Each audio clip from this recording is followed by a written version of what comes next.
gonna head for that Leonard guy's house. You check out the hospital. You got the map, right? Yeah. You gonna be okay alone? I'm not a child, you know. Are you sure it's not you who's afraid to be alone? You're right. I am afraid. I'm 50-something years old. I ain't never seen nothing like this. I still feel like I'm dreaming. More like a nightmare, I'd say. Yeah. I want to wake up and have a smoke already. Meet me back here when you're finished looking around the hospital. Okay? Roger.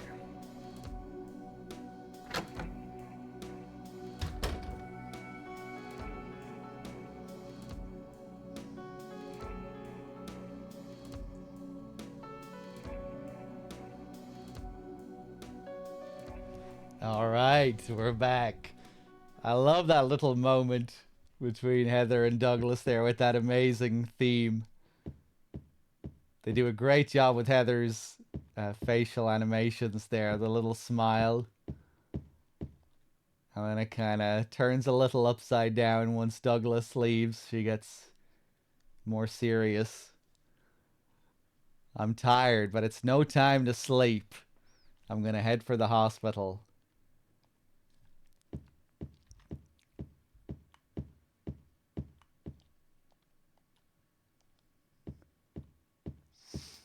Yeah, great theme. Did you miss the scene with Harry? You did. We're just past Harry's death. We've arrived in Silent Hill for the first time. That's gotta be a coincidence. But still, that's pretty weird. Who could have done this?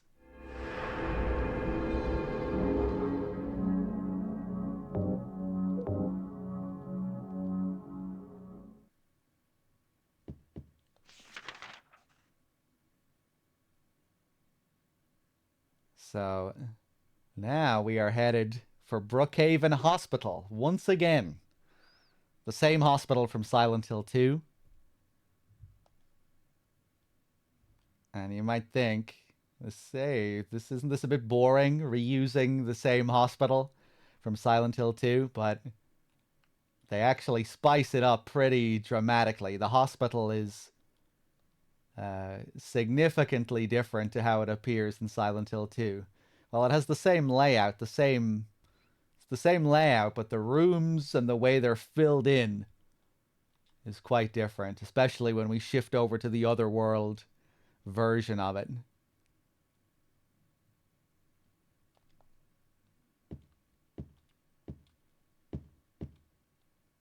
I'm always kind of mixed how they use the sound in that scene, driving in, or whenever they use vocal tracks in scenes with dialogue. I'm always a little bit mixed on it. That's the bathroom. I don't need to use it right now.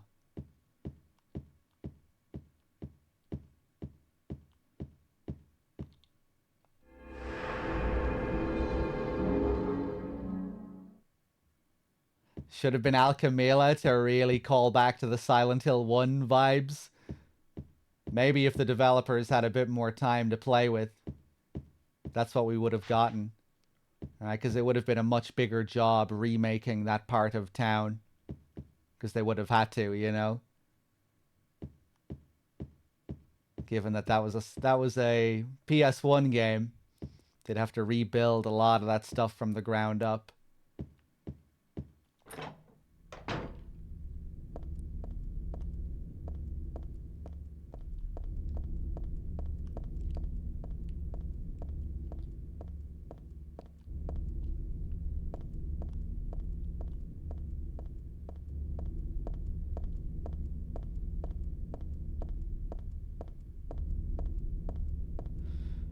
Kind of a reach, but I like the scene of Heather recovering her memories.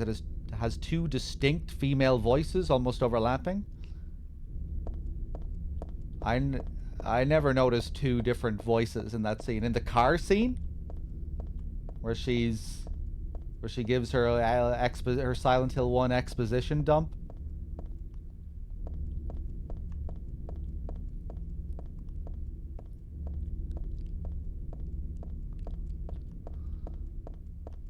I don't think I ever noticed two overlapping voices there.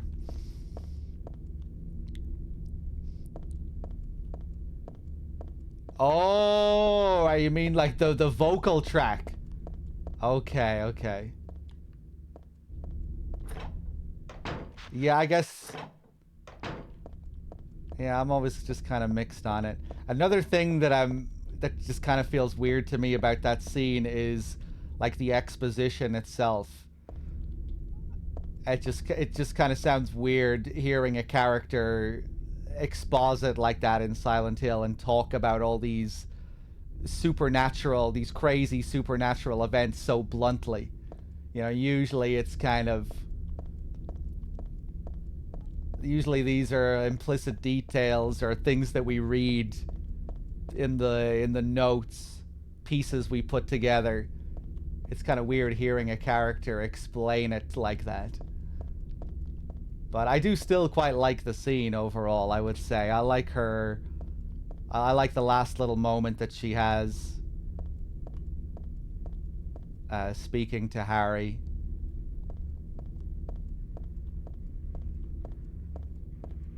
And I like her exchanges with Douglas. It's interesting as well at the start of the scene when she says she was born in Silent Hill.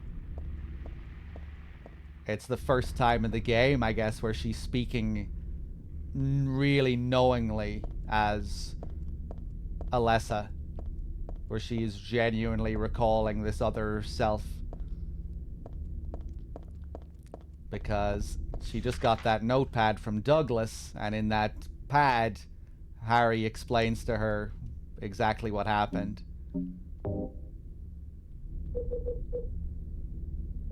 Which we can also read in our inventory here. Dad's notebook. Dad wrote about my past in here. As always, this should be novelized. I hope this will never come to any use. Maybe it's better if you never know. More than anything else, I fear the possibility of your going away, far from me. But sometimes we have to tell the truth. That's why I'm writing this, before I'm lost in death and oblivion. What happened back then? That was something to do with who you are. It all started 24 years ago. Coming back from a vacation, my wife and I found a baby on the side of the highway. Since we were childless, we thanked God for letting us meet this child. I forgot about this. No, so we know that he was actually religious before the events of Silent Hill 1, when they found the child. Well, it was a miraculous child. This girl, we took her home. 3 years later, my wife died, and another 4 years later, 17 years ago, I came to Silent Hill. I heard the girl's pleas and took her with me, not knowing why she wanted us to go there. And it was there that the girl went away. Not that she actually went anywhere, nor did she die. Returned to her original self. That's what Dahlia Gillespie said. Original self. That was the young woman burned by her mother as a sacrifice to God. Alessa Gillespie. Her half-soul escaped in those flames and went on to live in a baby, in that girl of mine, of ours. 7 years passed before that half a girl returned to Silent Hill and made Alessa whole again. Newly strengthened, she vowed to kill God. God, a fetus nestled into this sacrificial girl's womb, was summoned with the usual rites. This was Alessa's wish, no matter what the outcome, even if her own existence were at stake. But that wish was not granted. My interruption meant she prayed instead for the girl's return. I alone couldn't bring her back. Dahlia did it. I only helped at the birthing ceremony to bring God out of Alessa. The newly born God wailed once and was dead. All from that girl's, and probably Alessa's, conscious resistance. That's not the end. After God had vanished in a glow of light, Alessa reappeared and gave me a baby. She looked a lot like that girl so long ago. And then Alessa was gone, dead. There was nothing I could have done to help. I simply clutched the baby to my chest and ran off. The whole thing felt like a dream, but I had proof that it wasn't. The girl was nowhere to be found, and in my arms, the baby. Now 17 years have passed. It feels like only yesterday, and again it feels like a million years ago. I confess I had reservations at first about raising that baby. Could I love her? Her existence was thoroughly unexplainable. I thought she could be that young woman who snatched away my beloved daughter. That led to sadness, anger. There were times when I put my hands around her tiny little throat. Several times I even considered abandoning her. That's what a terrible person I am. But I decided to raise her after all. I just couldn't seem to let her go. When you look at me, you laugh, so... Even now, I can't forget about that girl. But I love you. I have no doubts about that. That's all I ask you to believe. To my precious daughter, Harry Mason. So pretty extensive note here from Harry to Heather.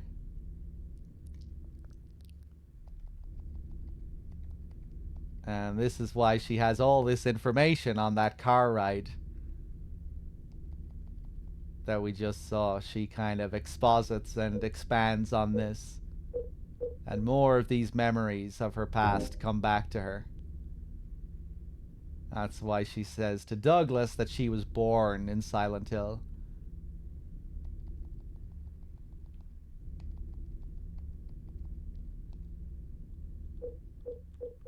We'll get some more stuff related to Harry later, much later.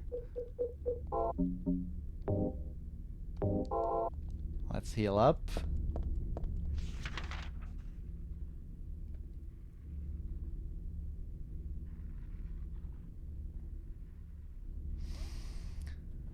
Hey, what's up, Nub? SH1, good ending canon. It's neat hearing Harry himself describe that ending, essentially, yeah.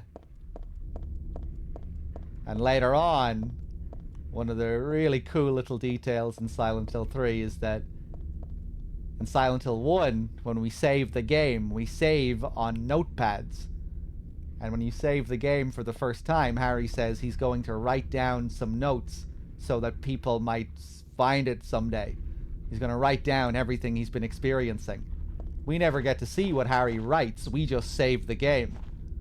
But in Silent Hill 3 as Heather, we will get to interact with those same save points again and read what Harry was writing about his experiences when he was saving the game. I almost wish they did more with that idea now, thinking about it. Wouldn't it have been cool to get...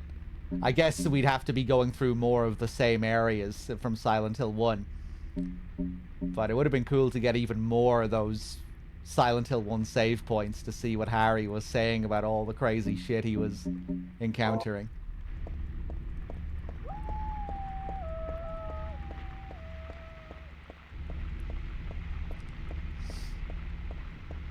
But now we're headed to Brookhaven.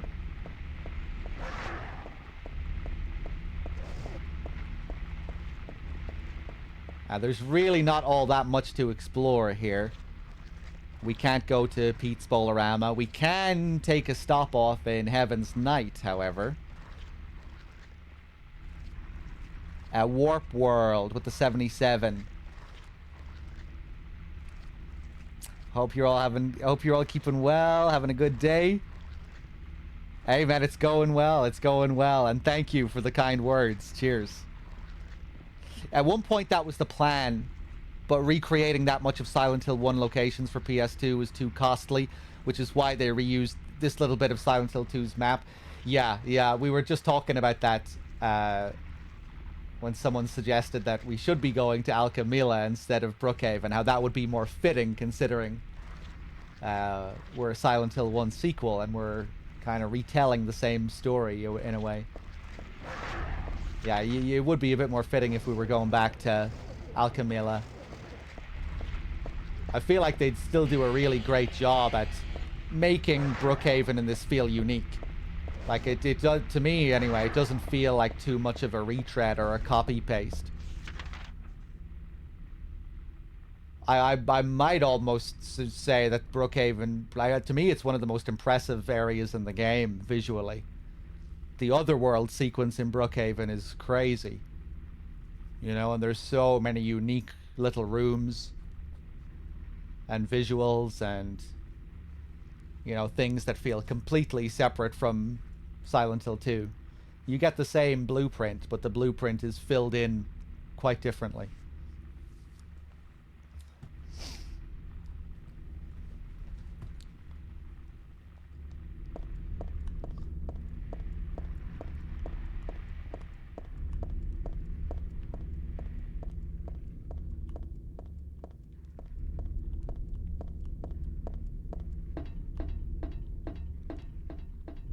Let's take a little stop off here.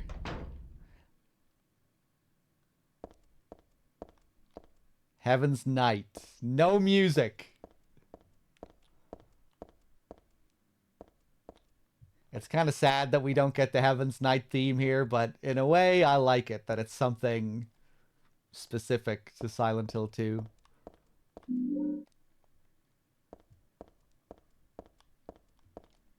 Paradise, huh? It's one sleazy paradise, alright. But it's better than the paradise that Claudia's talking about. Well, anyway, this isn't exactly where I want to hang out.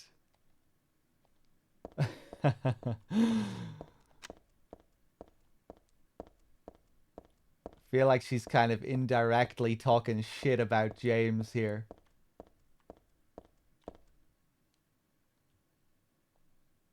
It's a tourism pamphlet. I'd forgotten it, but it's true. Silent Hill was originally a resort town. And this is the exact same one that you can find in the apartments in Silent Hill 2 as well. This is the PC version of Silent Hill 3.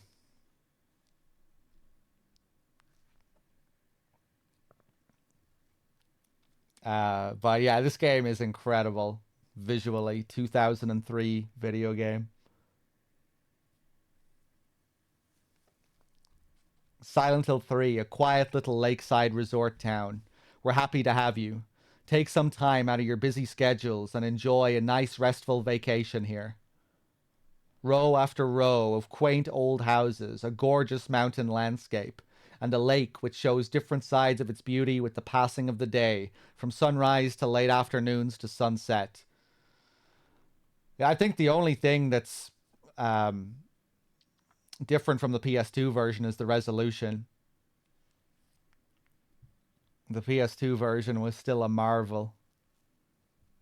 Row after row of quaint old houses, a gorgeous mountain landscape, and a lake which shows different sides of its beauty with the passing of the day, from sunrise to late afternoons to sunset. Silent Hill will move you and fill you with a feeling of deep peace. I hope your time here will be pleasant and your memories will last forever. Editor, Roger Widmark. There's some missing audio in the PC version. Yeah, I'm using a patch that's restored that. So we get the Harry audio, or rather we got it earlier for the flashback, and the Cheryl audio.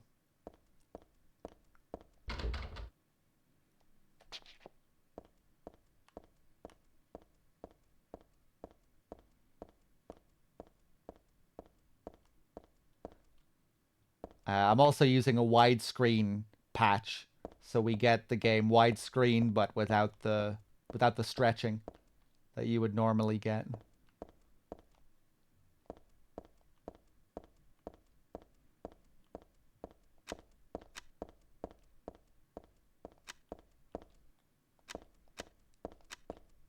Another cool detail here, if you have a Silent Hill 2 save, you can find a poster advertising Lady Maria. of Heaven's Night. Except that Maria on the poster looks considerably different to the Maria in Silent Hill 2. She has long black hair or brown hair, I can't remember.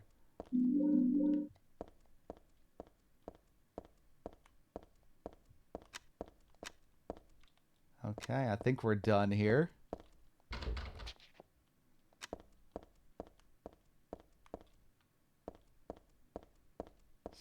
Lisa's voice, yeah, all that stuff should be restored in this. Hopefully. Shout out to Nico again for hooking me up with that.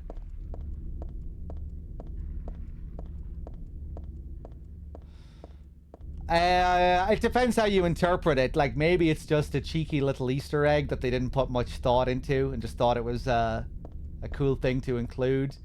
But I like to think that Maria was once a real person that lived in Silent Hill and performed in Heaven's Night.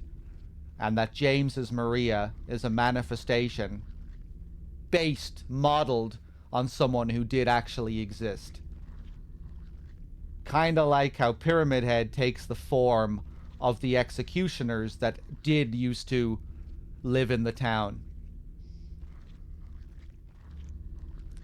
Right? Because we seem to have this example of the town creating manifestations based off things that did actually exist. So that's how I like to look at it. I think that's a cool way to interpret it.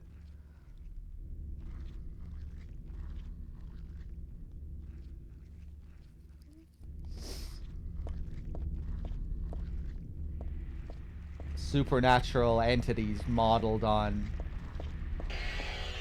the real history of the town.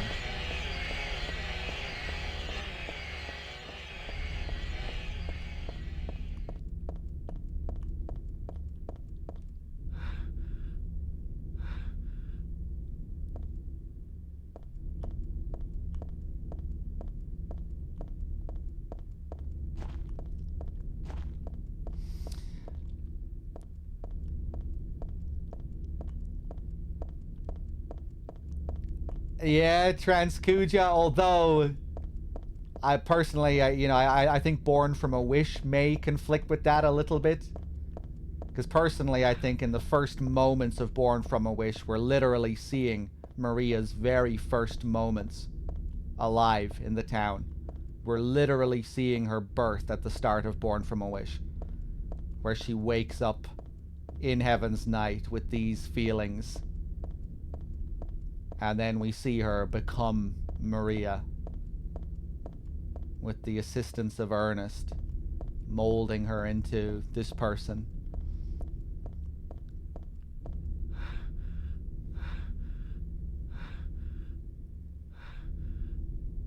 This is probably my favorite fog effect when in the town out of the series. It's very thick, the fog here.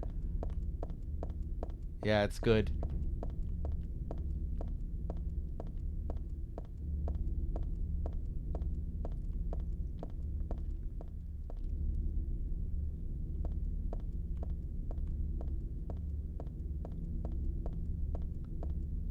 Okay, Brookhaven Hospital.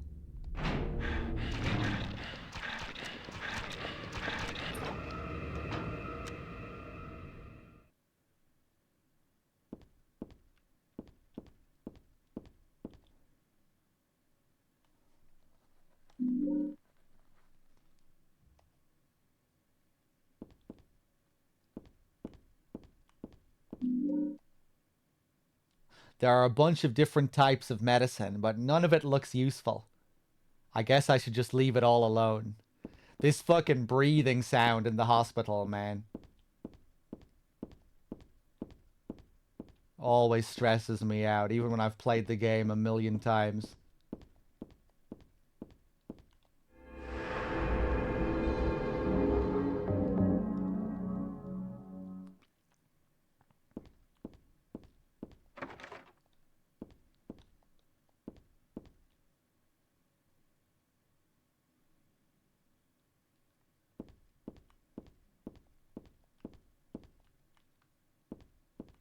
Can't go into the other room like we can in Silent Hill 2. There are a lot of notes and unique things here, and Silent Hill 2, not so much.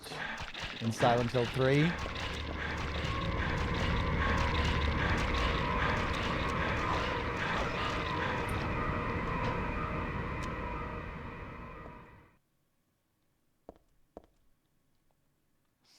Been finding so many weird English translations on things.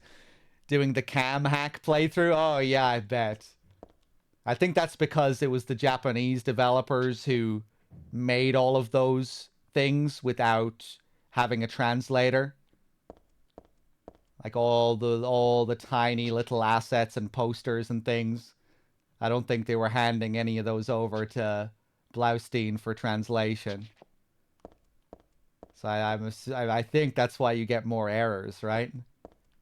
Because it wasn't a part of the actual script for the game. There's nothing of interest on top of the desk. Check the fridge. There's a memo posted on the refrigerator. Food only. Do not store drugs. I wonder if it's okay to store health drinks in here. Hey. We get a health drink.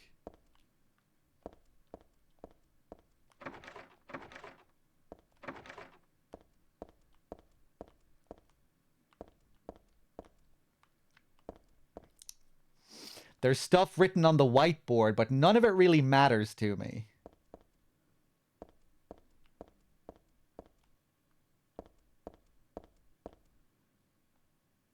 The hospital based on real locations? Well, the hospital is a real location.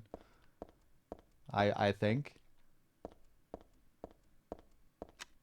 Silent Hill is a real place. The whole town isn't some manifestation. I think sometimes in the games we do go through places that are more or less unreal. You know, like the labyrinth in Silent Hill 2. Like when you go down into the prison and you're in the abyss, there's the real implication there that what you're going through is like almost completely unreal. You're sinking down into the depths, and then when you get to the end of the area, suddenly you're right back up at the top where you started, even though you didn't climb back up. So I think it's, for the most part, we're going through real places. They're just being contorted and twisted by the minds of these characters.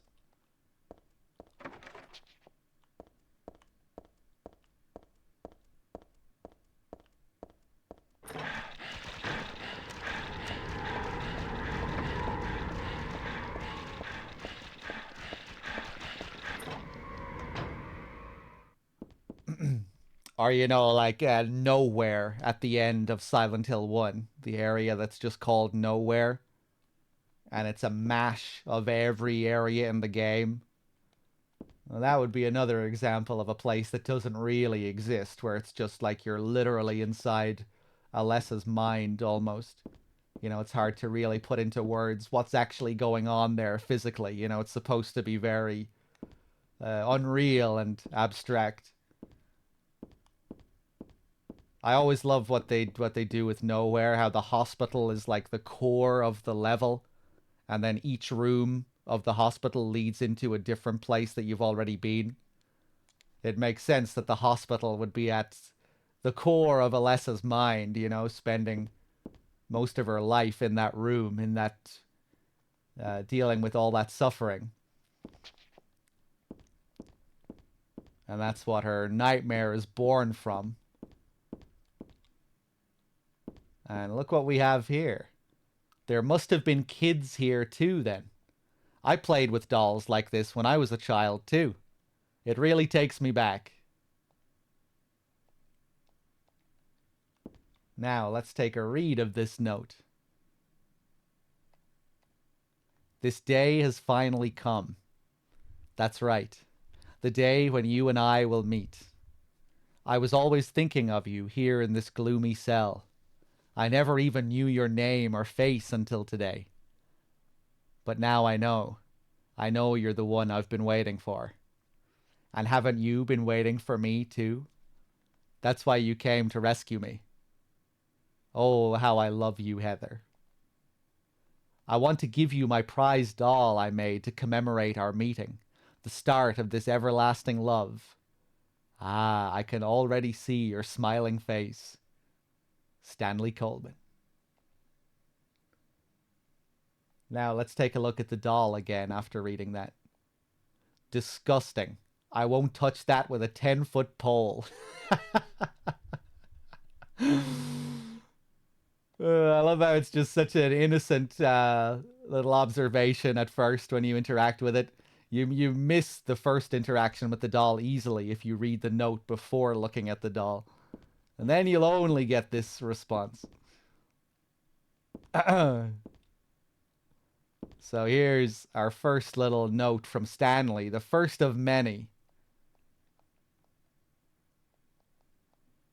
Heather's stalker here.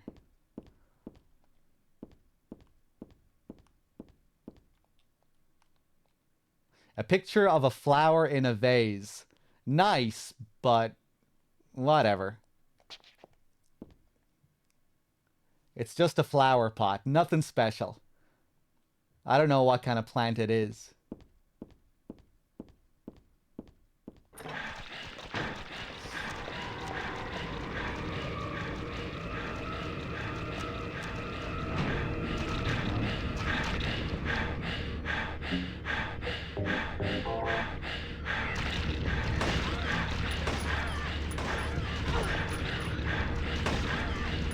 Oh my god.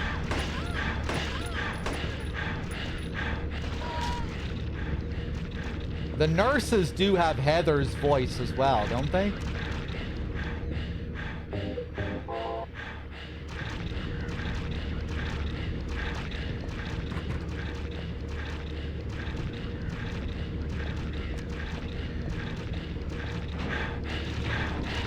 Nope.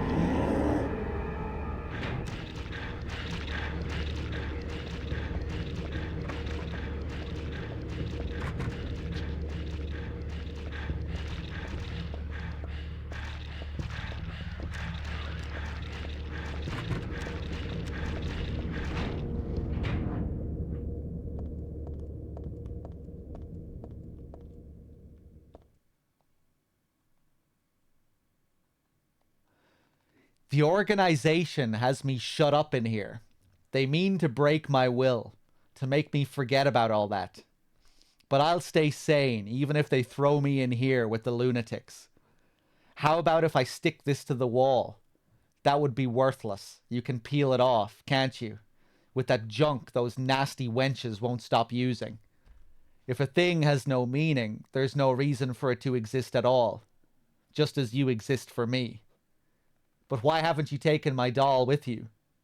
Ah, my gift must have embarrassed you. How cute you are, Heather. Stanley Coleman.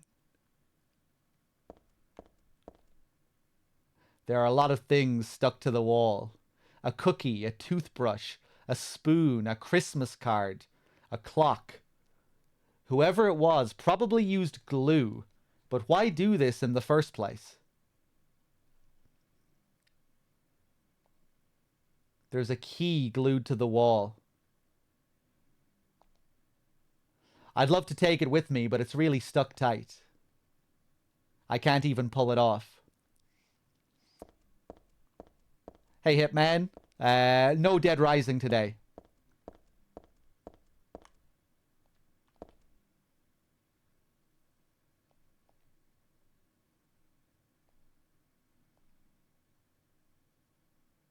How about if I stick this to the wall? That would be worthless. You can peel it off, can't you, with that junk those nasty wenches won't stop using. I guess this is what he's talking about here, this wall. Guess we're going to need to find that stuff that those wenches are using.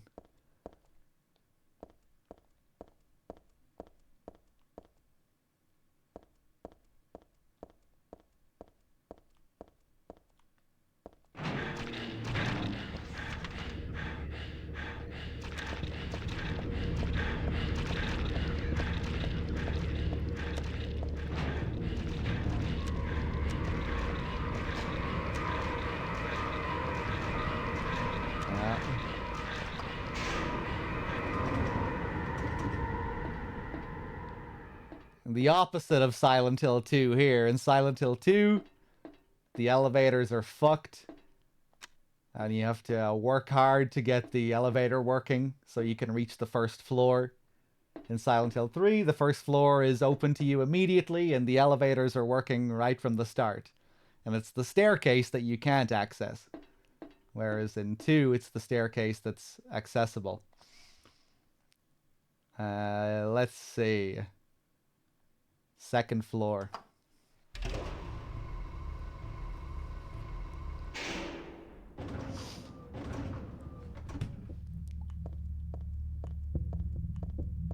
Oh, here we go.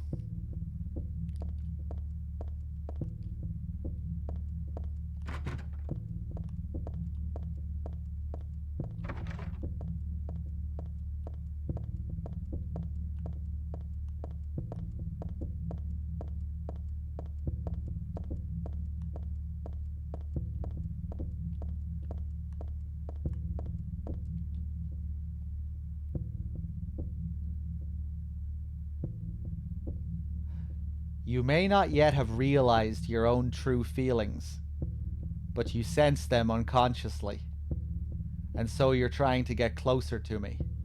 That's a virtue, the path to paradise. If the door is locked, open it. Use the password for the prison gates. I've forgotten his name. Anyway, that quack has it posted. He should be here too. I mean, 4 numbers would have been good enough, but he kept on going. Isn't it a shame? I'm not there. Aren't you irritated? I long for you, but you're so cruel. Still, I want you, Heather. Stanley Coleman.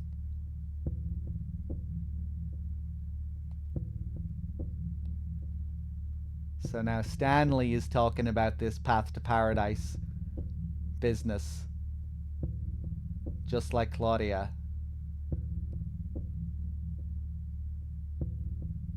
Is he also a member of the cult?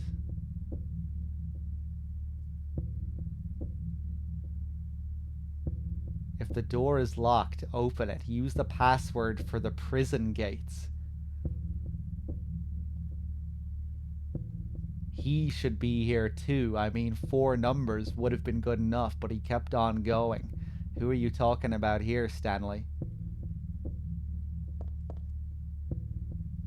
And what do we have here? There's a typewritten memo posted here. What's this supposed to mean? Pure eyes, blue like a glassy bead. You are always looking at me, and I am always looking at you. Ah, you're too meek, beautiful, unspoiled. Thus I'm so sad I suffer, and so happy it hurts.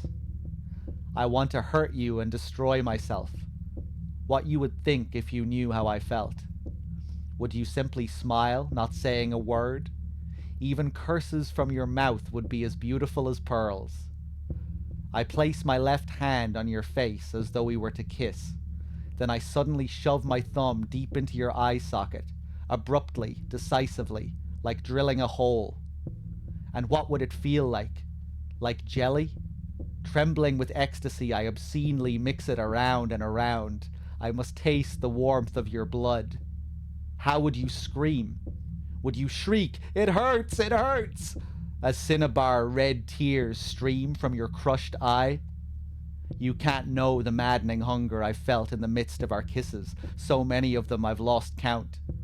As though drinking in your cries, I bring my hopes to fruition, biting your tongue, shredding it, biting at your lips as if tasting your lipstick.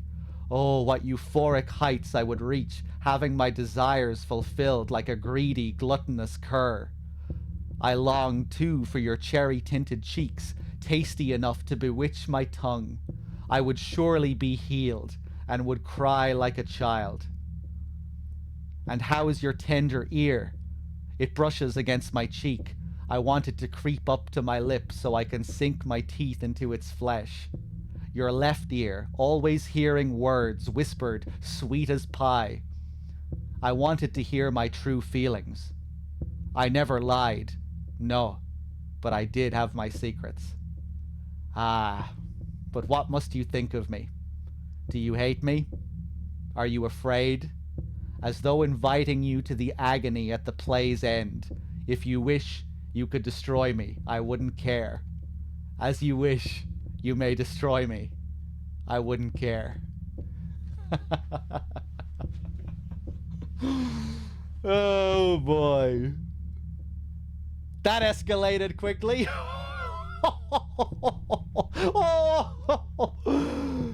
But is that even written by Stanley? He didn't sign it.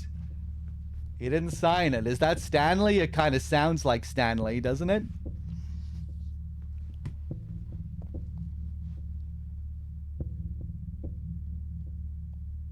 Seems like it's another message directly to Heather. I love the sound that plays here. So good. Just this pulsing, this tension. And the crazy part about this, we haven't even gotten to the crazy part yet. This is a fucking puzzle. What's the code? How do we derive a code from this? Hold on 1 second, guys.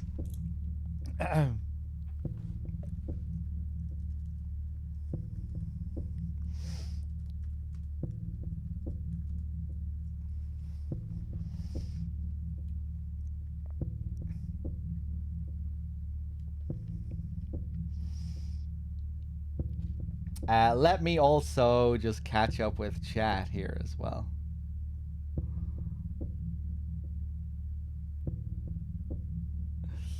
God, I wish that were me. Hold on.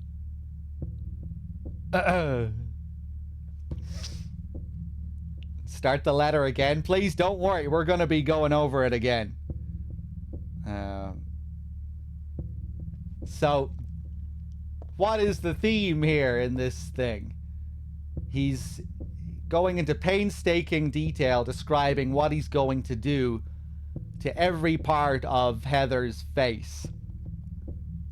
That's what you're supposed to figure out, and that's what you're supposed to contrast with the keypad, or that's what you're supposed to equate to the keypad. The keypad is a face.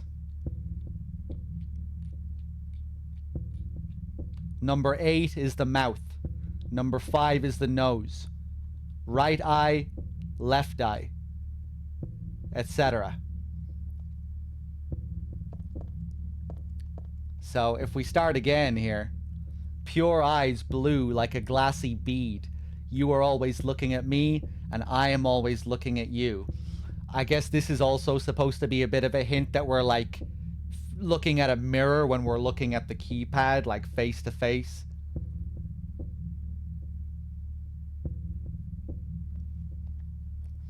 Ah, you're too meek, beautiful, unspoiled. Thus I'm so sad I suffer, and so happy it hurts. I want to hurt you and destroy myself. What you would think if you knew how I felt. Again, this doesn't have anything to do with the puzzle yet. At least I don't think there are any hints here regarding the puzzle.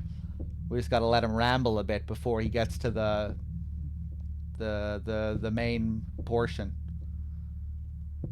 Would you simply smile, not saying a word? Even curses from your mouth would be as beautiful as pearls. And here we go. This is where we start. I place my left hand on your face as though we were to kiss, ready to push some numbers on the keypad. Then I suddenly shove my thumb deep into your eye socket, abruptly, decisively, like drilling a hole. And what would it feel like? Like jelly? Trembling with ecstasy, I obscenely mix it around and around. I must taste the warmth of your blood. So first, we might think here it's one of the eyes. Placing his finger into the eye. How would you scream? Would you shriek? It hurts, as cinnabar red tears stream from your crushed eye. But yet he's still talking about the eye and what's happening with this eye. And it's a bit of a trick here. Even this first input is a bit of a trick, because what you have to do is you have to take in the stream. He puts his finger in the eye, and then the blood streams down the keypad. So the first number here isn't actually the eye. It's what the bloodstream trickles down to. So the first, if it was the eye, the first number would be 1 in the code. But the first number is actually 4 in the code. You can't know the maddening hunger I felt in the midst of our kisses, so many of them I've lost count. As though drinking in your cries, I bring my hopes to fruition, biting your tongue, shredding it, biting at your lips as if tasting your lipstick. This one is kind of simple if you can figure out where the mouth is supposed to be. This one is just 8. Simply 8. Oh, what euphoric heights I would reach, having my desires fulfilled like a greedy, gluttonous cur. I longed, too, for your cherry-tinted cheeks, tasty enough to bewitch my tongue. I would surely be healed and would cry like a child.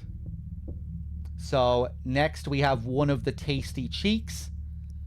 The cheeks are either going to be... it's going to either be 7 or 9. And I think this just requires straight up trial and error to see whether it's 7 or 9. Because we don't get... he doesn't say which specific cheek. He does say which specific eye it is.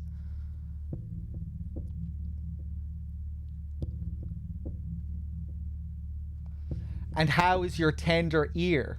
It brushes against my cheek. I want it to creep up to my lips so I can sink my teeth into its flesh. Your left ear. Always hearing words whispered sweet as pie. I wanted to hear my true feelings. I never lied, no, but I did have my secrets. So this one is 6. The ears above the cheeks. We know it's the left ear, so we can determine that it's number 6.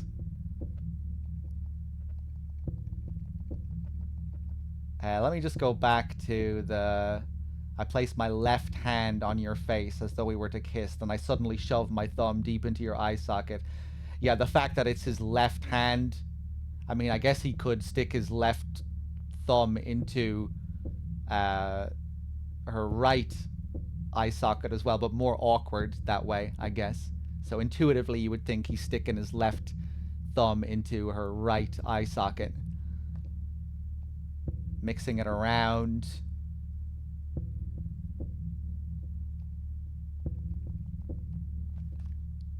So we go back to the keypad.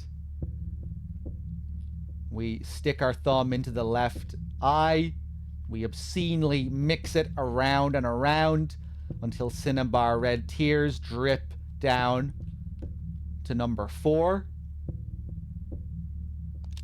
Then we take a nice little bite out of her tongue down here. Lovely. Then it's either going to be cheek number 7 or cheek number 9. We'll go for cheek number 7. And then her left cheek, number 6. Fuck. So it was the wrong cheek.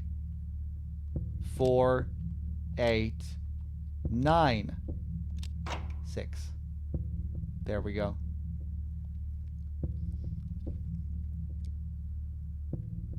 Pretty insane puzzle. Yeah, that's another insane Silent Hill 3 hard riddle mode puzzle for you.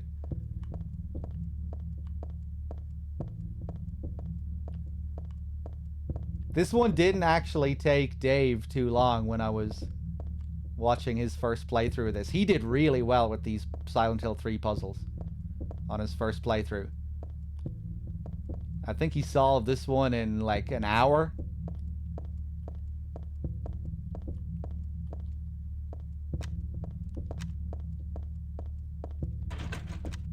That Silent Hill 2 safe puzzle, though.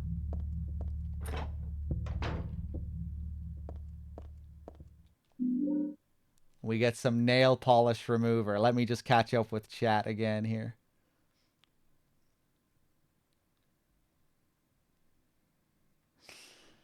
Definition of cryptic? Yeah, I mean, if you can... If you... I mean, maybe it really... It's pretty crazy, but maybe it isn't as crazy as it seems. I wish I could say I figured it out on my first... I wish I could say I figured it out, but back in the day when I did this as a kid, I just looked this shit up. I don't think I even tried. But maybe if you play it and you actually try, it's not too bad. Or maybe some of them aren't too bad.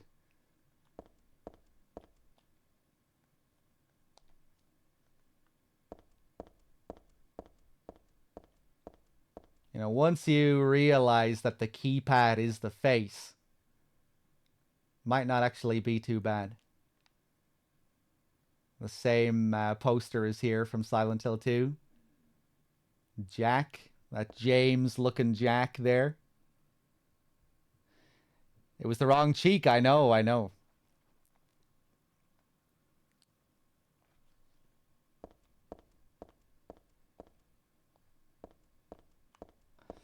The Shakespeare puzzle is just straight up bullshit because they don't give you the information that you need to solve the puzzle. This one is just very cryptic.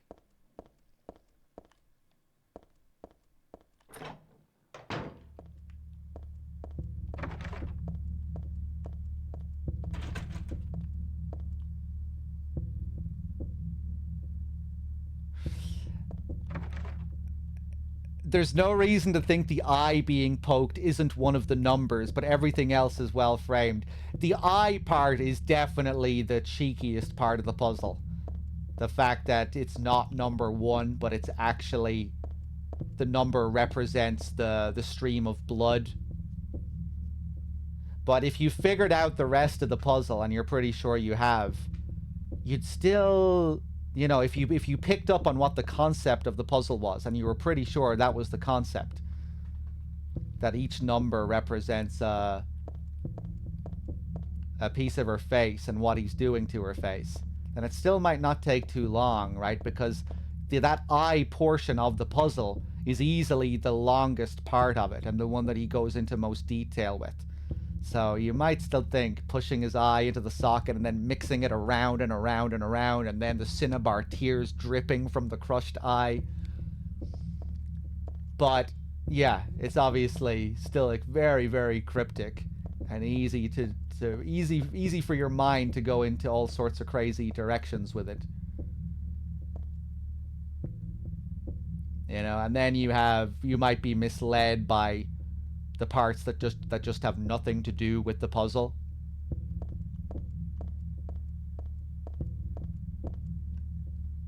I love how Stanley's notes disappear as well. His notepad here from earlier, it's just gone.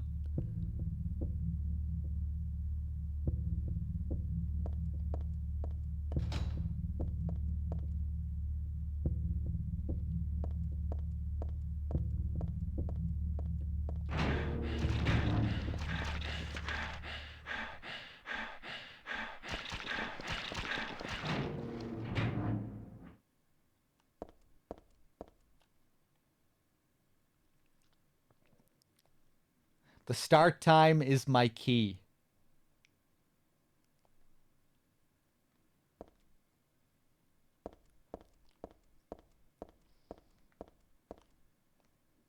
There's a tattoo on his foot. Margaret, let's swear our love until death do us part. There are medical textbooks on the shelf, but none of it looks useful for now. Pandas with the 12 months. Thank you very much. There's a medical record here. Could this be for this dead guy? Background unknown. Name, age unknown. Not admitted patient. Found in poor mental state on hospital grounds and temporarily installed in room M4 at chief's discretion. Died late tonight from blood loss due to severed carotid artery. was grasping own kitchen knife in right hand.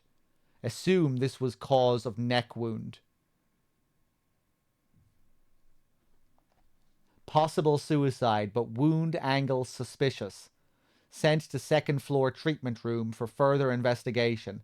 Have received no proof or corroboration of event from patient residing in same room. Have not notified police. However, for future necessity, leave victim's bed and effects intact. Room M4.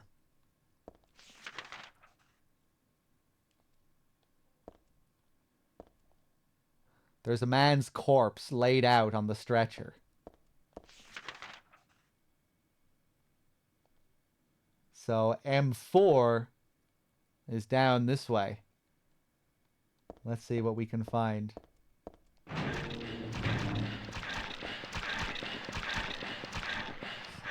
Hold on.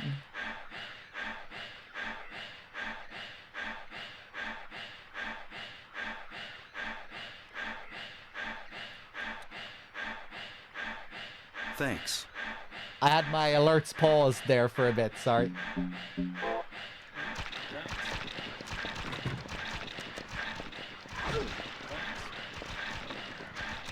Whoop.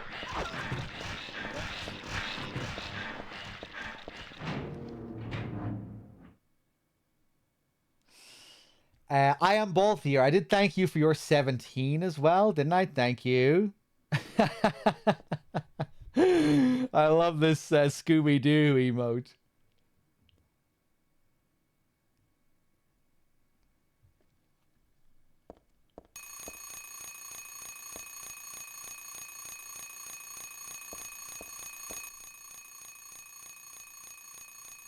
Will you turn off the alarm?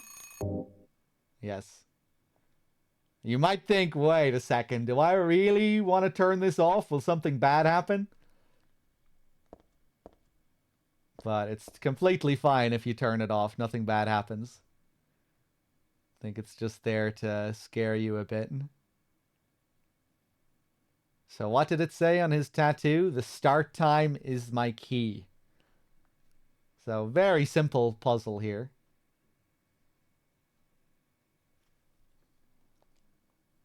The alarm is already off. The attaché case is locked.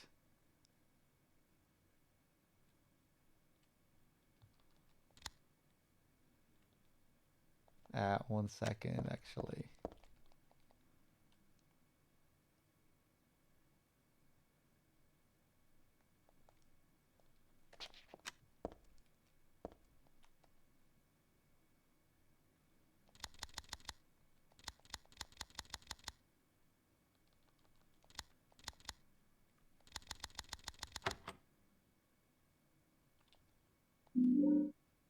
And we get an instant camera.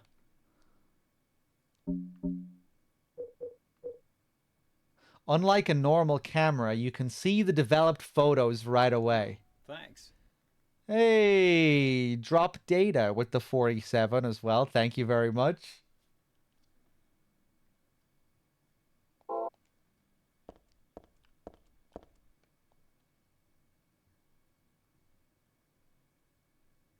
And Stanley is back. There was a tattooed guy on that rumpled bed. Not anymore, though. That alarm clock and filthy bag are his. Ah, but don't misunderstand. I haven't done a thing. I didn't hate him, though he was a liar. Shall I write something of my own? On my chest, since I can't cut it open to show you my heart? I love Heather. No, something a bit more forceful. I love Heather isn't enough for what I feel. Oh, what tender emotion this image brings. Stanley Coleman.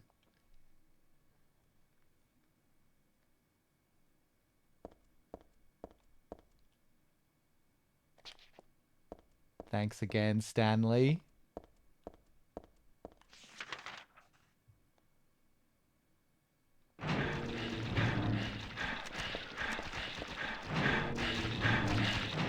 Nope.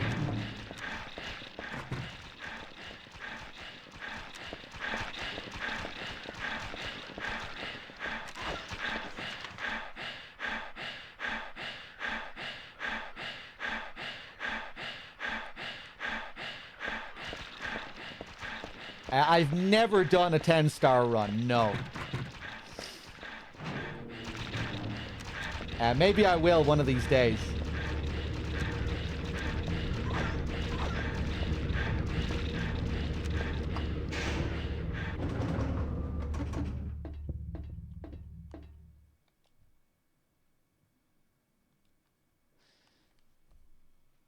How hard is a 10-star? I don't really know. But I know for Silent Hill 2, there are a couple of tricky things, like you need to do the boat rowing section in a really short amount of time. Like you need to learn how to speed run the boat ride to the hotel. Hermdog, thank you for gifting a sub to Stanley Coleman as well. Cheers. Thank you very much. Enjoy, Stanley. So where the hell am I gonna go now?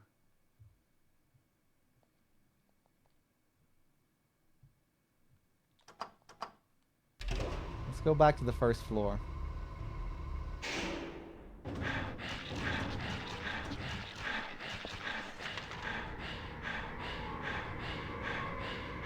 Ah, yes. Now we can get the thing, of course, with our nail polish remover.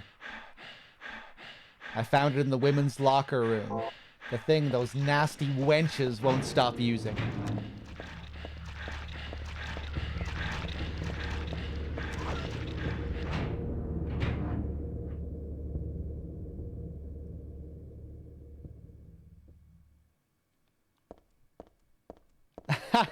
Mr. Man. To be fair, I actually did go back. But just for a short little Christmas occasion. I still need to go back and do a full revisit. But that will happen at some point. I'm definitely going back to Shenmue. It's just going to be hard to top those first playthroughs. There's no way to really recapture that magic. But I guess it doesn't have to.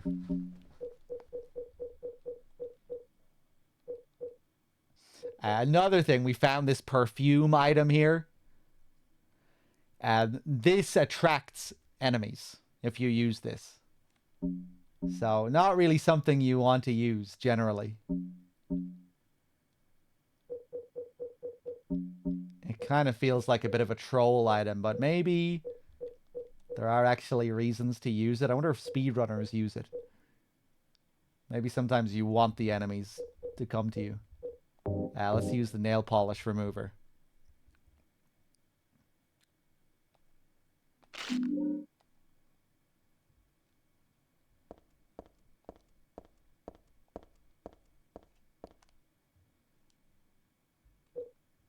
And we get the stairwell key. This was stuck to the wall in a hospital room.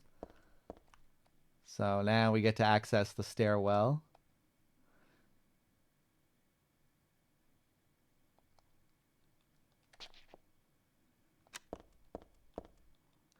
Wasn't perfume used to get the sexy beam?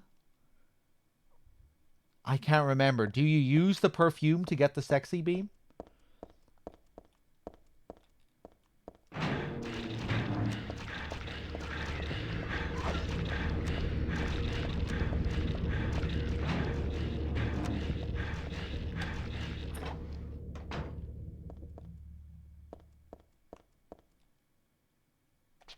Ooh, I hope I haven't fucked this up, actually. Let's go up to the roof first.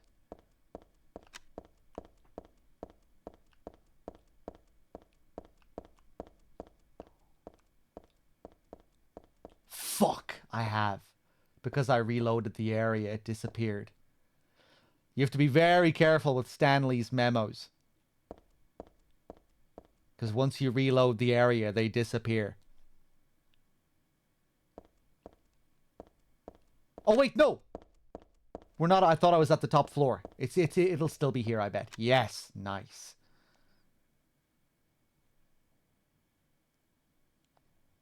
I also like the rooftop. It makes me want to fly.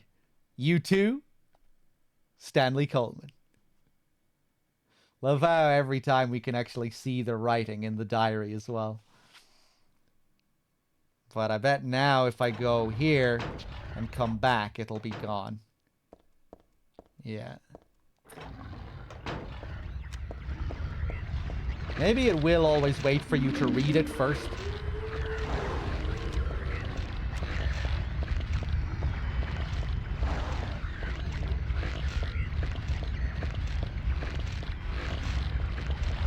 Whoa.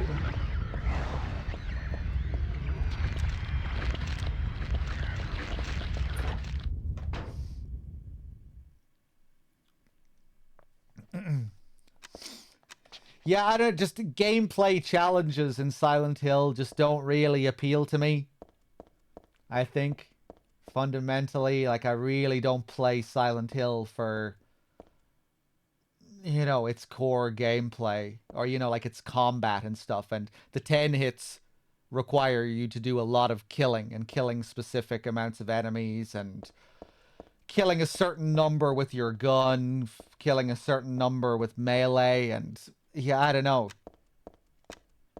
I'd be more interested in doing something like that for a Resident Evil playthrough, but for Silent Hill, maybe I'd still have fun trying it. Might be worth doing.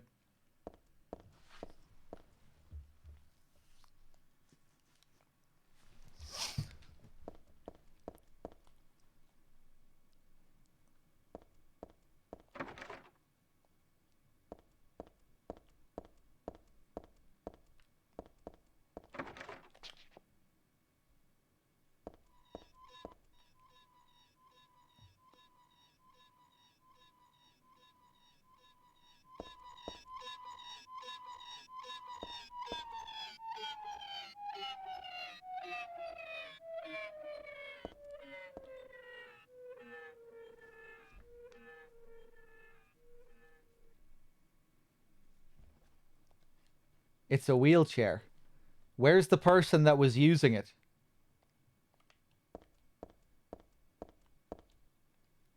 Follow the trail.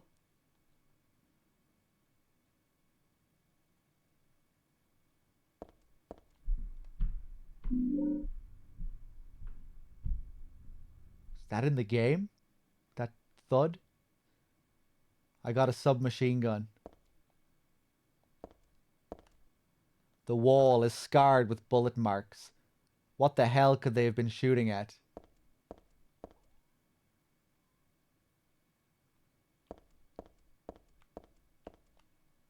The blood trail continues into the elevator.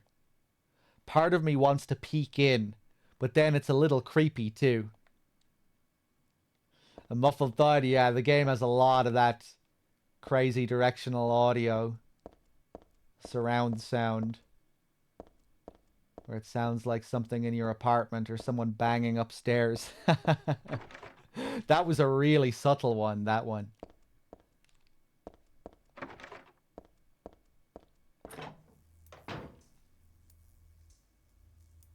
Ooh, nice flickering lights. It's all just junk. I don't think there's anything important here. Streaks of blood, as if something got dragged, are continuing on to the back of the shelf. No, it's more like they start from the back of the shelf.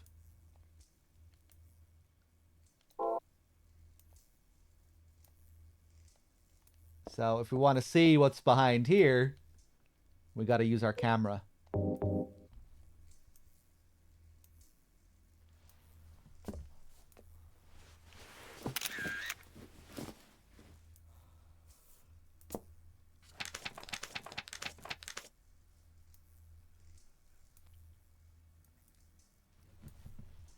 $7169.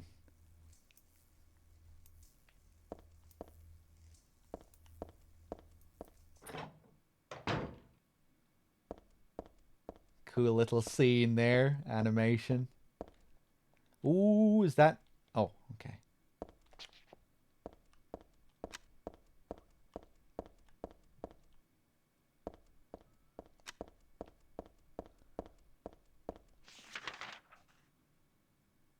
We still haven't been to the third floor.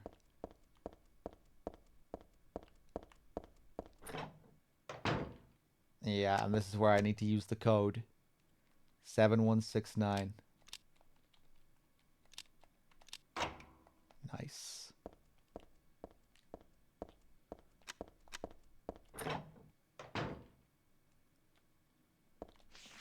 Now we're in the special treatment room with all the solitary confinement cells.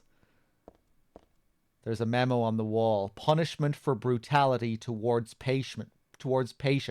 12 hours confinement in the special treatment room. Dismissal policy no longer in effect. Contact the chief if you have any questions. There's something handwritten on top of the typewritten sentence. The trick is not to leave any marks. And one other thing. This looks like it was written by a different person. The chief is a pervert. Christy would have been better off if she had been fired. Well, this doesn't sound good.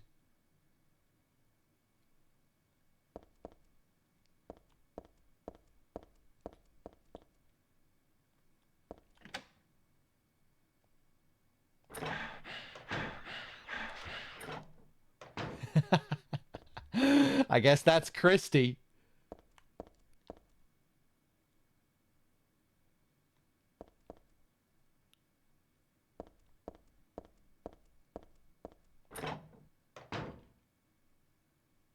And Stanley again.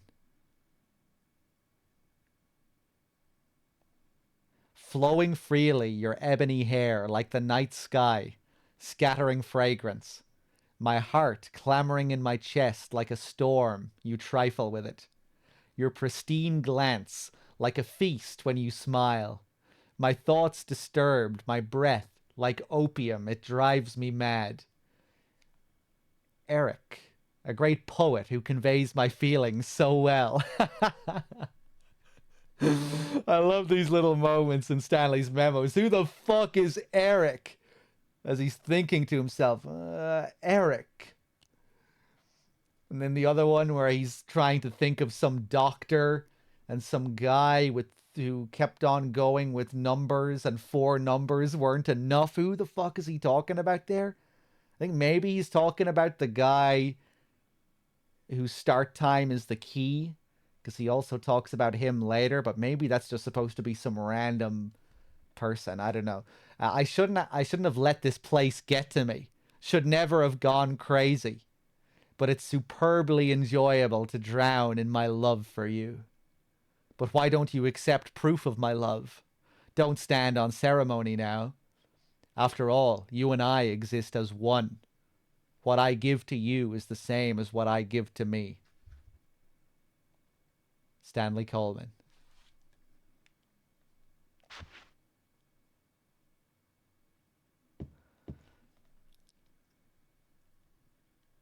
Isn't one of the quiz show options for the murder in Silent Hill 2? Eric, yeah, Eric Gain.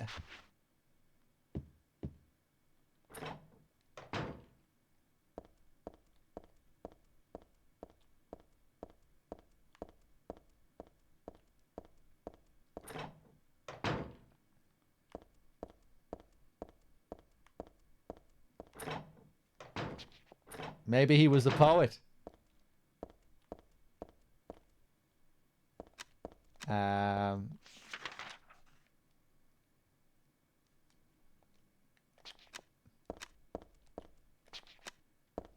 I don't think there's anything over there.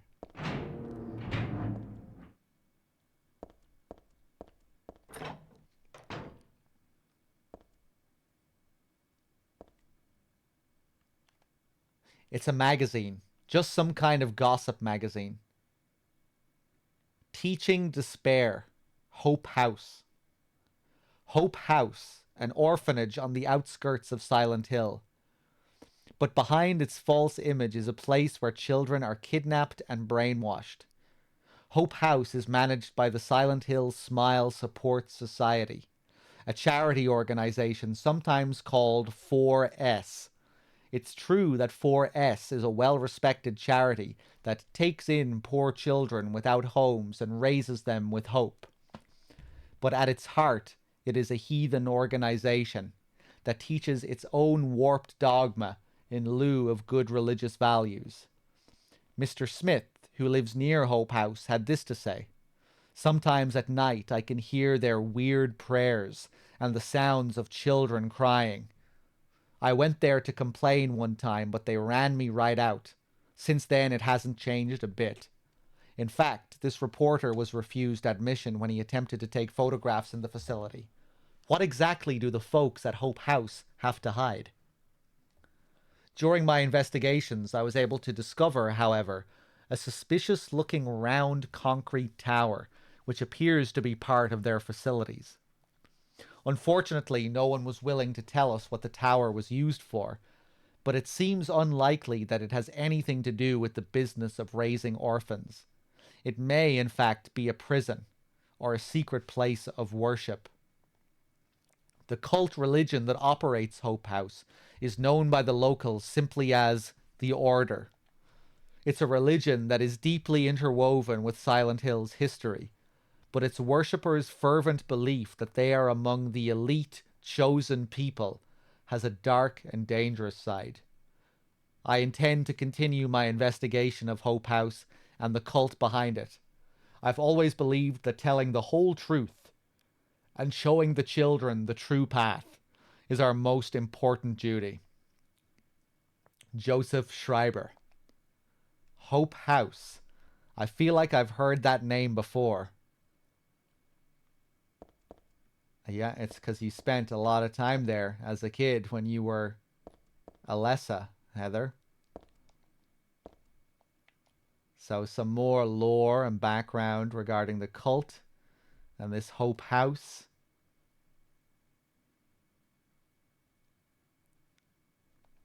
A lot of this stuff ties quite deeply into Silent Hill 4 as well. The writer of this article, Joseph, is a fairly major character in Silent Hill 4. He's even a character that you play as in Silent Hill 4 at the beginning of the game.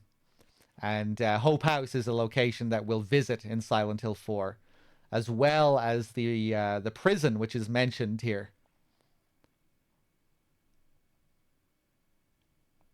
Except in Silent Hill 4, they retcon it slightly to and refer to it as Wish House instead of Hope House.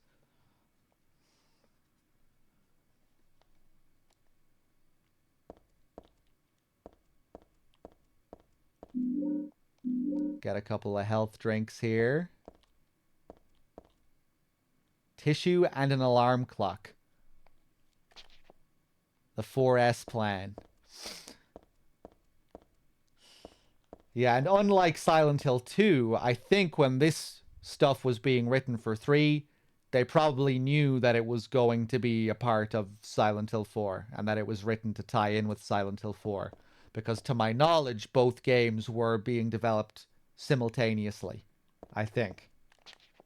Someone can correct me if I'm wrong, but I think both games were developed side by side.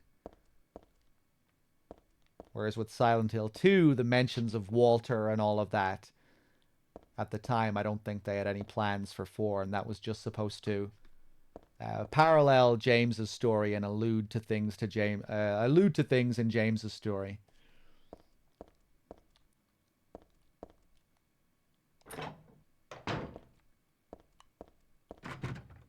This is the PC version, yes.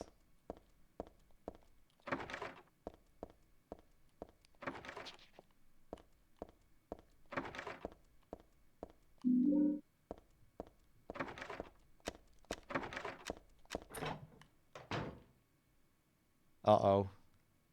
He's getting mad.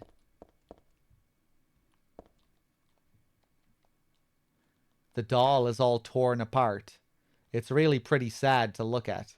I wonder who did it anyway.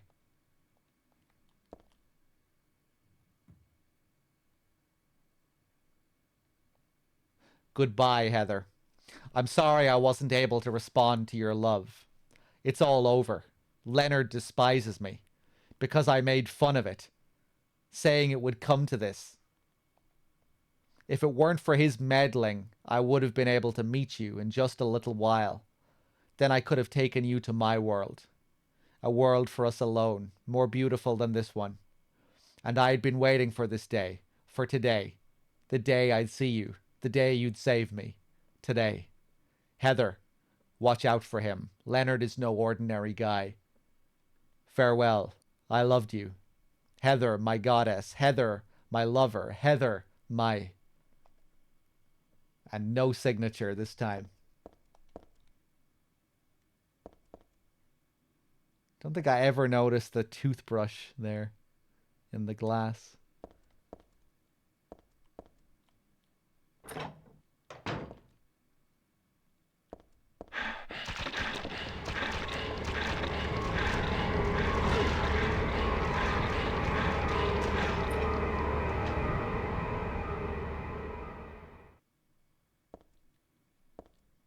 I wonder if the thing he made fun of is the seal of Metatron.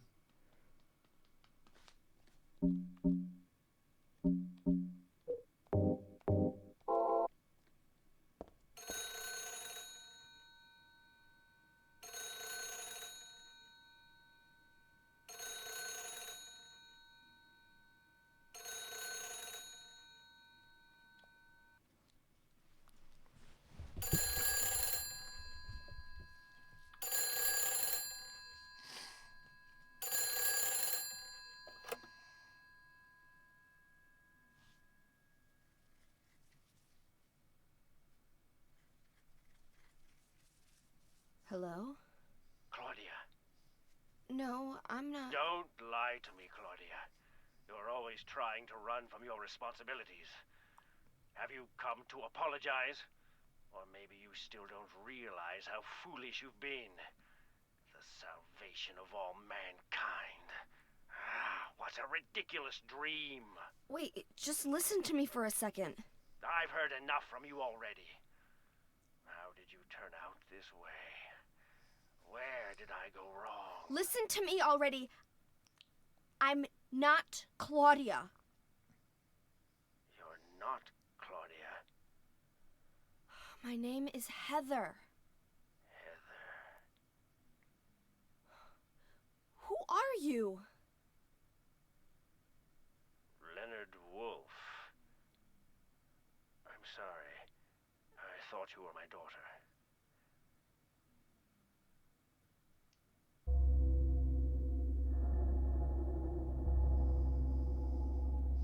Claudia is your daughter? Oh, so you know her, do you? Are you one of her followers? No, never. When I find her, I can feel the hatred. What? Behind your words. The anger. You plan to kill her, don't you? I'm sorry, but she killed my father. She's a fool. But she's still my daughter. I was going to forgive her if she changed her ways. But I see it's too late. Heather, will you help me? Help you? I'm locked up in here, and I must stop Claudia. Where are you now? I'm not sure myself, but the door is at the end of the hall on the second floor. I think I can be of help to you. I have a seal. Please. A seal?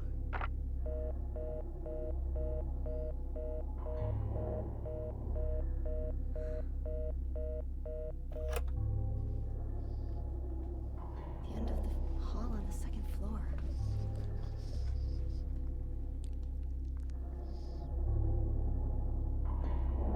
All right.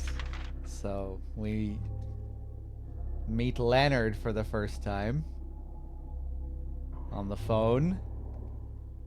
Claudia's father. Ooh, we shouldn't be seeing those marks like that. That's an issue with the widescreen patch. And Leonard seems to be in opposition to Claudia's plan. But also seems like another Another religious nut job in some sense. Rambling about his seal. But not believing in Claudia's plan for the salvation of all mankind by birthing this god. I wonder what's different about Leonard, what he believes in. I still have to find Leonard. I've got to look for the entrance at the end of the second floor hall.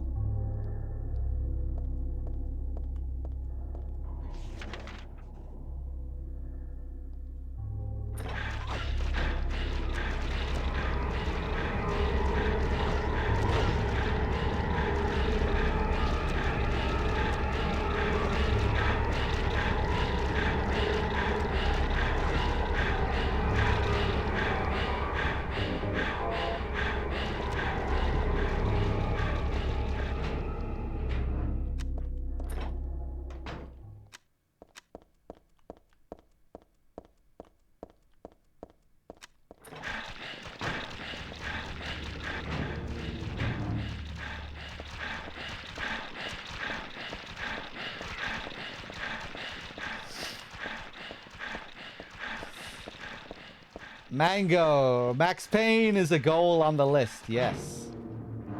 We might even add some surprise goals. If we get as far as Max Payne. If we're having fun with that run, I might add Max Payne 2 as another goal. And maybe Max Payne 3. We'll see. We'll see. We might add a few surprise goals later if we, you know, depending on how far we get into the subathon. There's a lot of ifs. So we go through this mysterious door at the end of the hall, and now we don't have any map. We're crossing over to the other side.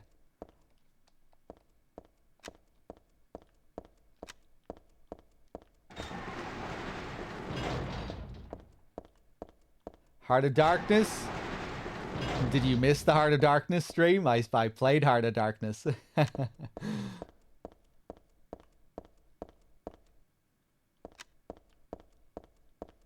I've been meaning to revisit Max Payne for a very, very long time.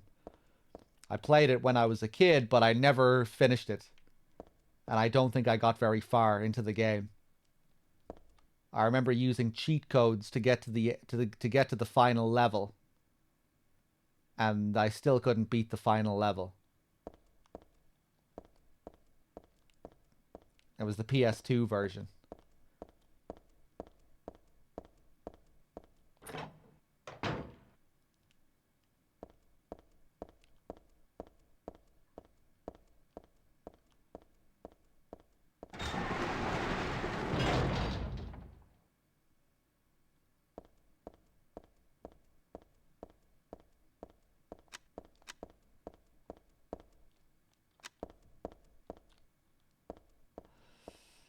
The final level is tough. Yeah, I'd imagine it was for me too, given that I just teleported to it randomly from the early game.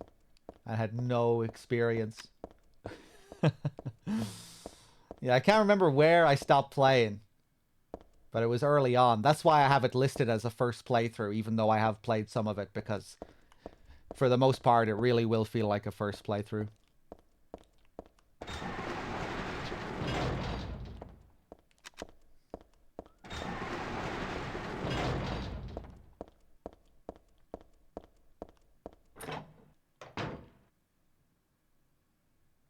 Spec Ops, I didn't really enjoy Spec Ops when I tried playing it. But I might give it another chance one of these days. It was just the core gameplay got really tired for me after a while. I played a few hours of it, but yeah, there were aspects of it that I enjoyed.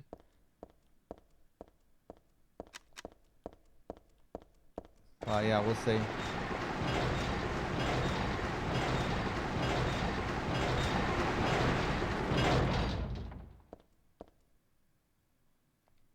This picture. This one doesn't make my head hurt when I look at it. And if you're a knowledgeable Silent Hill 1 player seeing this for the first time, you might put the pieces together regarding Leonard's seal and what it is. Because this here is the seal of Metatron from Silent Hill 1. But I know this one. It must be. Still has an unusually high beat. Eyes don't open. Getting a pulse, but just barely breathing. Why? What is keeping that child alive?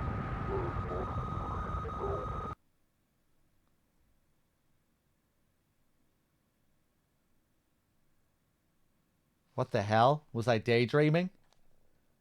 No, it was more like watching a video in a dark room.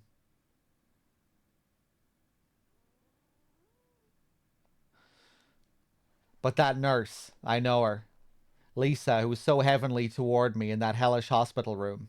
She did get a little weird, though.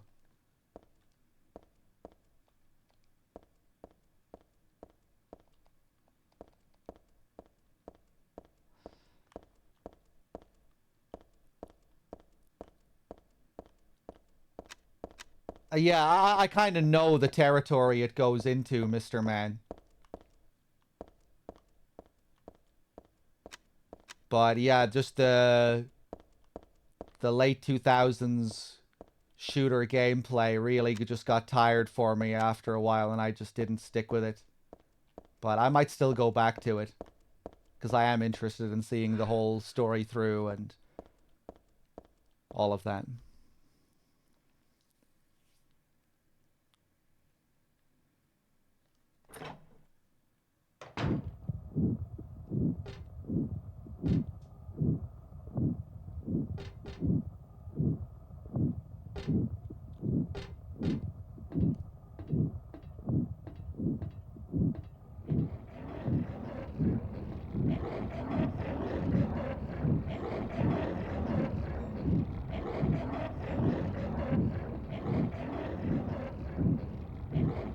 Here we go again.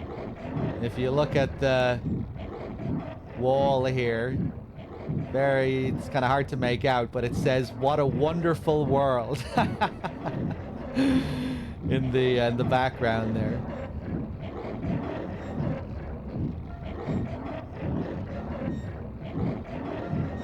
Here's Valtiel turning his valve.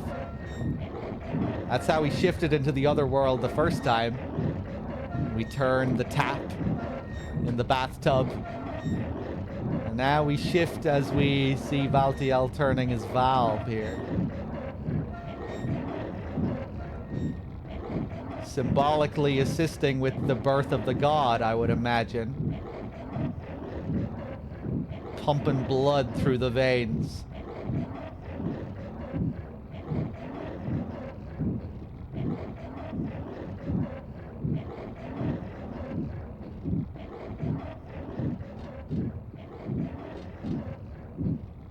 When I go out here, there's another cool little interaction that's extremely easy to miss.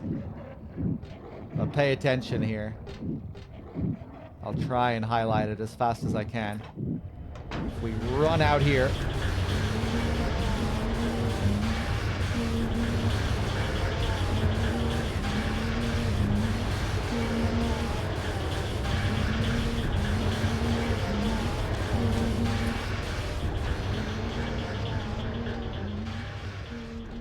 Pretty cool. It's so easy to miss. Like, chances are you're not going to go over there and look over there as your first thing. And if you don't, you don't get a chance to see it again.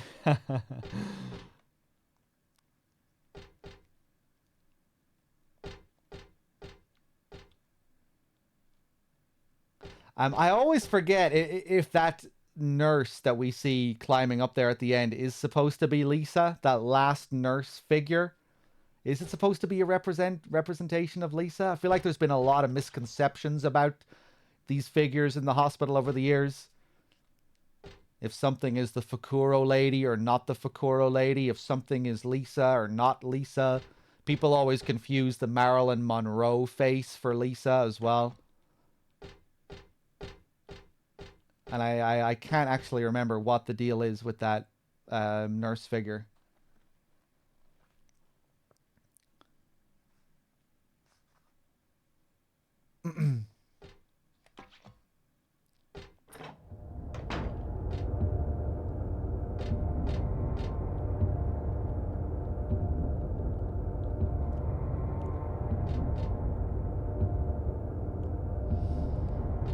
Since Heather mentions her before climbing up as well, yeah, you might...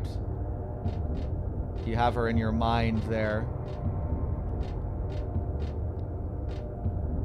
There's a stretcher sort of half shoved into the room. Maybe it was being carried in. Maybe it was being carried in. Yeah, whatever's on top was being brought in here. Here we get these really cool animated textures on the wall. Burning and bleeding walls. Did I watch both Silent Hill movies? I did, yeah. I'm one of the weirdos that actually prefers the second Silent Hill movie.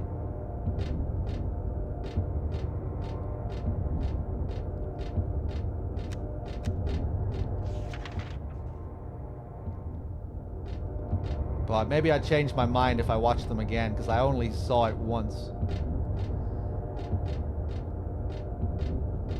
I think the second movie is way trashier, don't get me wrong, but it's way more enjoyable.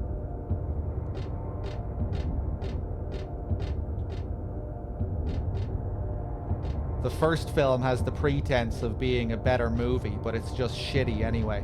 The second movie is just trashy, and it is trashy. And there's no pretense about it being some serious film. I doubt I need to check this out. I like to avoid touching this kind of thing if I can. It looks like there's a piece of meat or something on the ground. And it's just, I thought it was just way easier to sit back and enjoy the second film. And it didn't frustrate me with a fucking useless ass Sean Bean storyline. God, the pacing in the first film is so fucking bad, man. Constantly going back to this absolutely bullshit Sean Bean story. And his interactions with Officer Gucci. And those phony moments of the mother running through the streets as they roll the next Yamaoka track. Hey, roll the next Yamaoka track devoid of its original context. Roll the next one. Now it's time to play Promise as we watch her run through the foggy streets again. It's just, ugh. The first film is just fucking tiresome, I think. And then it just drags. It keeps dragging and it keeps cutting back and forth between these storylines. So you keep getting pulled out of the main story as you go back to that Sean Bean story. It has some cool visuals and some cool otherworld sequences. But God, I just think it's a drag of a film.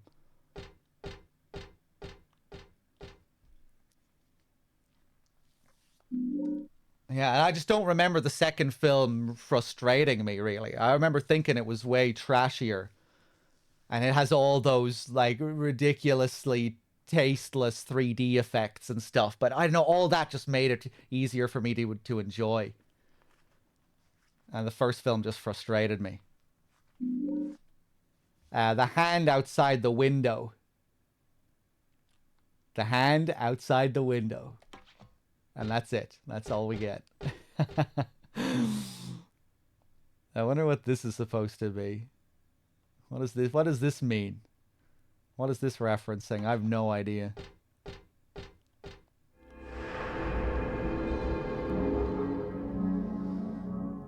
I would have preferred the first film if we were actually, if we were just there all the time as the mother trying to sort everything out. Get rid of the Sean Bean story. And just try to pull us completely into the world that the mother is dealing with.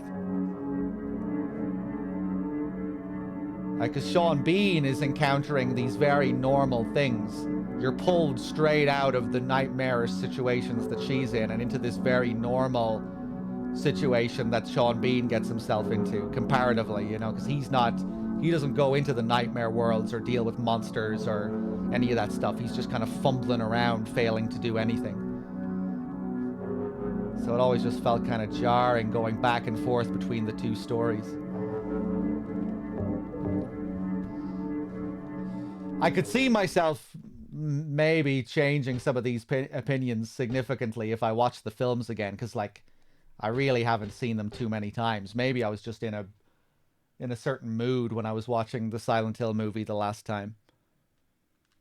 But I have a feeling if I watch the two of them again, I'll still end up preferring the second one.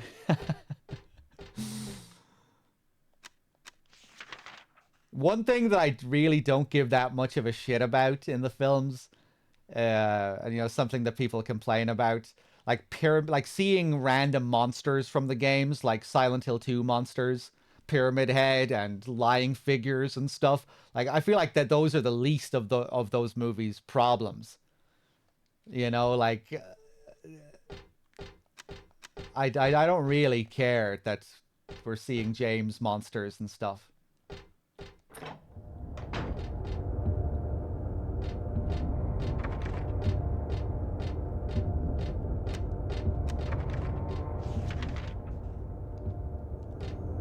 It's just like, yeah, this is a different kind of Silent Hill.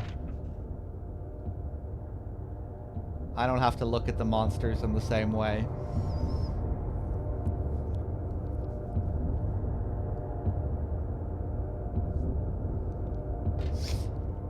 I took offense at the Sentai monster fight between Pyramid Head and Claudia at the end of 3D. Yeah, I don't think so. I was probably just laughing and having a great time watching that silliness.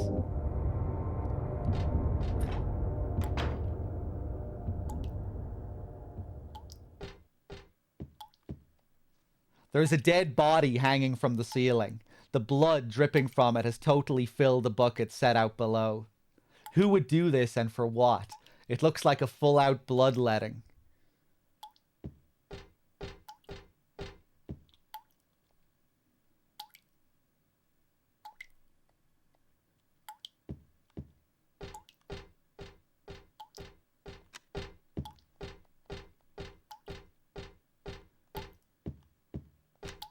Yeah, I don't know, it's just like the films are so far beyond living up to the standards of what the games do, or even caring, that it's impossible for me to care about them using monsters and stuff from the games, like, that had specific purposes and meanings for the games that they were in. It's just like, it would just seem kind of silly to give a fuck when, Thanks. like, from the get-go, you know, it's like a whole different thing.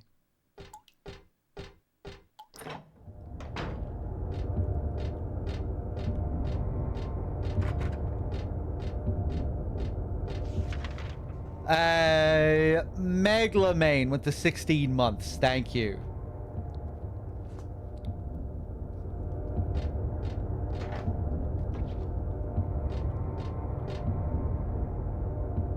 What does the creator of Silent Hill think of the movies? The creator of Silent Hill stopped working on Silent Hill after Silent Hill 1.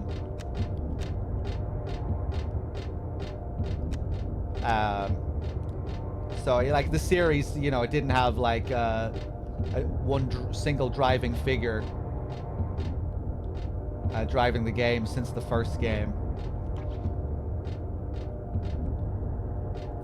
You know, the first few games, they had many different directors and people in control.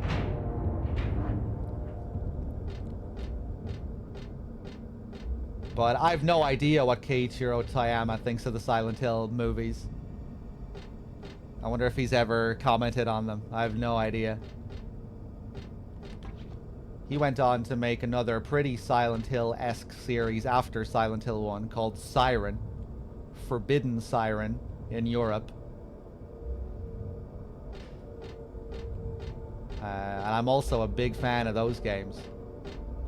Played them for the first time recently. Super underrated, in my opinion. It's just a pole. Probably doesn't mean anything.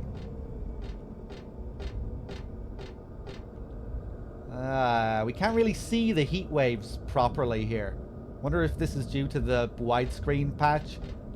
Usually you can really clearly see these heat waves coming out of the box.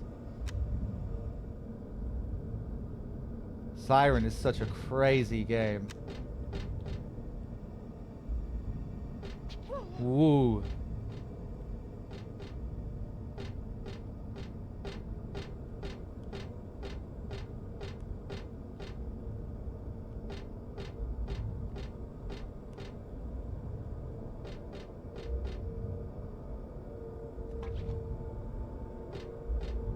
The ending of Siren cracks me up, or one of the endings.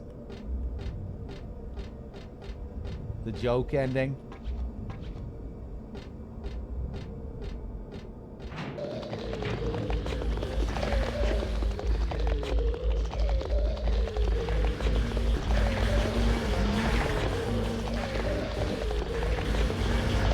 I still need to finish Siren 2.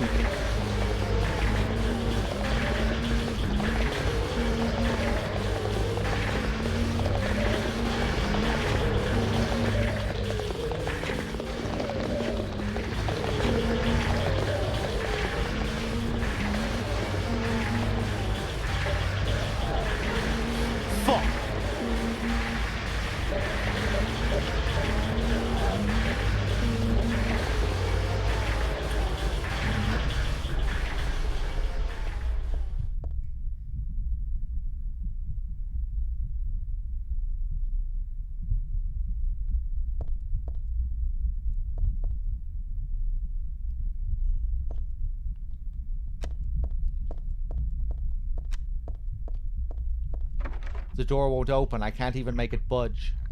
What the hell?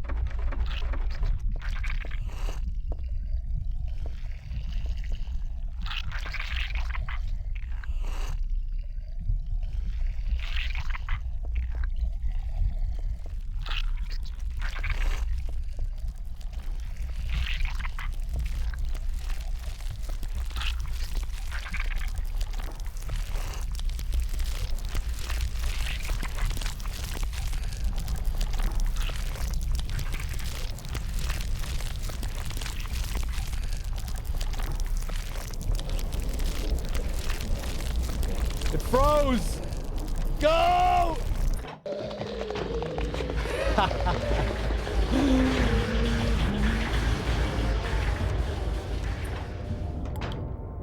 Oh boy, amazing. The sound there is so good.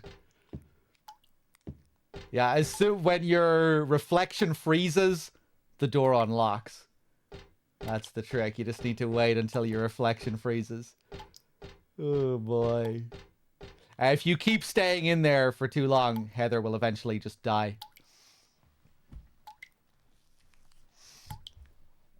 Love the reflection shenanigans, yeah, and then how it bleeds into the room that you're in. Those bleeding animated textures are so cool in this. Okay, where the hell am I gonna go now?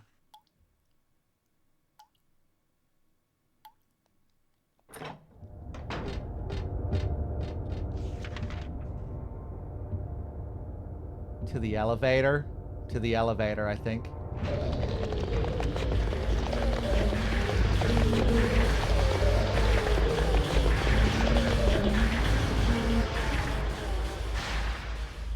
Does it have a special game over screen? I don't think so, really.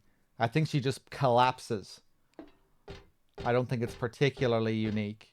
Maybe I should try and get the Valtiel scene just to show it at some point. We'll do that later. I always forget to show that. Let's go to the first floor.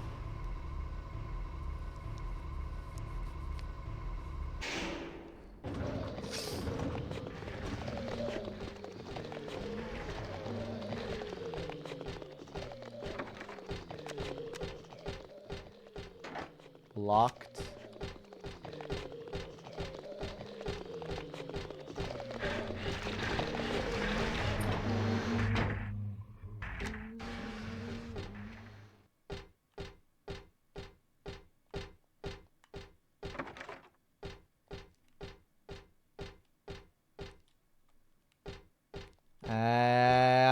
nothing in here for me, game?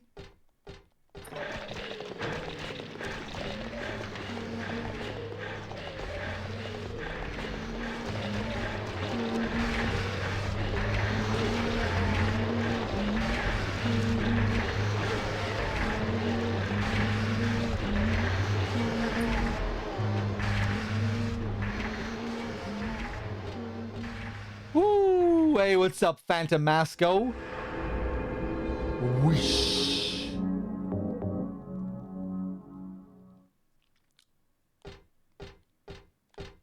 There's a memo here on the chart. Dr. Midkiff, please use extra caution with the patient in room 312. He should still have his religious freedom here in the hospital, but he shouldn't push his faith on others. I'm a victim too.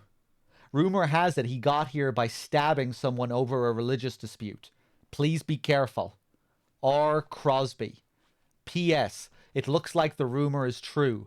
According to the head nurse, I do think he's a good... P.S. It looks like the rumor is true according to the nurse.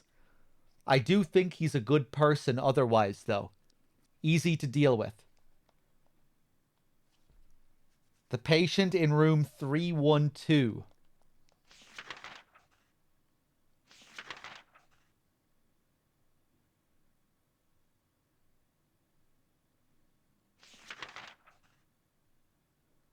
There is no 312.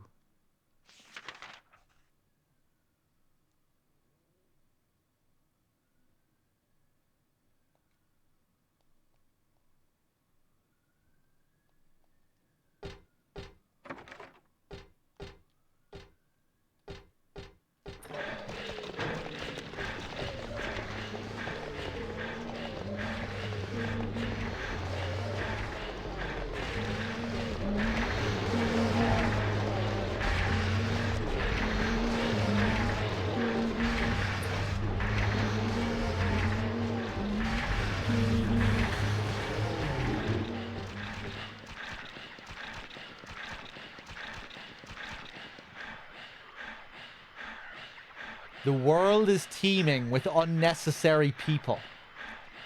It's God's decision that I fight. As a knight of honor, as a protector of the seal, I sacrifice myself to the blood of criminals. Fuck! I skipped her dialogue by mistake. Hold on.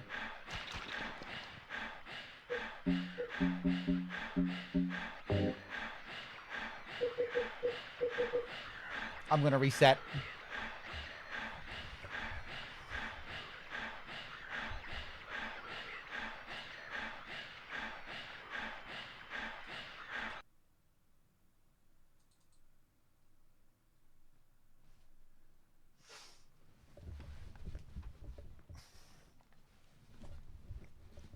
I just saved, so it's okay. Hold on 1 second.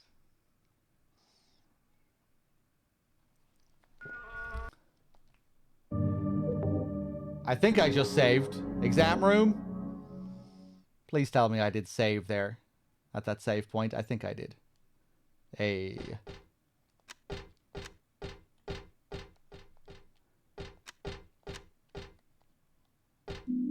Ooh, I'm not sure if I picked that up.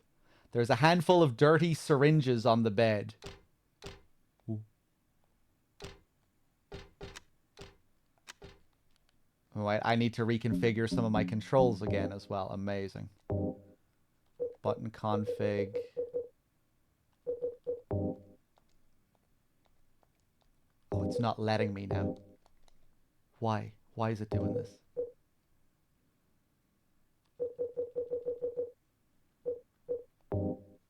Right, let's just play as it is for now and I'll deal with it.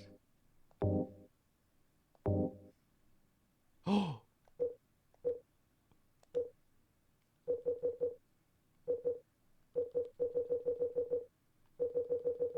Action. Why are you doing this?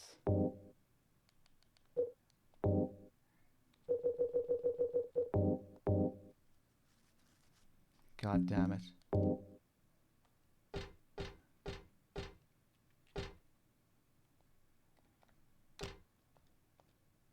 I'm not sure. Hold on. There's a handful of dirty syringes on the bed. I'm not about to use them, that's for sure. Now, let's go back.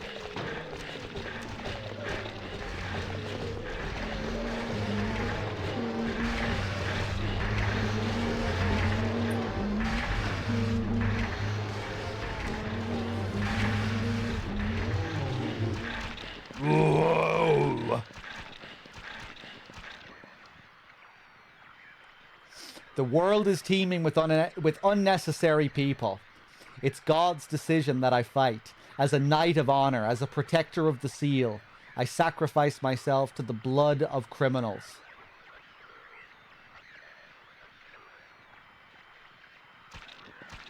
Who wrote this? Some twisted individual, eh? I see this and I want to ask him. So, you think you're one of the necessary ones?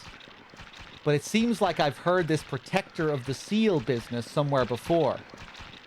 So it would seem as if this is Leonard, perhaps, writing this.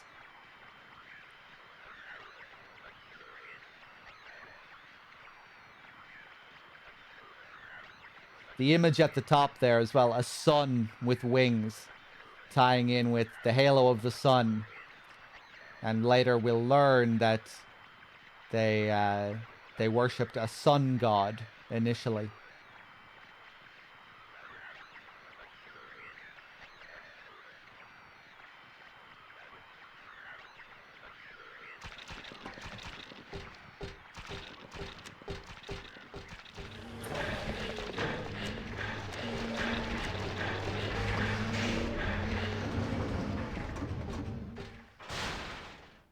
Now,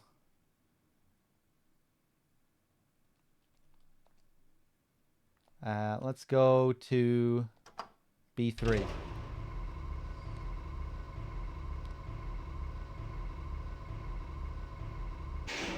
Thanks. Hey, Hugmaster, thank you for gifting a sub to Minmo. Cheers, cheers. 1 second, guys.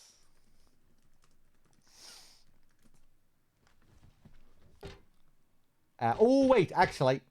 Nope. Let's turn around. We should go somewhere else first. Where have I not gone? Second floor?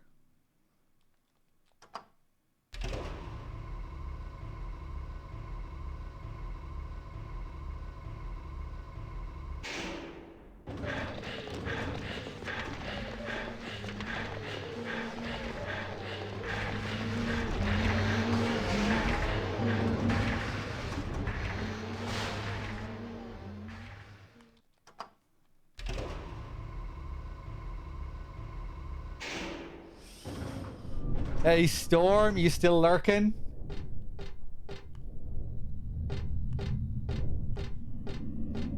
Oh yeah, another cool thing here. Another thing that's very easy to miss as well, how this room changes. Yeah, you can see the smiling face in there again, but the room is also seems to be full of these heat waves again.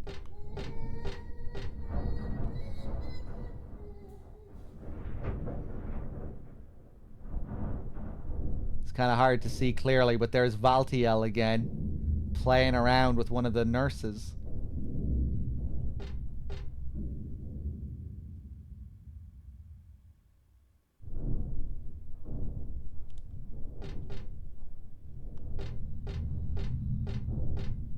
But this will change as well when we come back out from the next area. It'll be a little bit different.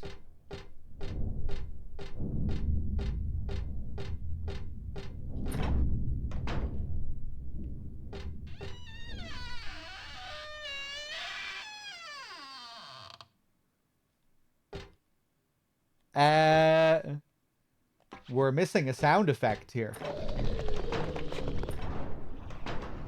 That was weird.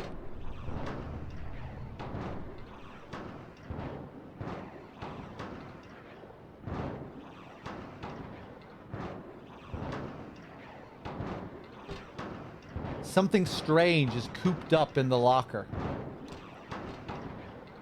Actually, the more I look at it, the more pitiful it seems. Like a child locked up in there with no chance of escape. I skipped something there by mistake. But it was Brie. It was only something small.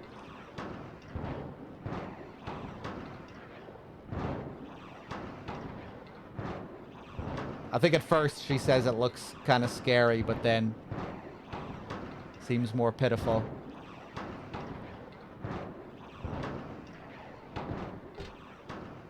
There's a paper bag here with nothing but garbage inside.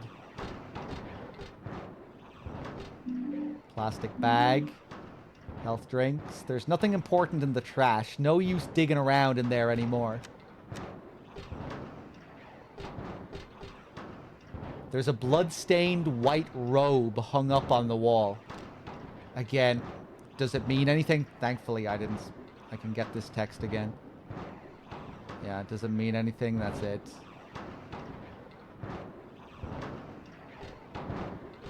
A doctor's robe, Valtiel's robe, someone assisting with the birth of this thing.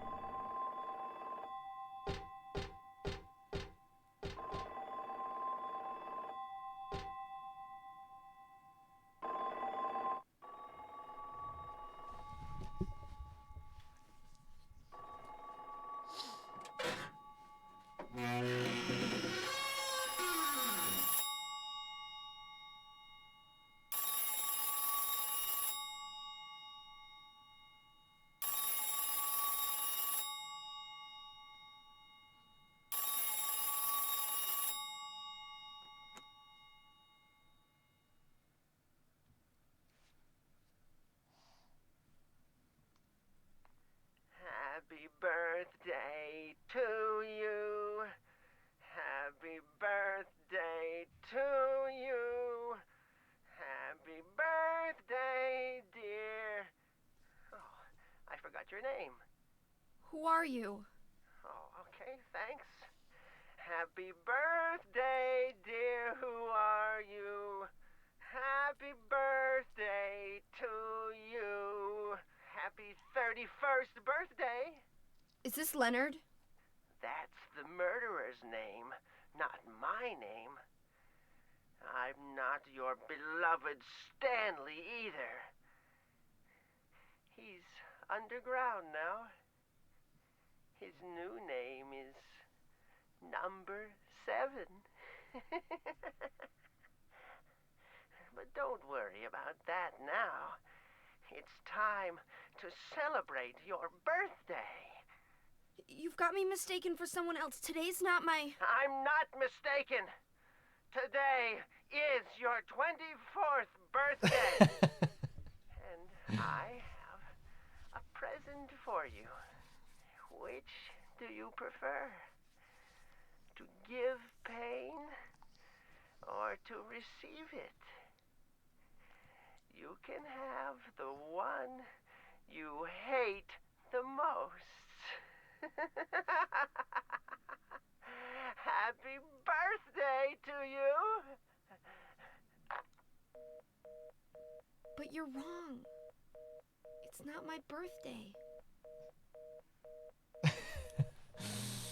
That's all Heather cares about. You just got it fucking wrong. So, it's kind of funny what they do with this scene. First, he wishes her a happy 31st birthday. Then he goes rambling on a bit more. Heather says it's not her birthday. He says, I am not mistaken. Today is your 24th birthday. Even though he just said 31st. But in a weird way, he's kind of right. Because what Stanley is doing is he's combining Alessa's multiple selves to create this birthday. Heather is 17.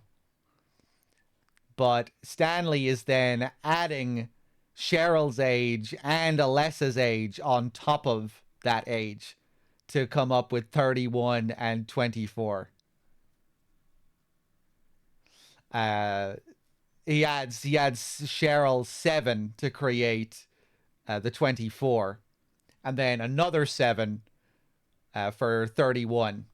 Alessa was 14 years of age in Silent Hill 1.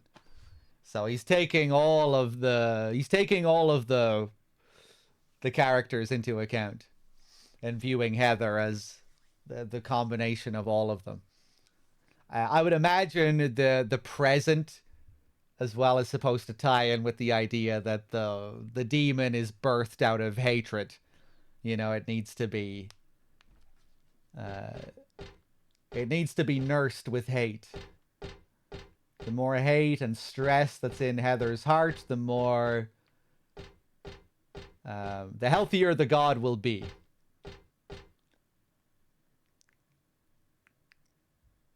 There's nothing coming from the receiver.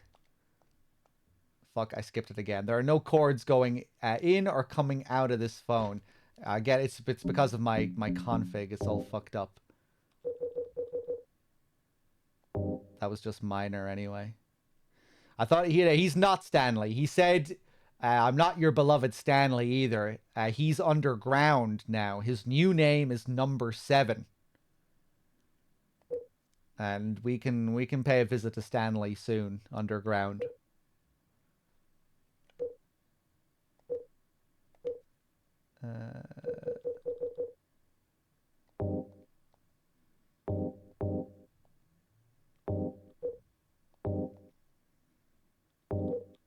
For fuck's sake. Okay, I'll just deal with it. Hold on, let me just try plugging my controller back out.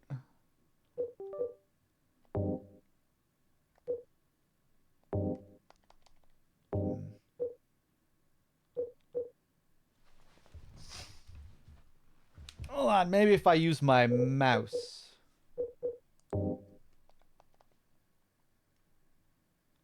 No, still just not letting me bind the controls. Okay, fuck it. I'll just try and deal with it.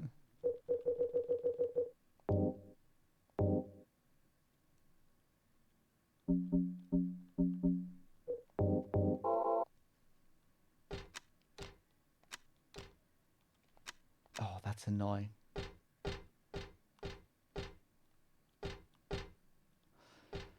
What's my favorite Silent Hill? Silent Hill 2.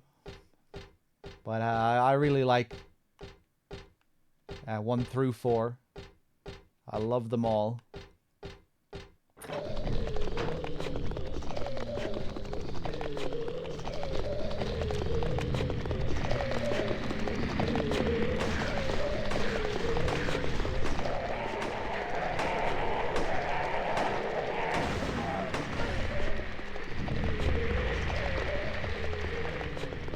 Silent Hill 2, what you gonna do?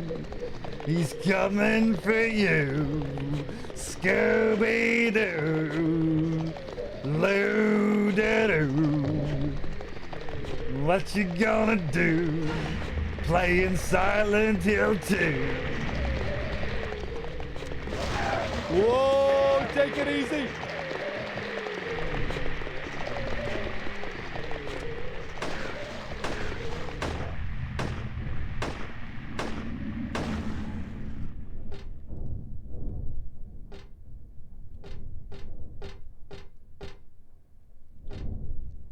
So now when we come back, remember this room we were looking at? Now it is just drenched in blood. Something happened in here. Baltiel is gone. The nurse is gone. This one image of the face kind of looks like it's wearing braces as well, doesn't it? I always thought that anyway.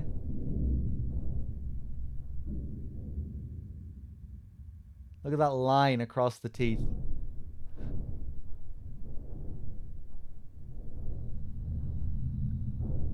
Looks like it has that same background texture as when we first saw it as well. The one that looked like it had like lines of text in the background.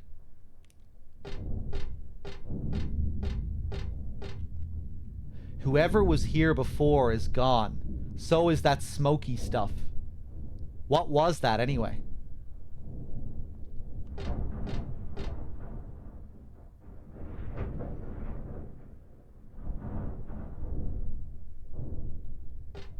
That drip effect looks great.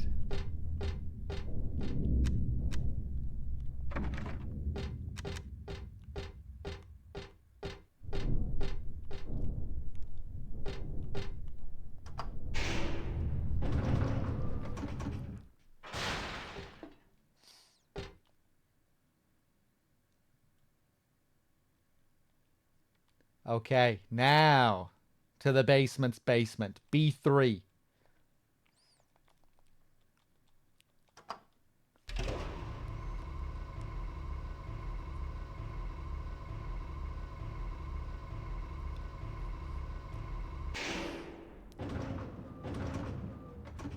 Where's number 7?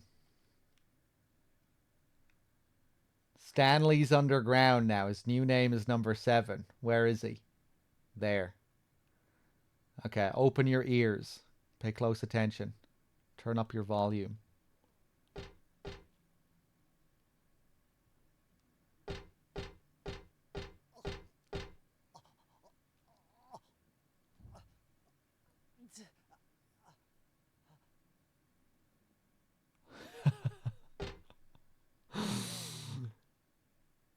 It sounds like he's reaching out, like gasping.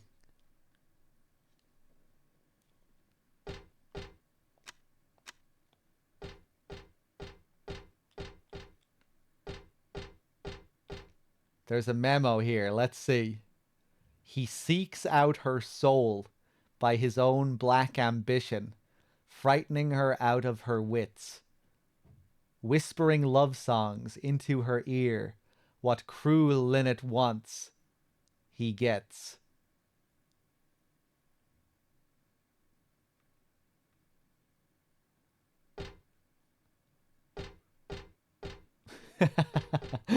Step away, Heather. Number 3. There's a memo here. Let's see.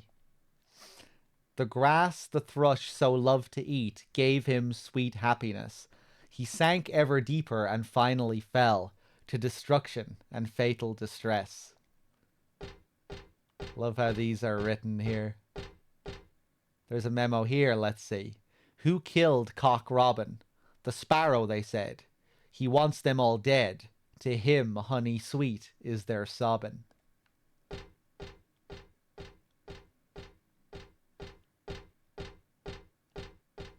Number 4. That was number 1 for Cock Robin. Cock Robin, who hid the key away, is ash in the oven all right. The place he held is empty now, and the doors remain shut tight. The oven. It looks like we have an oven up here. The crematorium. Bodies getting ready to be cremated. And a lock.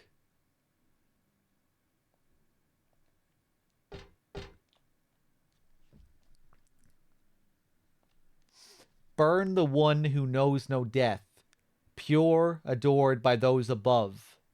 No prayers within, just simple love. And now the pining hunter, the flames longing for his rebirth, a distant breath within the earth. Burn up that heavy body of his, make it wind dancing in the sky. That bottomless gut, now a cloud, now a sigh. The sweet blood on his laughing lips now calls him to the gates of hell. There burns evermore that soulless shell. 4 bodies return to ashes. Thus the door is opened. Thus the door is opened. So the code is going to be 4 numbers, which corresponds with what we were just told at the end here. 4 bodies return to ashes. Thus the door is opened. Thus the door is opened. So each verse there is going to correspond to a body. We find which body corresponds with which verse, and we'll get our numbers.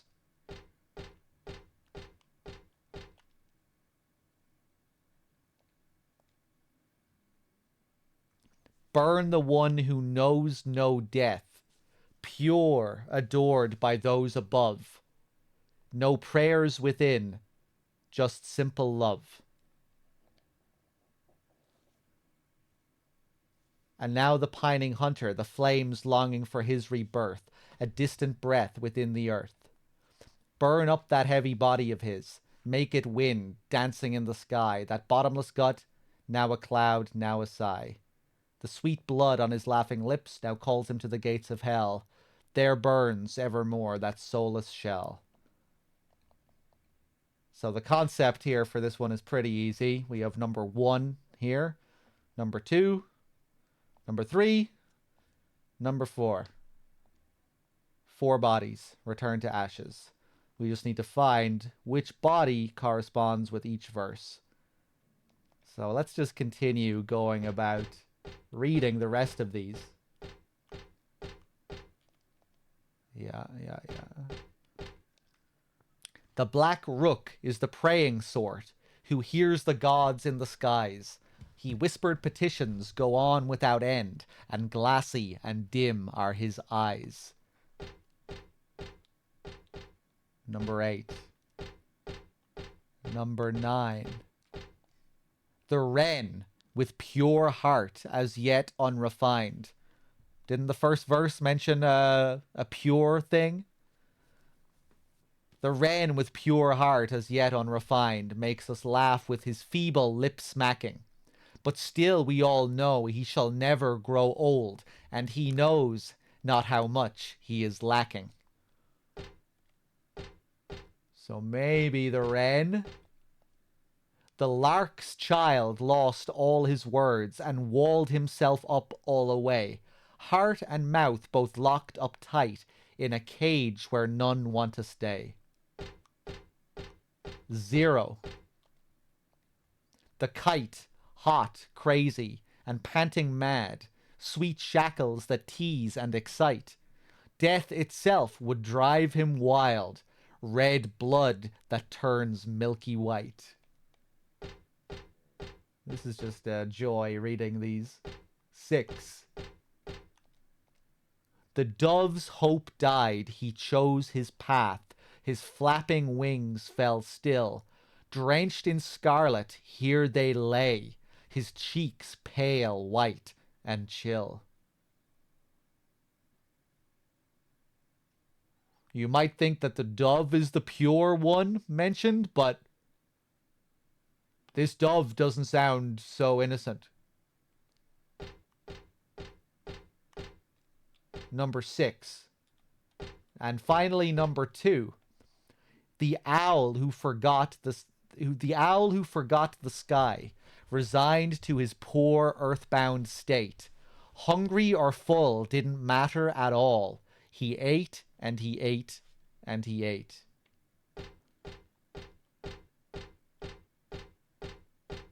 So let's go back here and see if we can match some of these verses.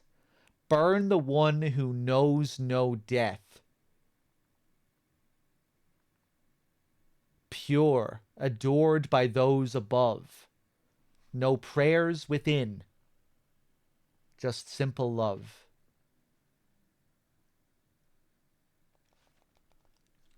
Let me go back and read that one that was pure. I think it was number 9. The wren, with pure heart as yet unrefined, makes us laugh with his feeble lip smacking. But still we all know he shall never grow old. And he knows not how much he is lacking, so he'll never die. He's ageless. 9. Let's go for 9 as our first one here.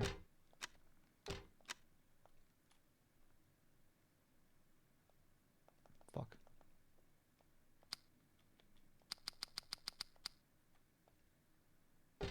Verse number 2.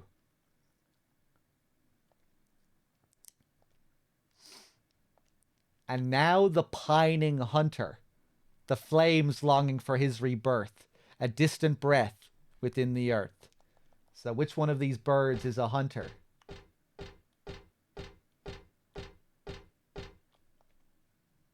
The owl, who forgot the sky, resigned to his poor earthbound state. Hungry or full didn't matter at all. He ate and he ate and he ate. Number 2. I really like this puzzle. The earthbound state. It also talks about the earth in that second one. 9-2.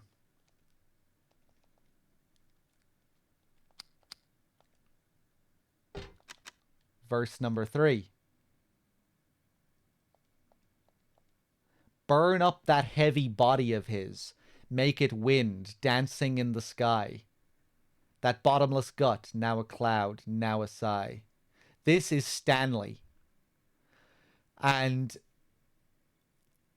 I think the dancing in the sky thing might be a subtle hint to his message on the roof. Didn't he talk about wanting to dance up on the roof? The bottomless gut, now a cloud, now a sigh. I think this is supposed to be like his never-ending love for Heather, his bottomless gut. This is probably one of the hardest ones to figure out because it doesn't really...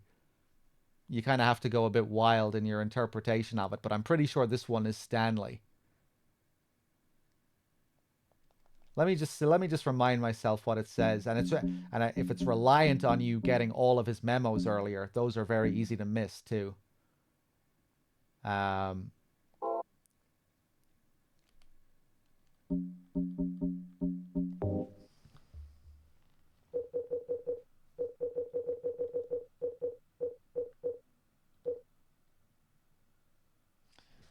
I also like the rooftop. It makes me want to fly. No, he doesn't even talk about dancing up there. But yeah, this one is Stanley.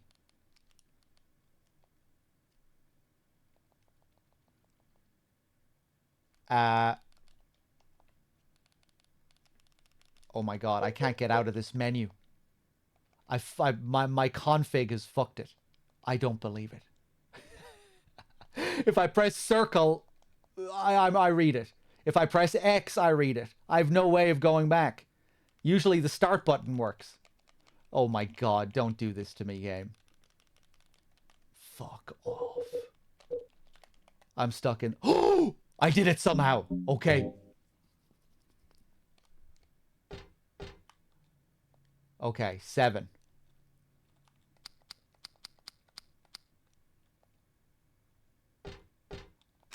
And finally...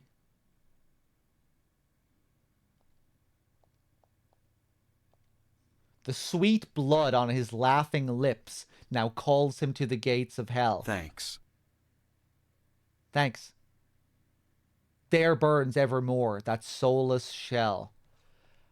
I think this is the dove, because the dove is this kind of mad killer.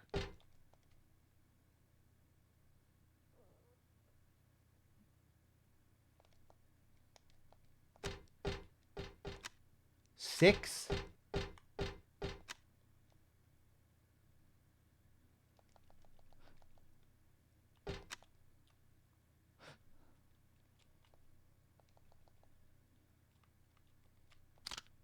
Oh, 1. What was 1 again?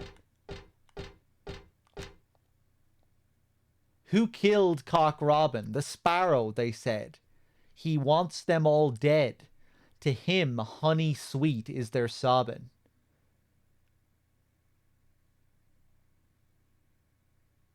Well, I guess this one is also referring to someone just reveling in their killing. Okay. Well, I kind of figured it out. Thanks. Silent Hill 76, thank you again for the bit.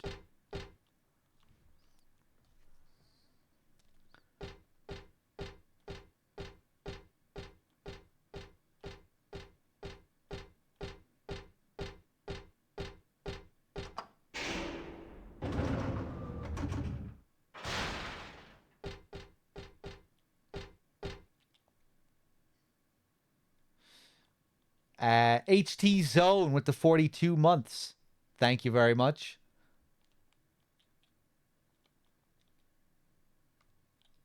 Okay. Wait, did I even take the fucking reward? I don't think I did.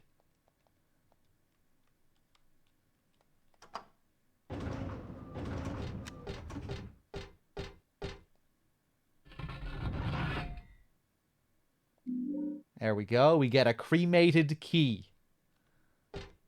There's nothing in here apart from a few stray ashes.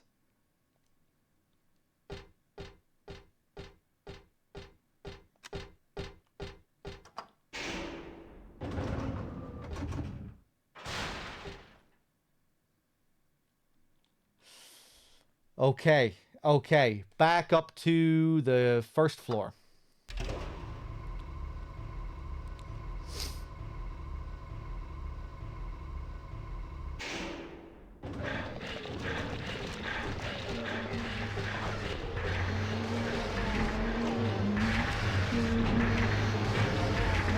Now we can cross over to the first floor hall.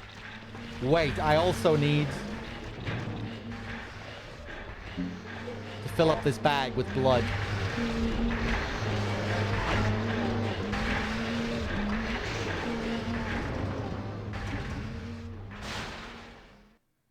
Up on the third floor, the second? I can't remember where it is. I think it's the second.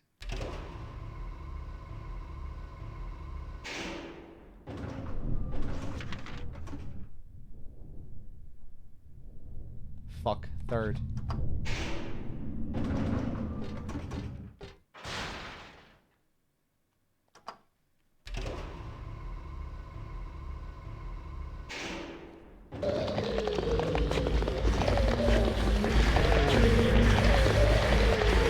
Get off me. Go, go, go, go, go. Oh my god. I didn't know you could kick them like that when they were just moving around normally. I don't want you to kick. I don't want you to kick, Heather. Just go, just go, just go.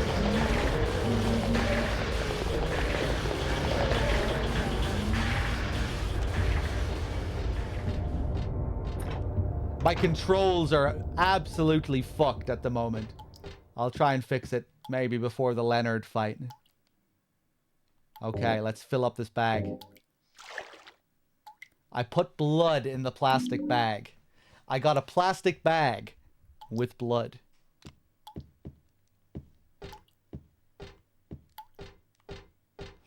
Hold on, let me stretch my hand again here. Oh boy.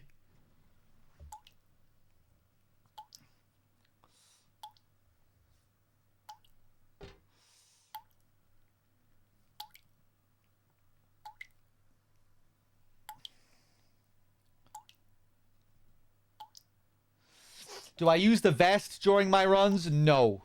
No. I generally play Silent Hill 3 on normal mode, so I don't have much of a reason to use it. Although I'm not sure if I still would use it on hard. Maybe for a couple of areas.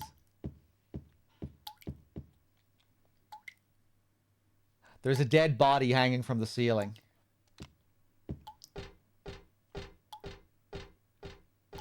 Yeah, I prefer having the faster movement.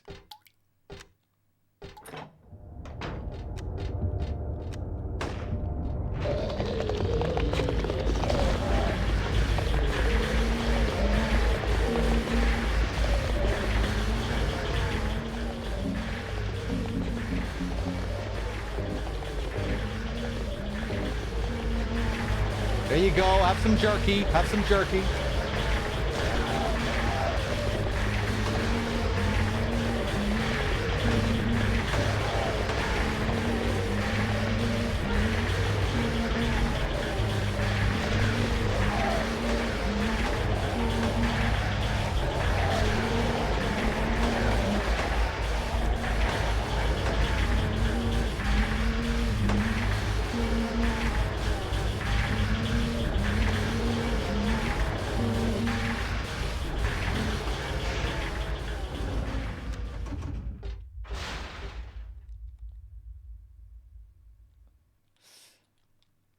Okay, okay. Just to explain how fucking scuffed my controls are at the moment. I think I have two buttons. Wait, no, circle and X. Wait, no, circle is my run button, but also my action button at the same time. So when I try and run past an enemy like that, Heather will run, but then she'll stomp on the enemies. Because it's set to both run and stomp at the same time. So when I want to run, the game will prioritize the stomp. Also, I think square also turns on the light. I have two buttons turning off the light and on the light. And I can't access my button configuration. I can't change my config at the moment. So it's kind of fucked up. Let me go to the first floor.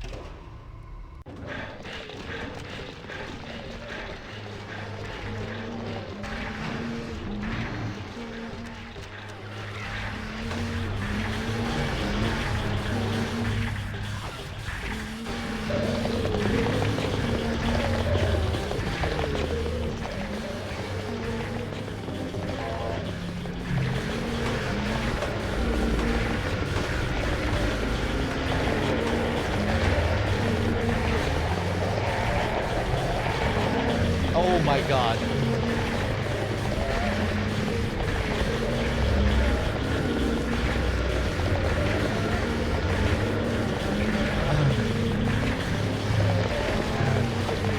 Oh, I'm so fucked.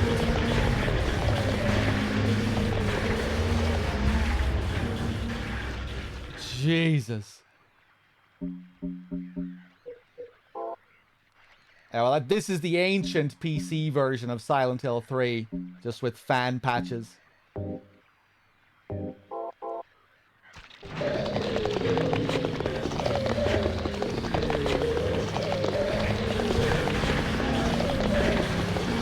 Oh my god.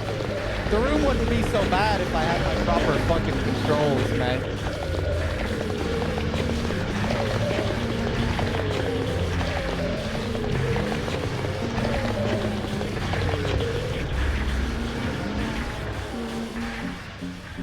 Let me see if I can set them. No. Still fucked.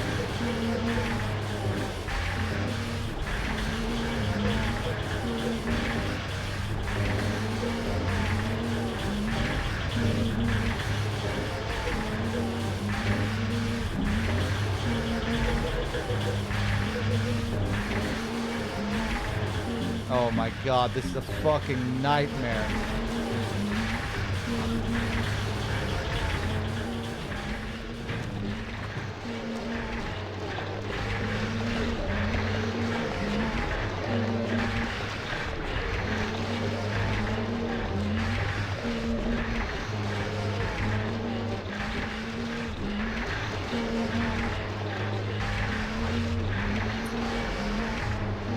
Oh god. Alright, let me try and fix these controls.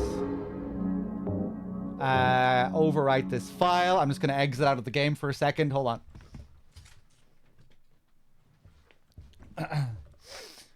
Jesus Christ. Let me just close that. Let me actually open this INI file. See if I can do something with it.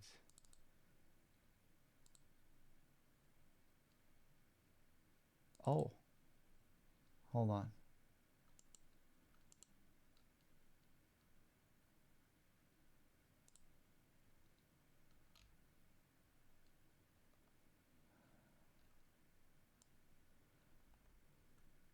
Hold on. Bear with me.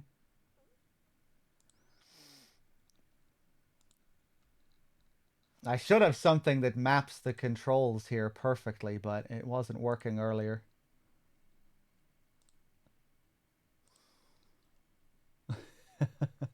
From that deafening noise to pure silence.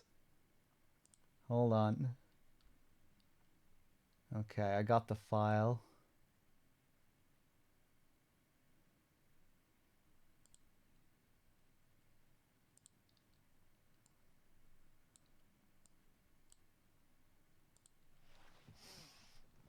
Now, let's see if I can do anything in these config settings. One sec. Button 1, button 8.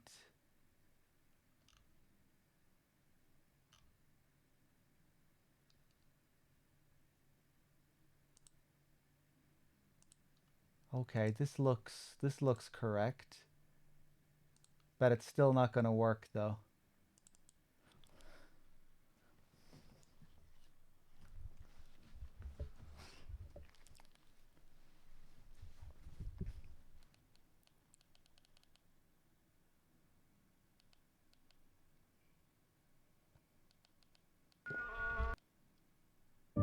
Okay, let me go into the options just to see how it looks.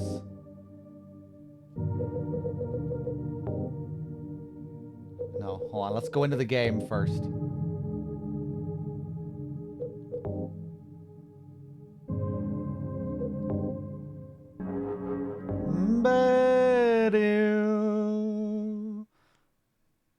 My balls. Oh!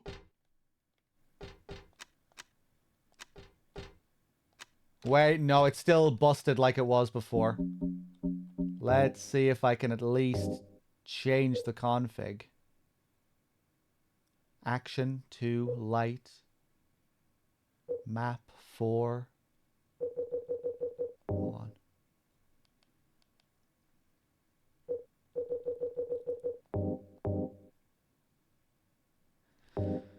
I don't want to reset, because then I might not be able to assign any fucking controls, because it's not letting me map most of the buttons on the controller. Square still switching? Yeah. Square is currently turn off on flashlight, ready weapon, and maybe block? Okay. Christ. We can live with it.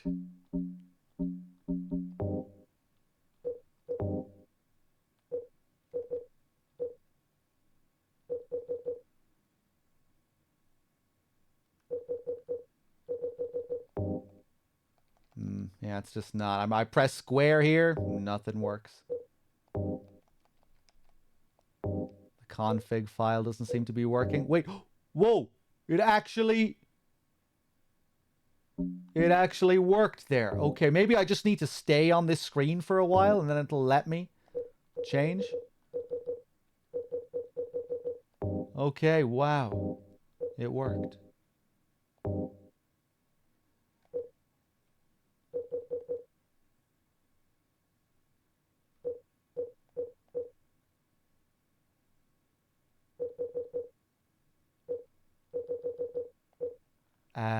Cancel.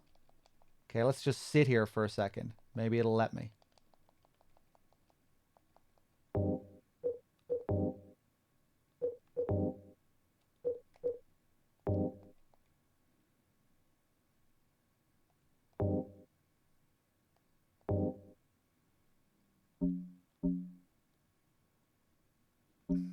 No.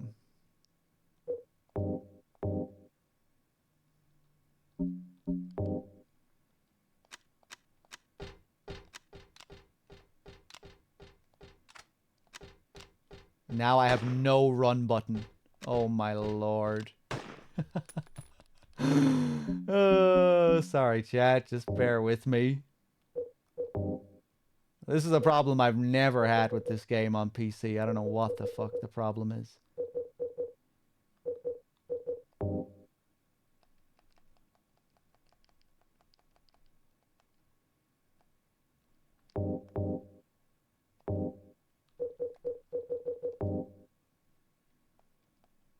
No. Oh my god. Wow, it changed. It allowed me to change to button 2 there. Why? Why? I was just mashing and it let me all of a sudden.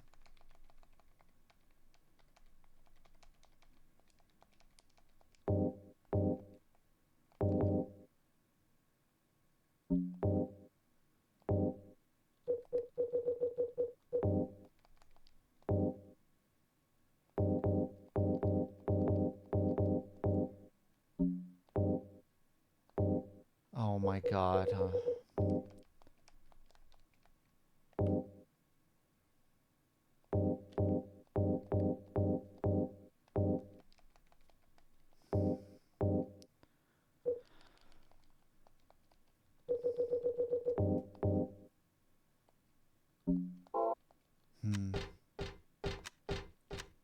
Well, I'm back to running with circle then. Fuck it. Let's just see if we can get through this area.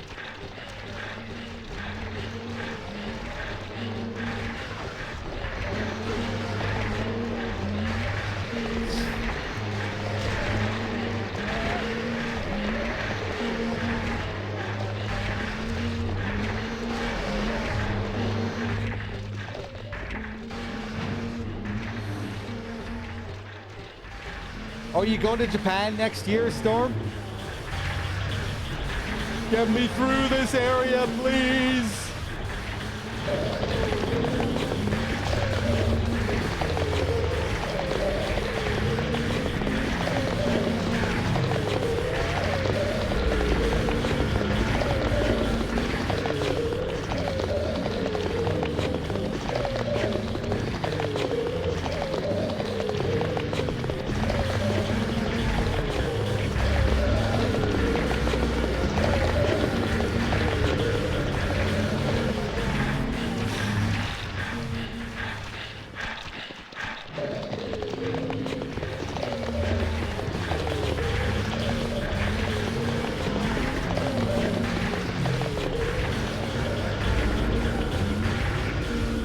Woo! Jesus Christ.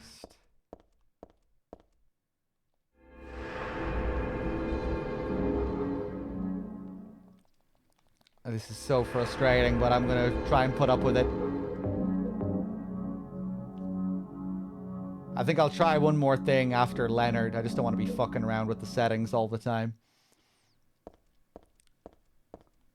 Now, I think if I go back outside, it might be empty once you reach this room.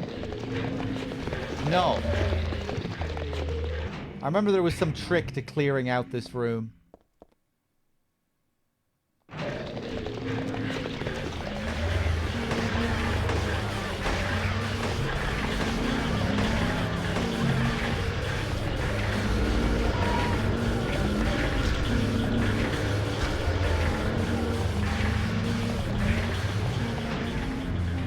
Oh my god. There's a stretcher here. Not just your usual stretcher. This is more like an altar of some sort. Lit candles, a knife. And is that blood I smell? Did they worship that picture or something in the picture? Well, at least my search button still works normally.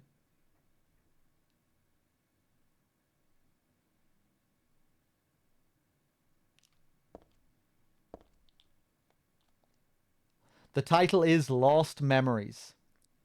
One characteristic mentioned only in rare documents and dying out in the modern age is that of the ritual sacrifice. Offering prayers, pierce a man's chest with a copper stake, drench the altar in the blood which spouts red from the heart, to praise and to show loyalty unto God. In another sacrificial rite mentioned in the same book, the victim is burned alive. This was a more dignified ceremony, in which prisoners and sinners were not allowed to participate. Only the clergy could be sacrificed. Similar to burning at the stake, no comparable rite can be found in religions practiced nearby. It may have some connection with the main deity being a sun god.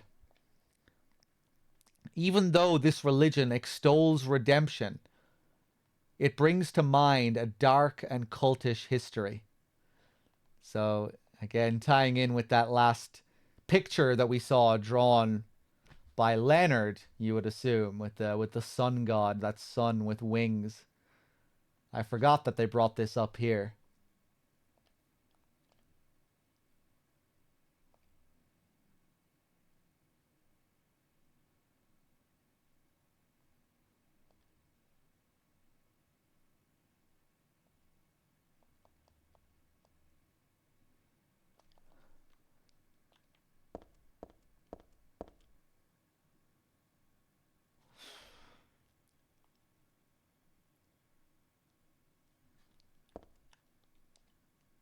Those candles didn't light themselves now, did they?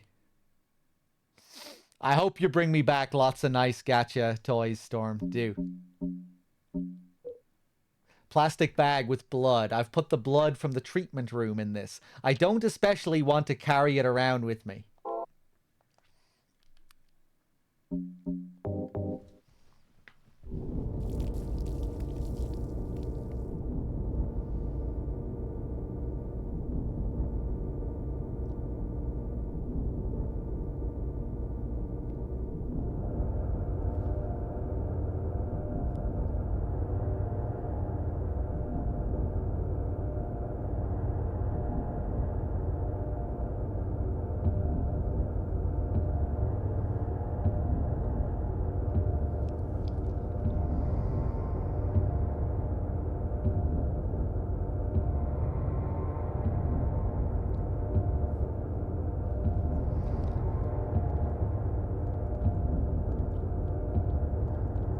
Does she comment on the hole if I go over here?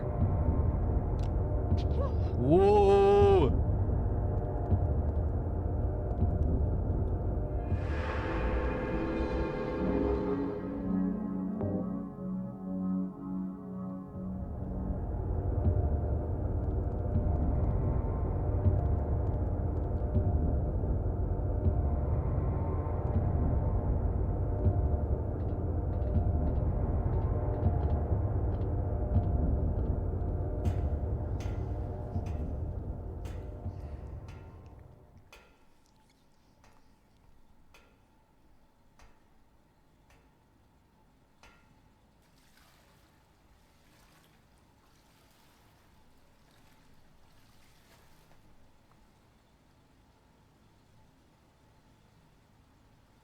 Heather? Yeah? Leonard, where are you? Thank you. Now I can finally leave here. Now Claudia's ridiculous dream is over.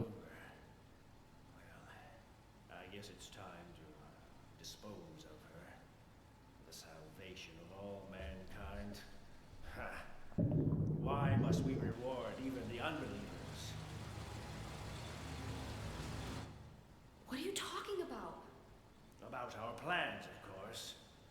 It's true that God is merciful, but first, one must be chosen.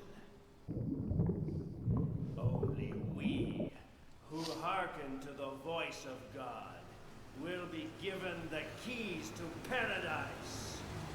Don't you think so, Heather? Yeah, sure. Go ahead and think whatever you want. What do you mean by that? I mean that I don't think the way you guys do. I don't want any part of that kind of paradise. You're an unbeliever. You deceived me. I didn't deceive you. We were both just wrong about each other. The sigh there. Person. So you tried to trick me so you can run off with my seal, eh? Heretic! You plan to destroy God! I told you I wasn't trying to trick anyone. What is this seal thing anyway? Don't play innocent. You can't fool me anymore. The seal is mine! I was appointed by God to be its guardian! I love how childish he is here. The only thing you'll get from me is a gruesome death.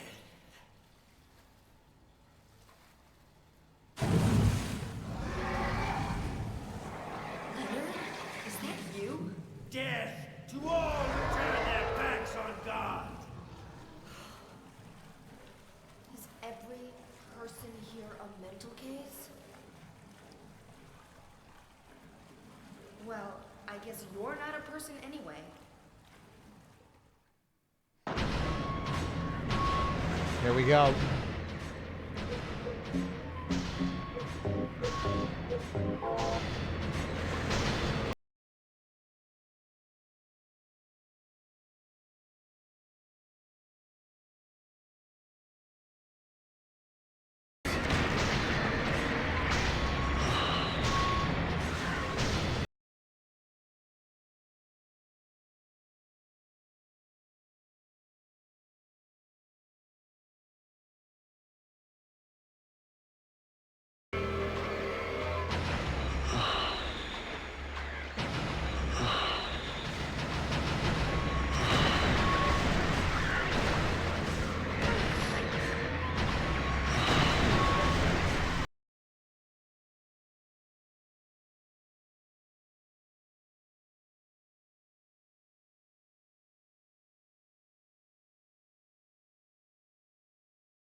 This flashlight action. Go, go, go.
He's almost finished, I think.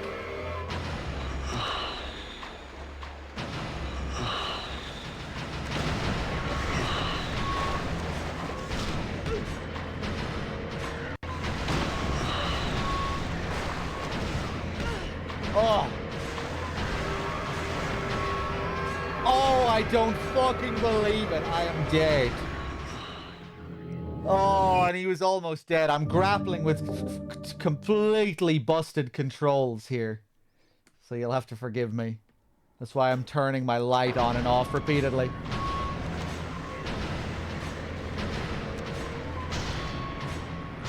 Yeah, I hope you're enjoying the light show.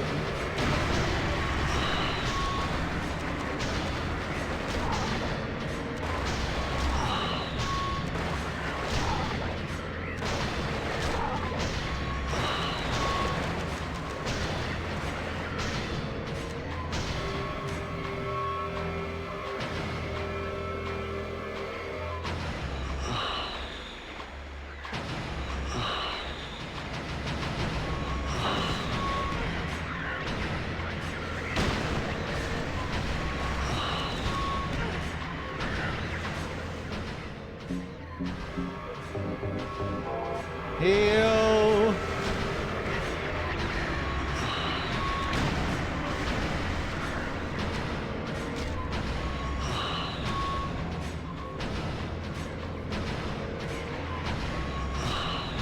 Oh my god, she actually managed to kick him there.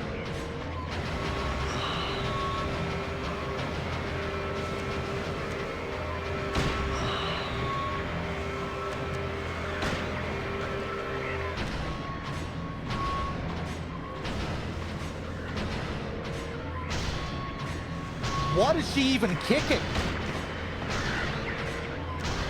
I didn't even know this was possible.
Heather, what the fuck are you kicking?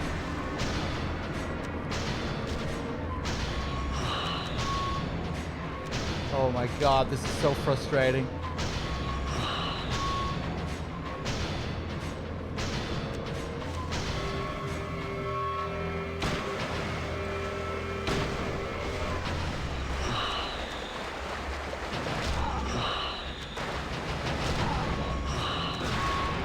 Oh, it's over. Thank God.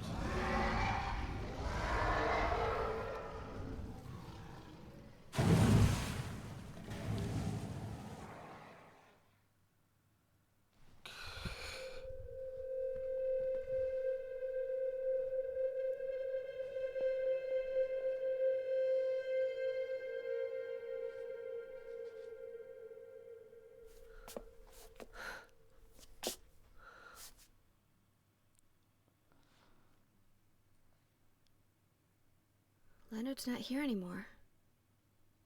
I guess I should head back to the motel now. I hope Douglas is okay.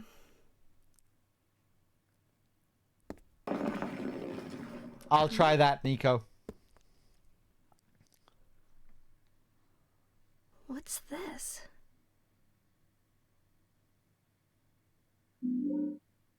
Not very cute, is it? Here, Heather, you take it. Oh, thanks. I got a talisman. And this is the seal that Leonard was babbling about. Talisman. It has an odd design inscribed on it. I got it after I defeated Leonard.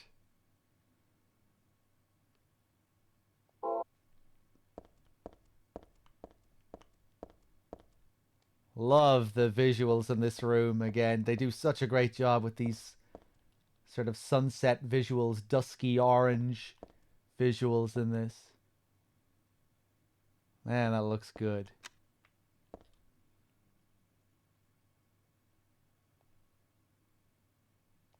This is still here.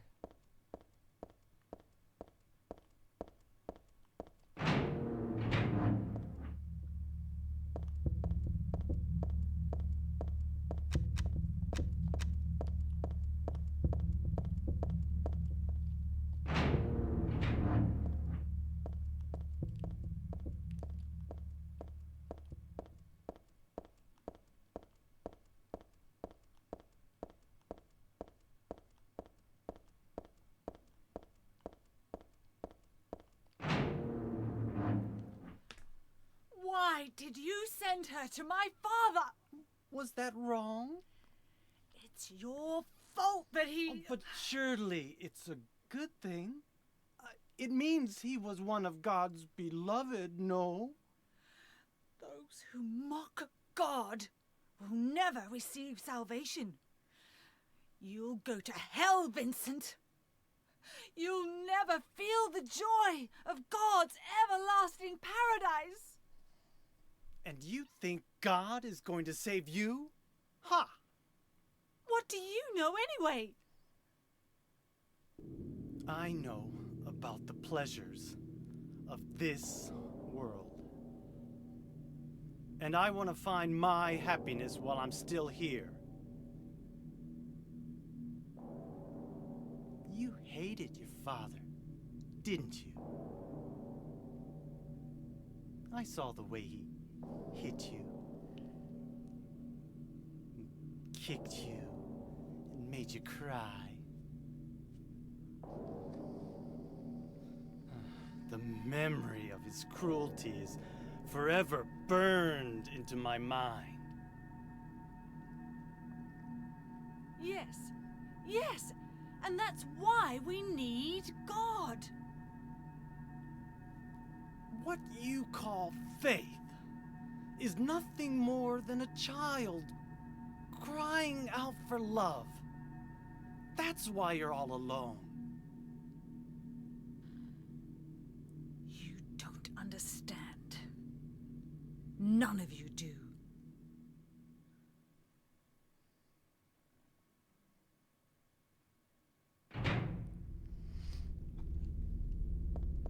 All right, we're back as Heather. So there we see Vincent and Claudia having a little argument. Claudia has found out that Heather was sent directly to Leonard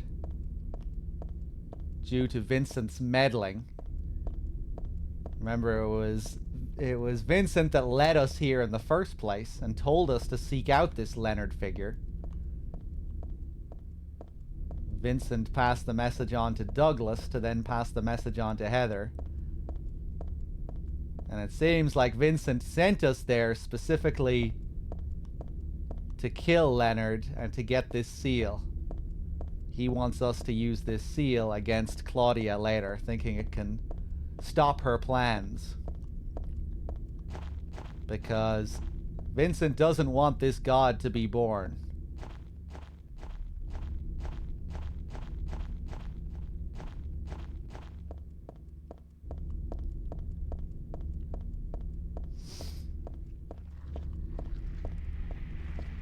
Yeah, I really like a lot of Vincent's lines in this, his delivery. The line that he has about, you know, Claudia's faith being equivalent to being equivalent to a child crying out for love is interesting, because I was just thinking about how Leonard really sounds like a child with his delivery. I was appointed by God to be its guardian. I'm the one who does this. Like he just sounds like this. He sounds like a child. You know, he sounds. I'm not really sure what words I would use to describe the way he sounds, but just like, yeah, it's just like a childish tantrum. It kind of seems like it's one of the ideas in Silent Hill 3 that, you know, Heather is supposed to be the young teenager, but so many of the adults she encounters are like these raving, petulant children. It's like she's the adult in this world full of adult babies, man babies. You know, she's just trying to have this normal conversation with Leonard, and he's gone so far off the deep end that, you know, he can't even. It's like they're in two different worlds.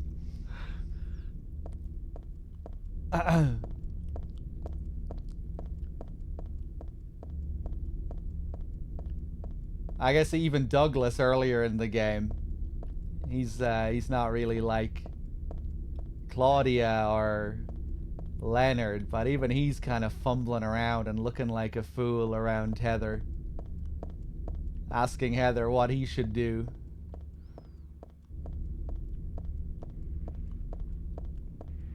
What color is the highlighted weapon text? The highlighted weapon text?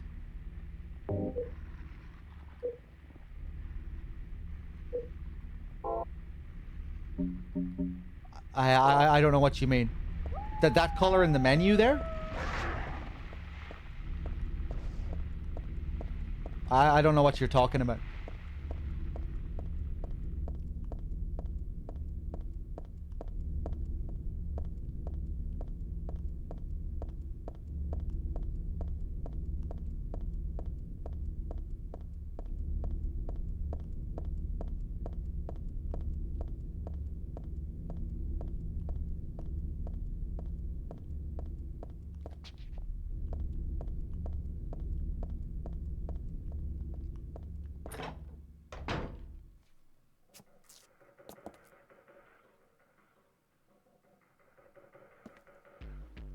Where's Douglas? He went out. But he left a message for you. Was there someone else here just now? No, just me. Don't you want to know what the message is? Yeah, what did he say? The church is on the other side of the lake. Church? Wonder what he meant by that. You don't understand? That's where Claudia is. Across the lake. On the north side. If you're going, you better go through the amusement park. It's probably the only way in now. Go northwest on Nathan Avenue. It's a bit far, but closer than heaven. Is that it for the message? Uh-huh. Thanks.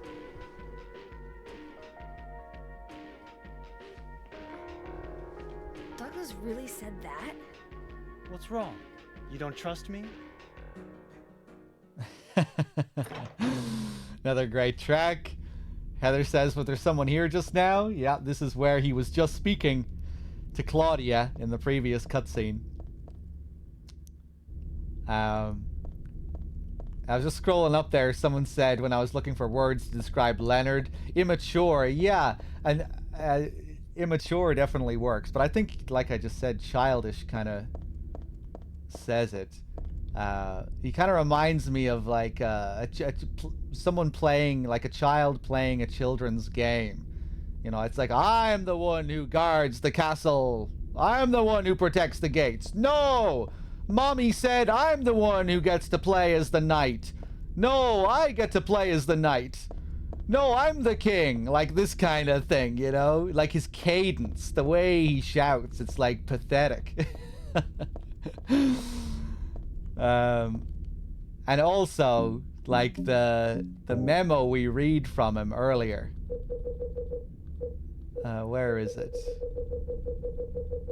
You know, and we see his drawing, day room notebook. I think it's the day room. This is Leonard's drawing. The world is teeming with unnecessary people. It's God's decision that I fight. As a knight of honor, as a protector of the seal, I sacrifice myself to the blood of criminals. So Leonard is not a part. He does not view things the same way Claudia does, as we heard earlier in that phone call. You know, he thinks that, the salvation of all mankind, that this God can bring about, this is just a foolish dream. And he views himself as this knight of honor, as a protector of the seal of Metatron. And we find out later the seal of Metatron, or it's supposed to at least, it's supposed to have the ability to counteract the forces of this cult. It has the ability to ruin their rituals, as we see in Silent Hill 1. You know, that's why Alessa is planting that seal all over town. It's to prevent the birth of this god. So I guess that's why he's protecting it, because if it gets into the wrong hands, it can be used as a tool against his god.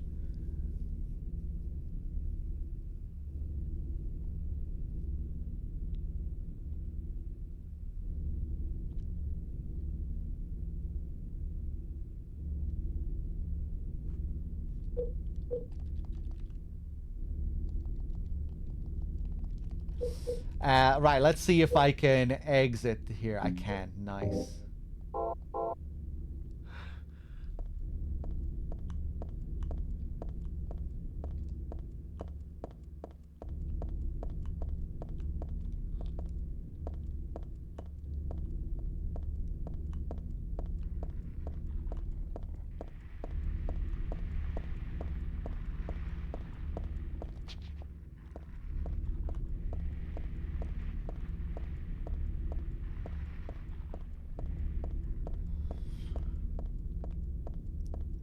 Is that smoke? No, this is just good old-fashioned fog. The fog in Silent Hill 3 is really thick. You're just covered in it. It has a bit of a different glow about it at this time as well. Subtly, when you come out after the hospital, it's a little bit darker. It's dusky.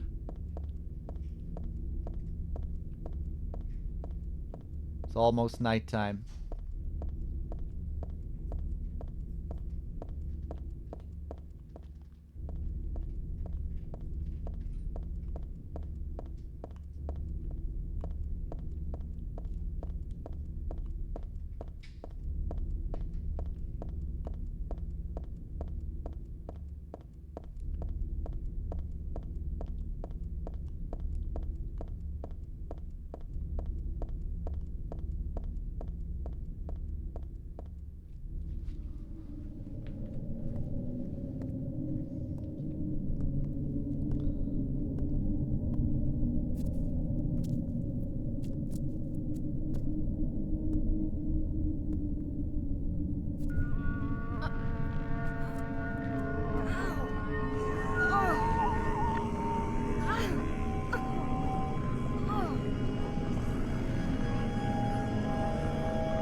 back.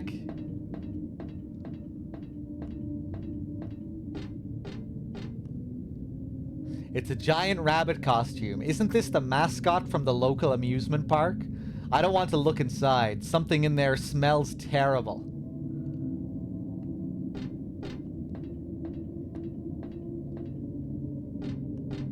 Man, those sounds. There's a dead body inside this box thing. There's nothing interesting here. There's nothing I can do about it, but I wonder who and why someone did this. I wonder who and why someone did this.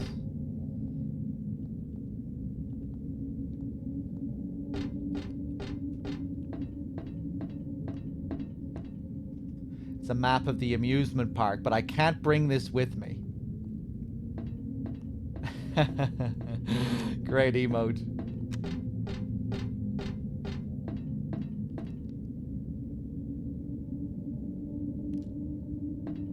Okay, let's get to the next save point, and then I'll see if I can fix my controls again.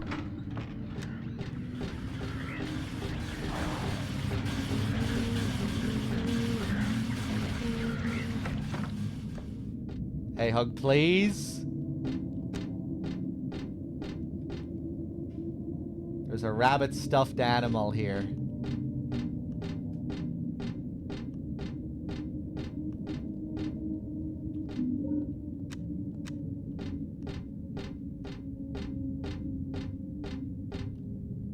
There are cookies and candies on display. I don't need any of that right now.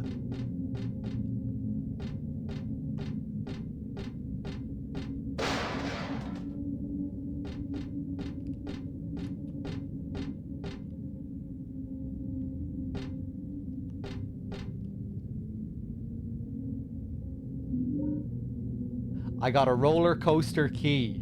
So in the nightmare sequence, this didn't happen. And Heather was unable to get the key here. And it just so happens this is what we use to stop that train from running us over. The tag says mountain coaster. Although the train still comes, so it's still kind of subversive what they do here. This was in a cookie jar. I always dreamed I'd have one of these. A cookie jar or a roller coaster key. Or a roller coaster. Because if she has the key, it means she has a roller coaster. Probably the roller coaster.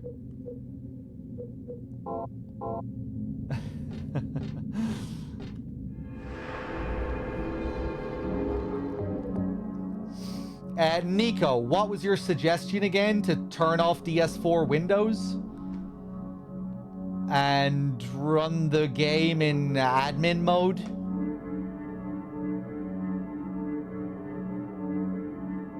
Okay, hold on 1 second, guys. My balls. My balls. Your balls. Okay, let's turn off DS4 Windows. 1 second.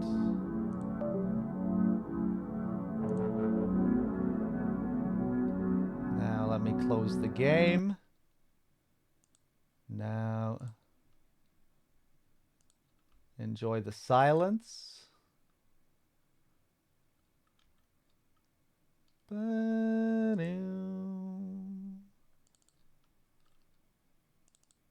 Konami, Silent Hill 3.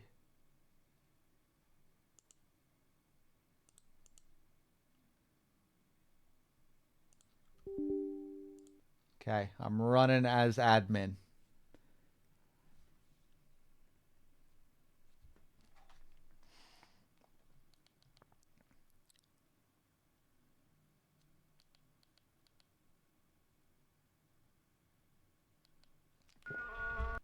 Can Scooby sing the My Balls song?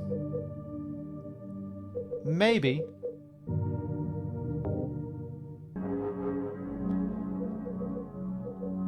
Oh. When I ran as admin, I lost all my save files.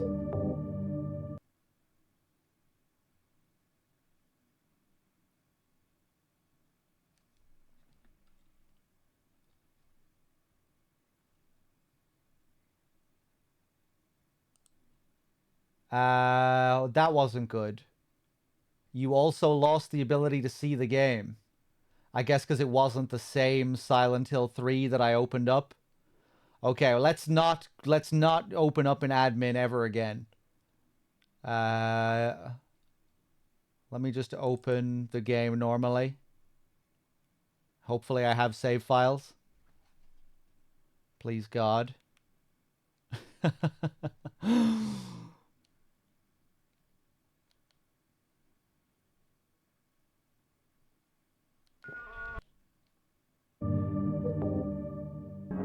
I have save files. Can you also see the game, chat? You can? Okay. Let's see how it is.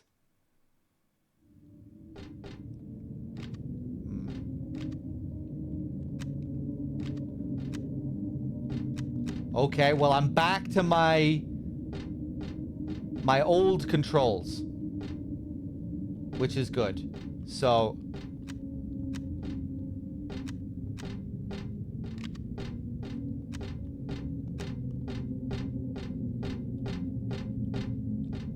yeah, my controls are still a bit scuffed, but they're way better than before. Let's just not fuck with the controls anymore, because these scuffed controls are a million times better than the scuffed controls I was just dealing with. Yeah, I'm just going to give up completely on getting the actual controls sorted. I should be able to rebind everything except L2 and R2. Oh. Let's see.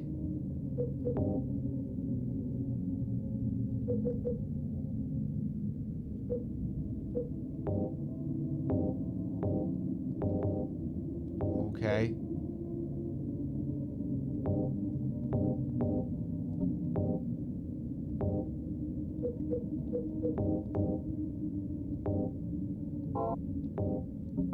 I'm pressing circle there to bind this as circle.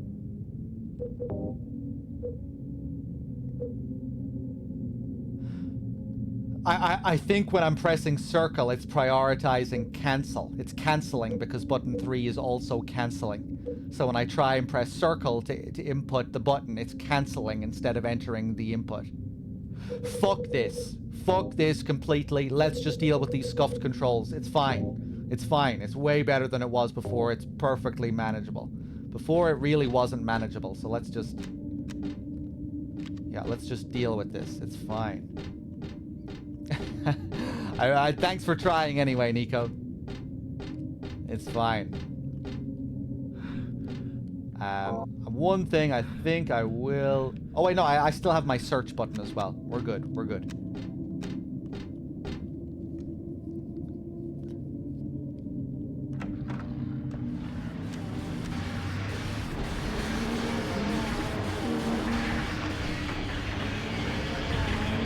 Whoop.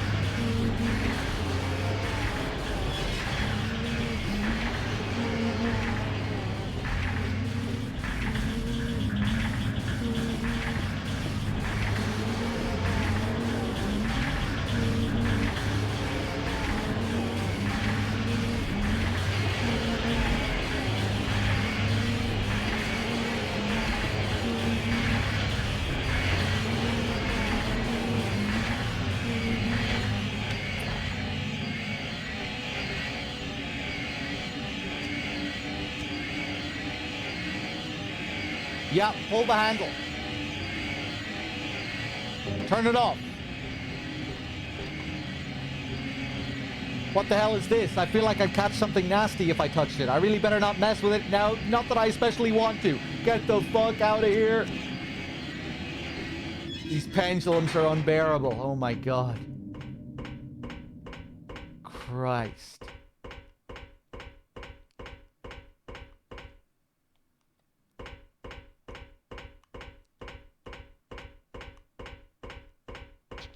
Whoop.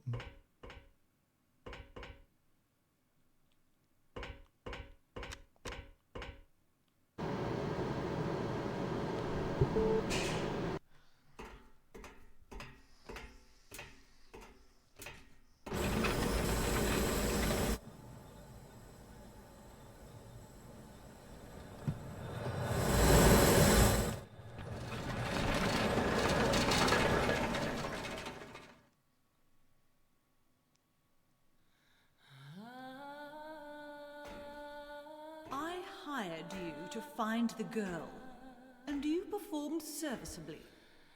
What is it now? You lied to me about Heather, lady. I don't like being used. Lie? What lie? That Heather was kidnapped from you. But it's true.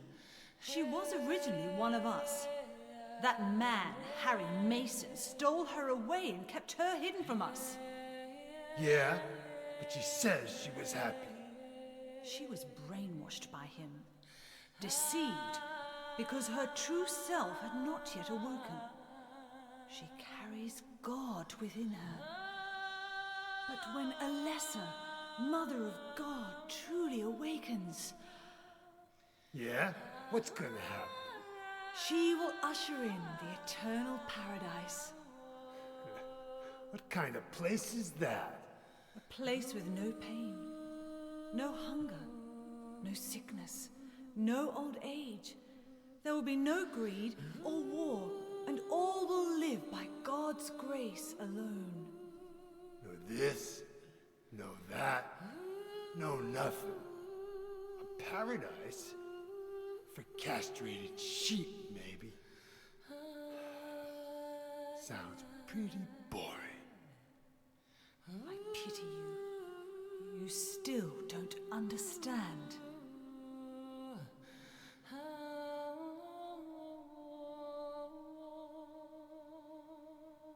You're going to kill me?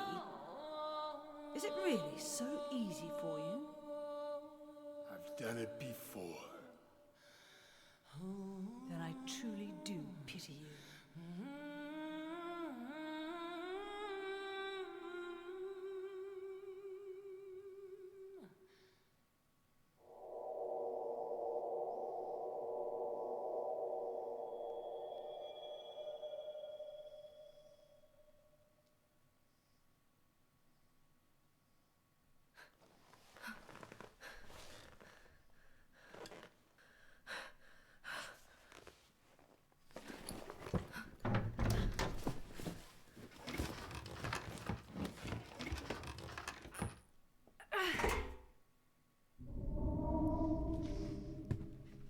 All right. So Heather jumps down here and wakes up. We get a little scene with Douglas and Claudia. We don't get to see the outcome, though. No this, no that, no Scooby-Doo. Just me and you. Sounds pretty boring. It's a popcorn wagon. Nothing very interesting about it. But this popcorn doesn't look right. I don't think I'll be having any. But then again, I wouldn't eat anything else here either.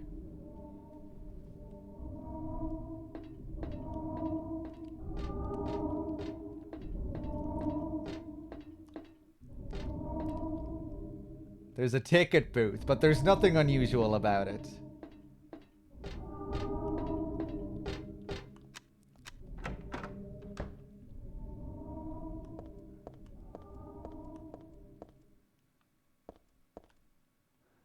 Borley Haunted Mansion.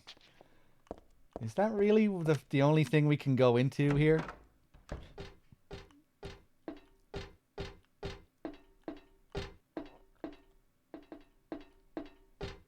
Oh, okay, I thought I remembered this being a little bit later. You can see the sign up there as well. Borley Haunted Mansion, welcome. Some of the models that they use during this section are great.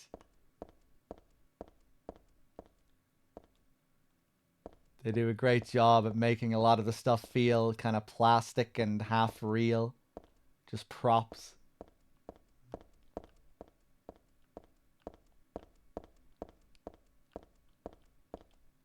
If you have a weak heart or may be pregnant, please refrain from entering.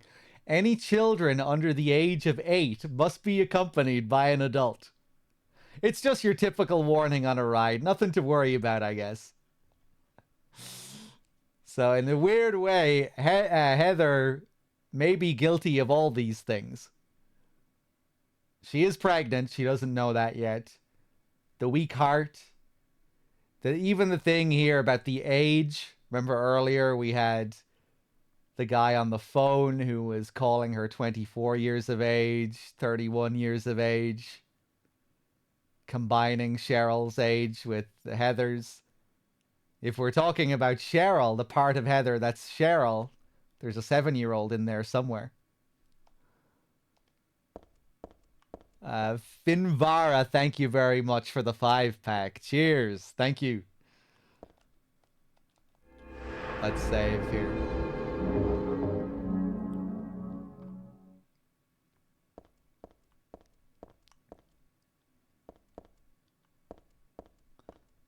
Also paying forward the gift you got from Martian as well. Thank you.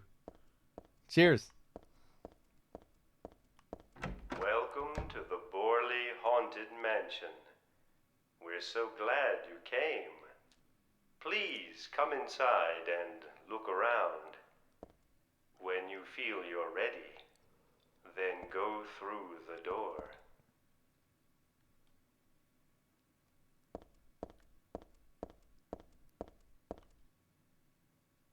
Help! Help! Do you hear those voices? A family of 4 was sliced into bloody pieces in this room. Ah, the cries of the children.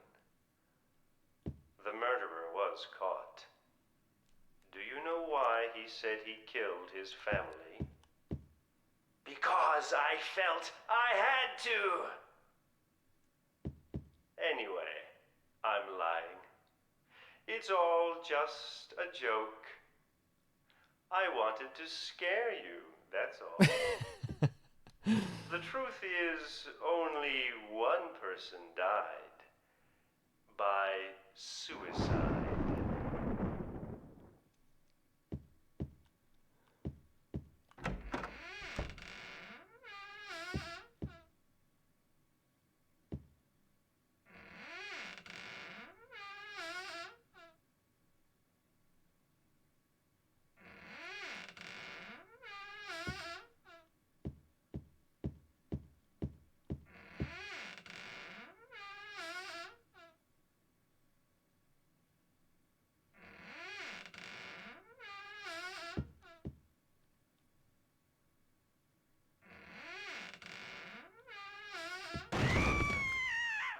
That's Danny. A quiet young man, but quite friendly as you can see. He was so eager to meet you. His hometown is New Orleans, but he came here after first losing his way. Oh, maybe you might know. Where is the path to heaven? I love the specific detail we get about Danny. He's from New Orleans.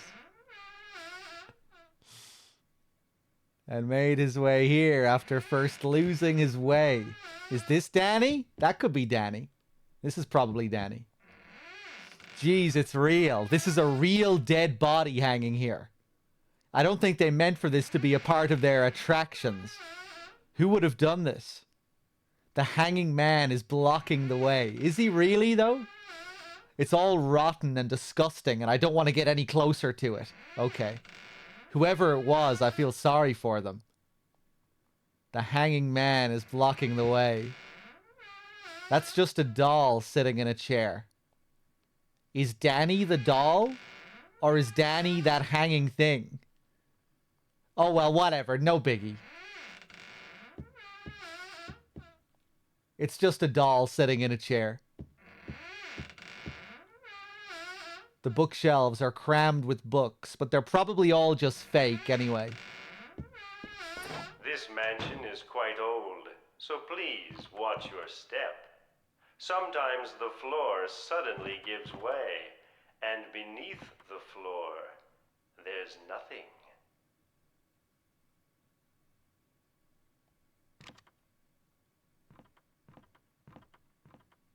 I'm so sorry.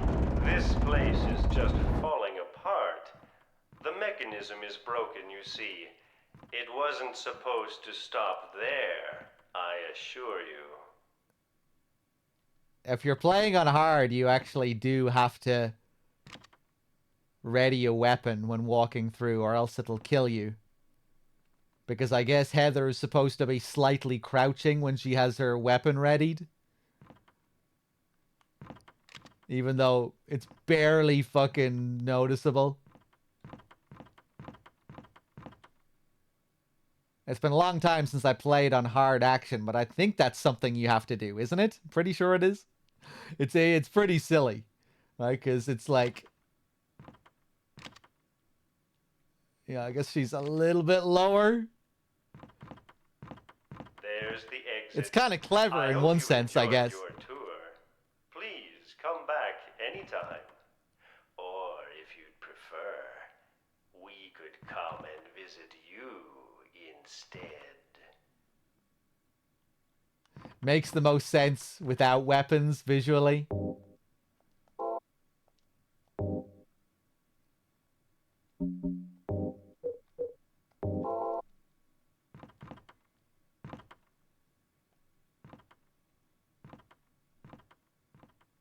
Yeah.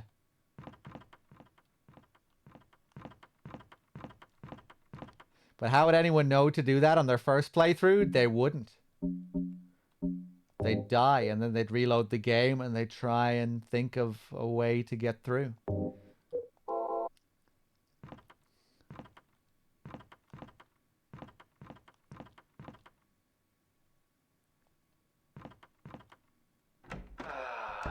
That was supposed to be the exit, but it seems that no one wants you to leave.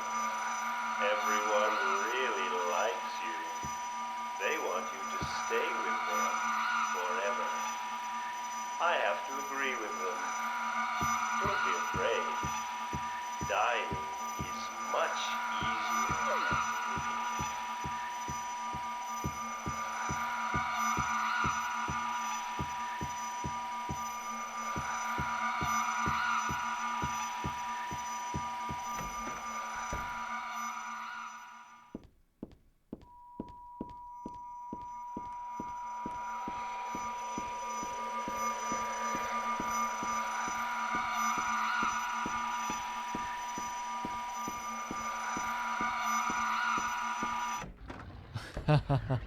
Love the sound there.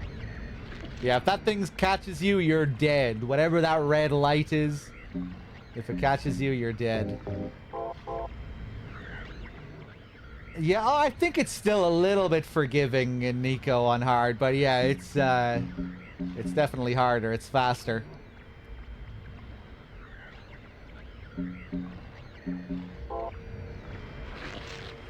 But yeah, I guess if you smack against a wall, you'd be completely fucked.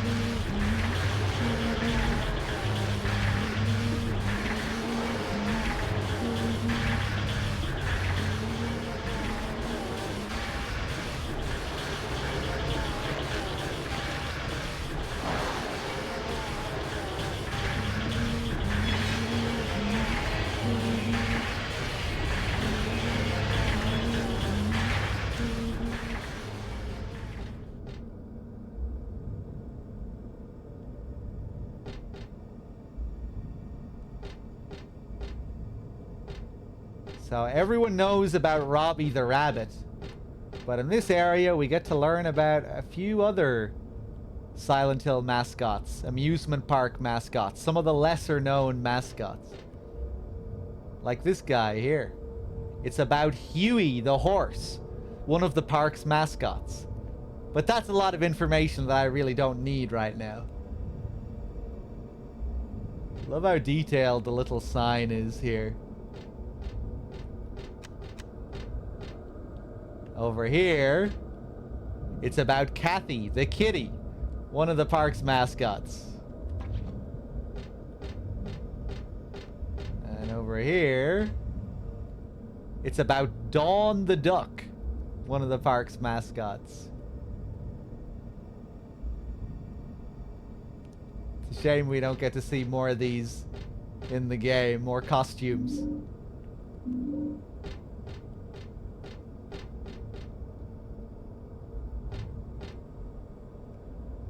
Can see Kathy on the exit there as well. I think Robbie should be here somewhere too.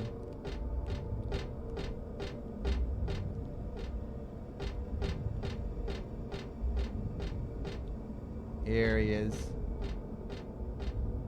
It's about Robbie the rabbit, one of the park's mascots. That's a lot of information that I really don't need.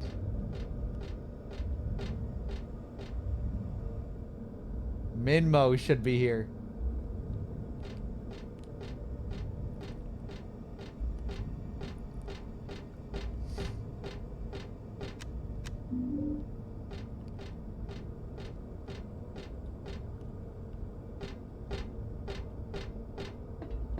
Love this little scene up here. Just the way the light looks.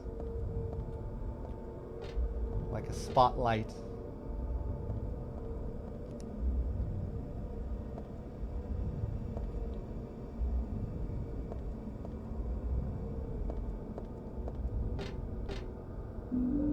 I got a red shoe. I guess it is a spotlight.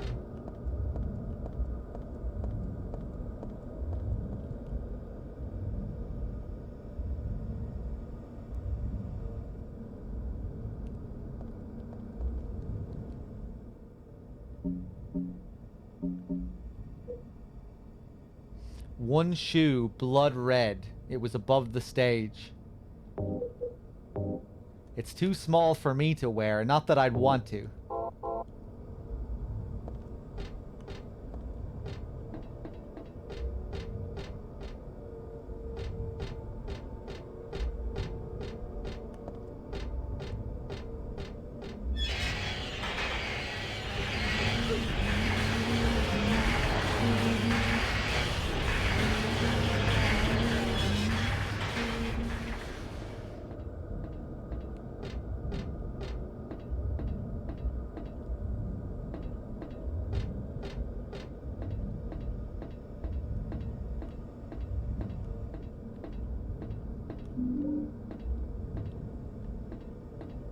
The switch is off. What's the point of turning it on now? Forget it.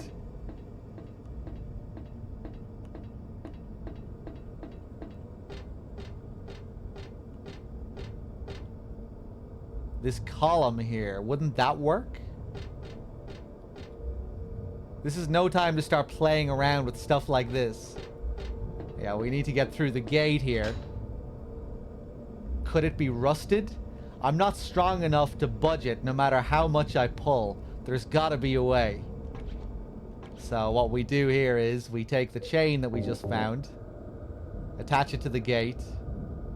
This half is fine. Better do something with the other half though. Like how we actually get to see the chain model here as well. And we go up here. We still have it in our inventory. Use it here. Connect it to the gate.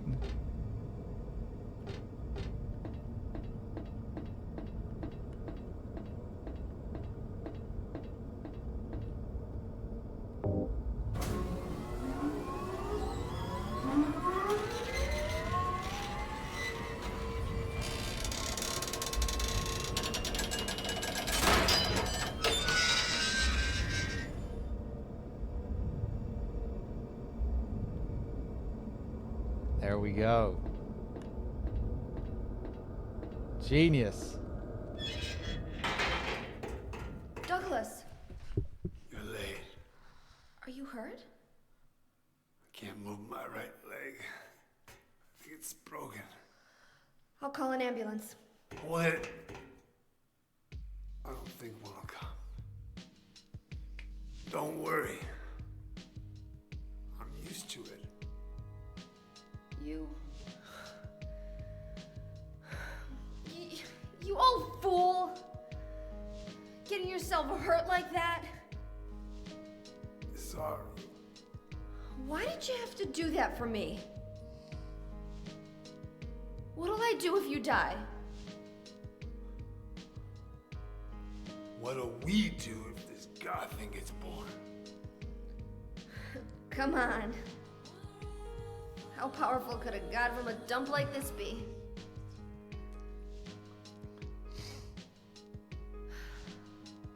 I'm sure it'll be no big deal.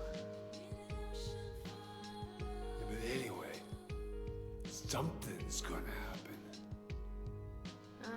Who knows? Maybe we'd all be better off if it did. But if this is how God of Mercy acts, I don't want to see any more of him. That's a pretty good reason to risk my life, don't you think? Plus, I'm just an old fool, right? You think you're Superman or something? You know, I always wanted to be him. Besides, Yeah. I want to help you out. You don't have to feel responsible. I know it's not your fault. You remind me of my son. You said nobody was going to cry for you. Dead people don't cry. Stupid kid got himself shot robbing a bank. But why? Maybe because his pop was a penniless good-for-nothing. Who knows? Anyway, now I guess I'll never find out. Sorry. I shouldn't have said you reminded me of a guy like you. Well, maybe if you had compared me to your daughter. Listen, I'll take care of the rest. You stay here and I'll be back when it's over. You'll be okay by yourself. Hey, no problem.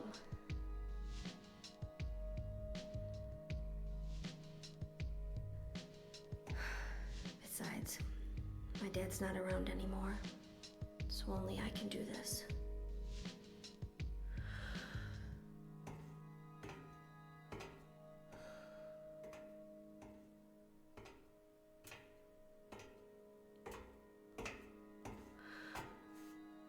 What are you doing?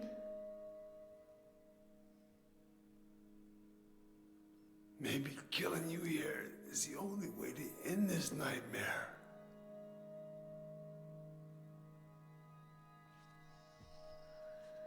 Yeah, you might be right.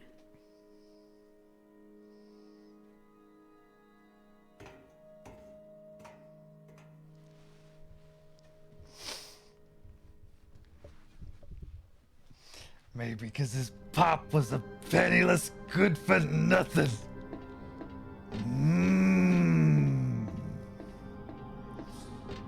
Scooby-Doo. Let's go back and talk to him. What is it? I just came by to make sure you were still alive. Sorry. I'd come with you if I wasn't hurt. Yeah, well, I guess that's the problem with older guys, huh?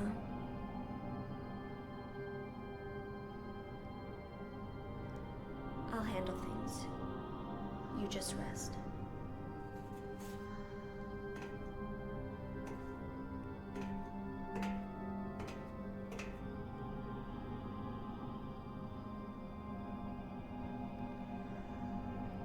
Don't die on me, okay? It's interesting here, the teacup ride that's behind them. This is the same one we see at the very beginning of the game. The first shot of the game is this teacup ride, the aerial shot. Or it's supposed to be like the halo of the sun. The 3 circles within one larger outer circle. I guess the final scene of the game takes place here too.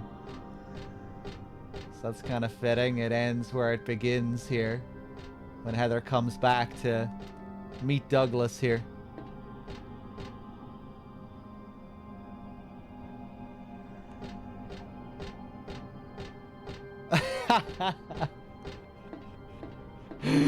You enjoyed that, Flurko? I thought I was being very silly there. I'm glad someone found it funny.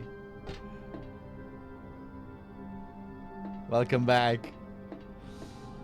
How did Claudia mess him up like that? I don't know. I guess Claudia has some serious powers.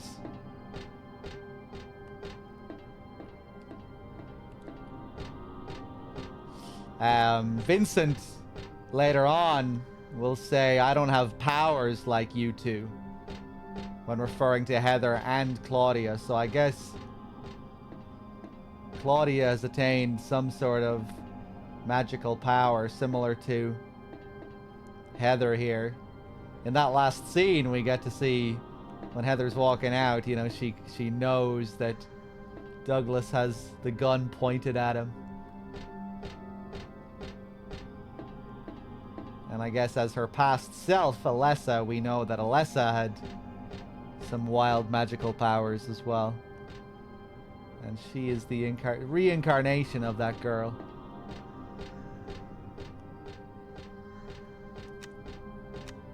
But yeah, we don't actually see the outcome of that scene with Douglas and Claudia. We see Douglas about to shoot her, and then it cuts back to Heather, so we don't actually get to see what Claudia does.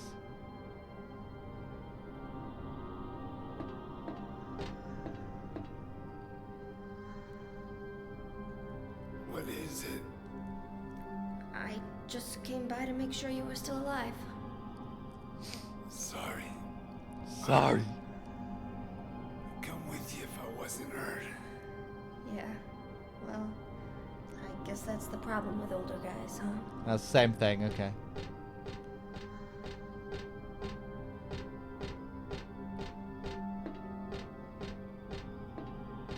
You think you're Scooby-Doo or something? I always wanted to be him.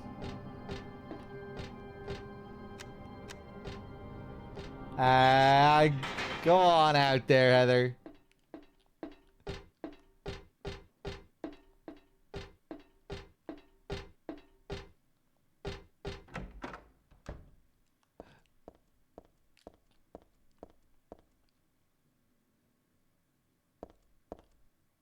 Love the way these statues look here. We have Cinderella and Snow White. It's a Cinderella doll.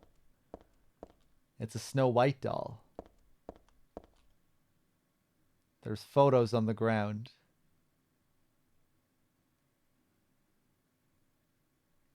It's kind of funny that they even put this hint here. But yeah, the shadow has that shoe beside it. The other one is holding something. We try and go down here.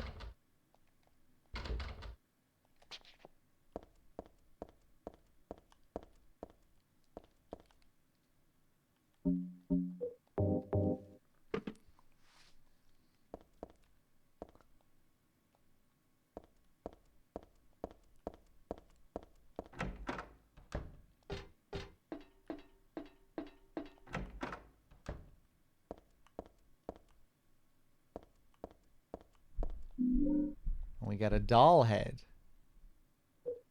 A doll in the shape of an apple. A doll head in the shape of an apple. It'd be cute enough on a normal doll, but just a head? Downright creepy. We can also get some more lore here.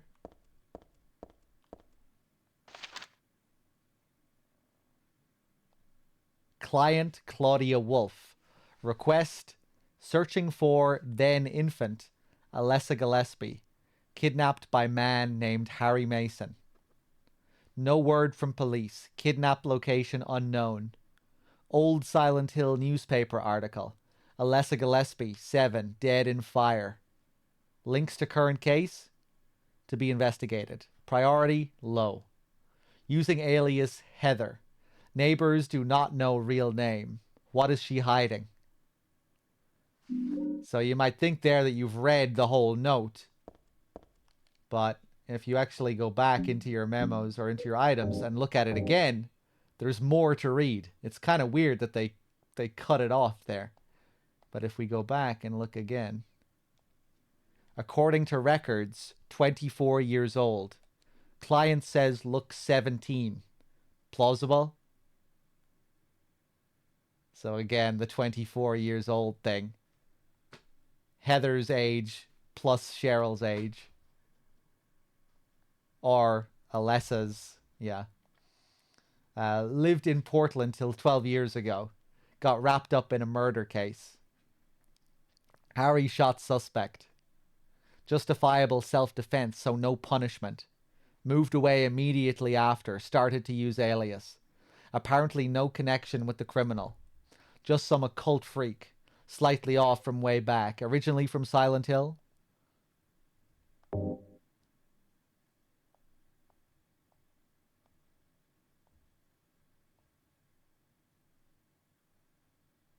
So Douglas's notes here as he was preparing to track Heather.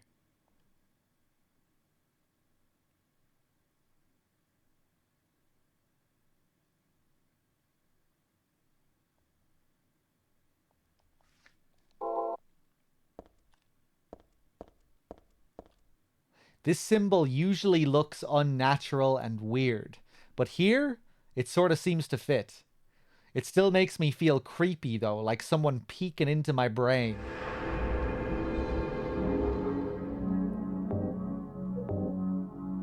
Fortune teller. It's kind of weird that we get the Douglas notebook here of all places.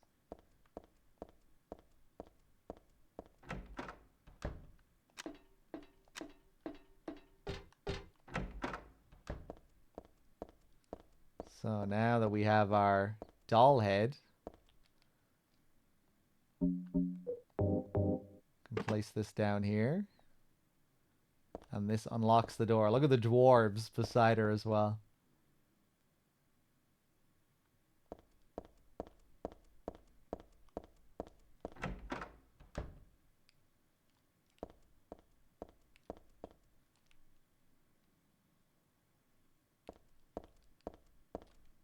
This is the dragon that guards the treasure chests. It's just a prop and not scary at all.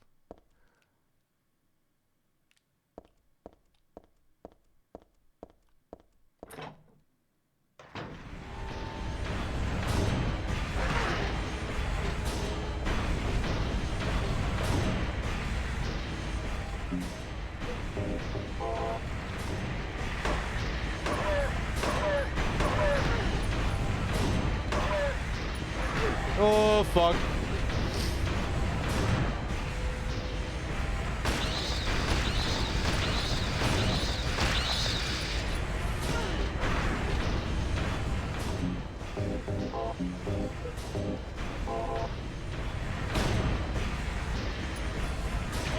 Oh, no.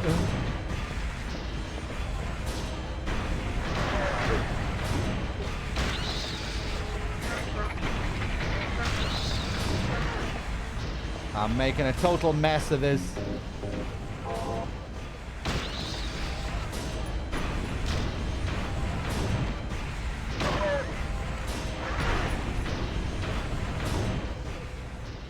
Hey, what's up, cool man? How's it going?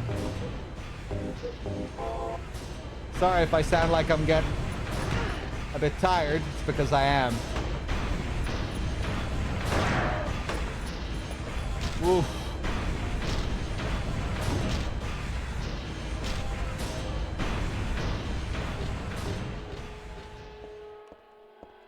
There we go. Enough of that racket. Yeah, I've been streaming for a while now. We're getting close to the end of the game. So I'm getting a little bit tired, but I'm going to hang in there. We'll finish this off tonight. One more major area to go after this. Let's pick up the stun gun battery. It's an ice cream store, but there's no one in there.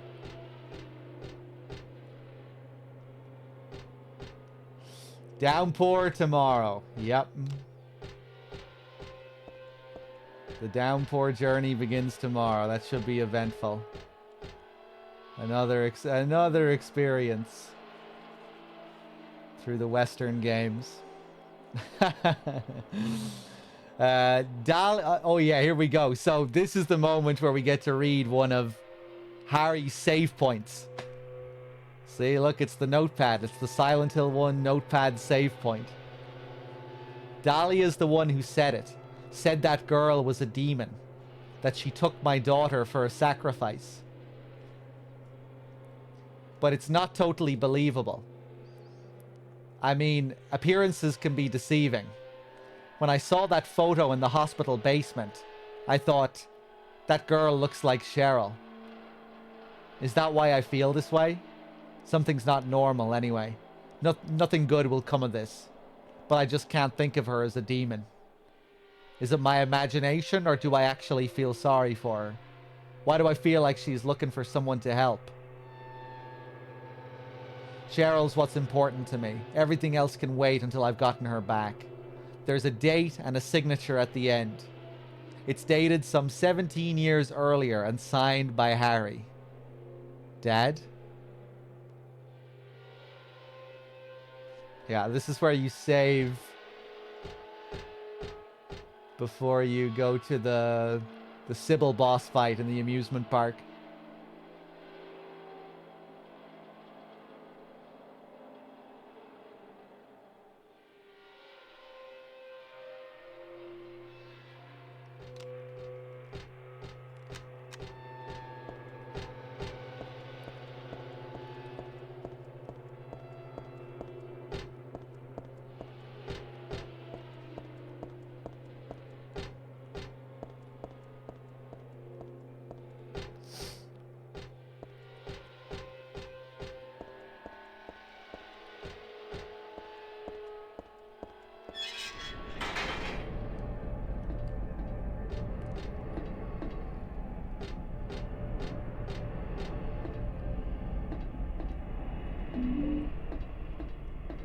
I don't think you're alone, Yarg.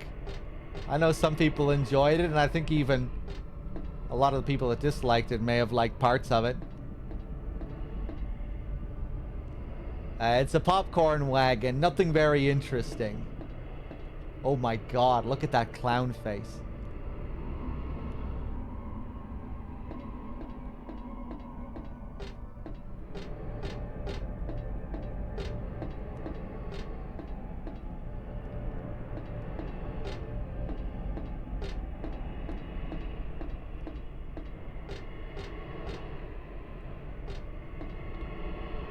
Happy carousel enter.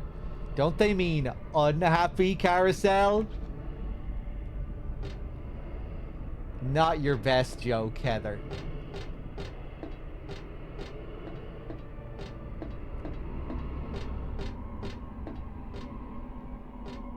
Love these bodies you see strewn around here. These same ones that you see in Silent Hill 1. Thing up here.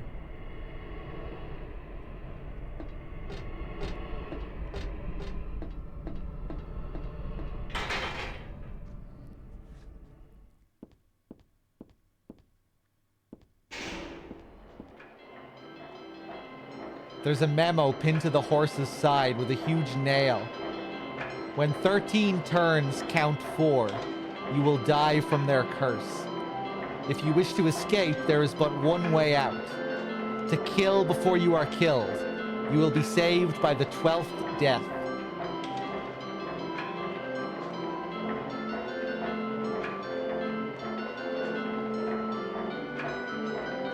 So here we need to kill all of the horses within a certain time.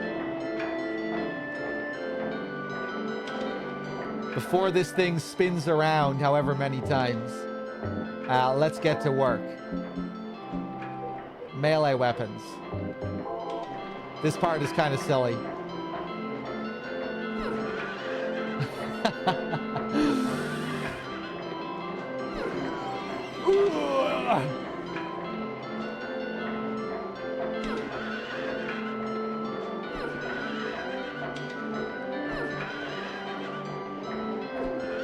Oh my god! Die!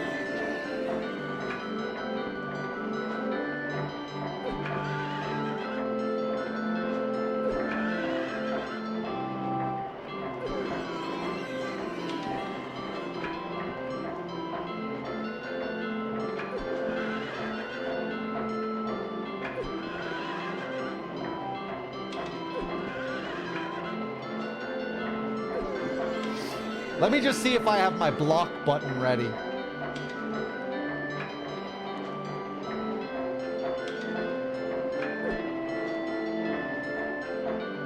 I don't think I do. I'm gonna have to set a block button for the Alessa fight.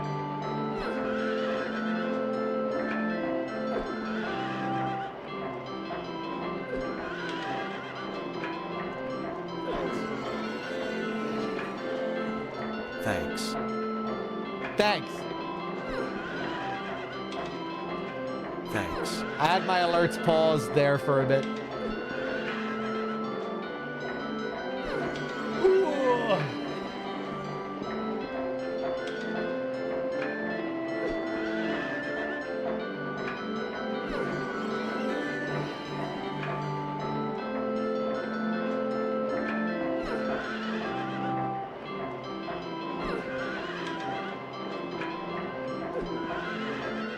Any day now.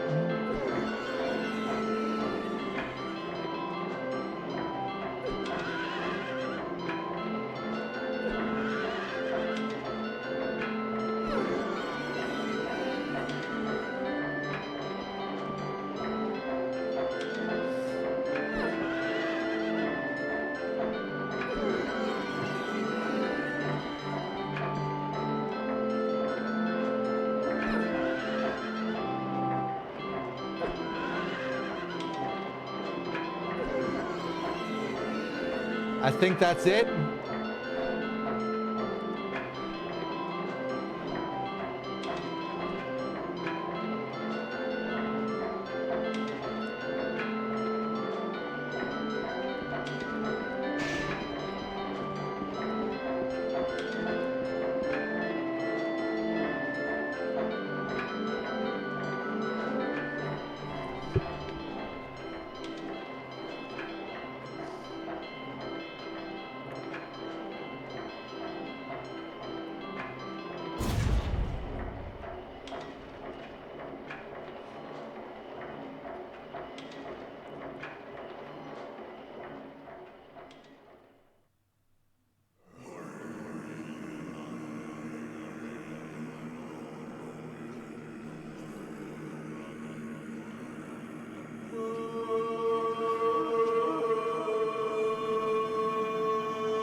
Here we go. Love the design of this when it shifts here. And how we just seem to be eternally sinking. Like we're on some kind of elevator.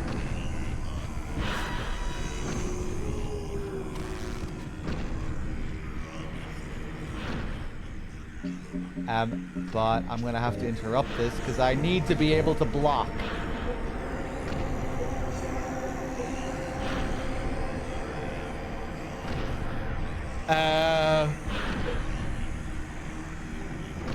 What is the block button? Usually, there's no dedicated thing here for it.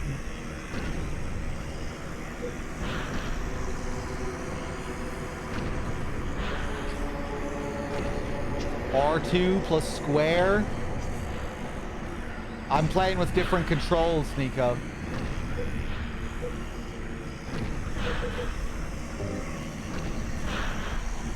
Aim plus run. Okay, okay.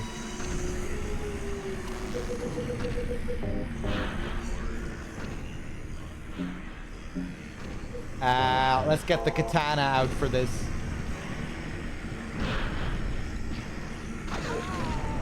Oh, wait.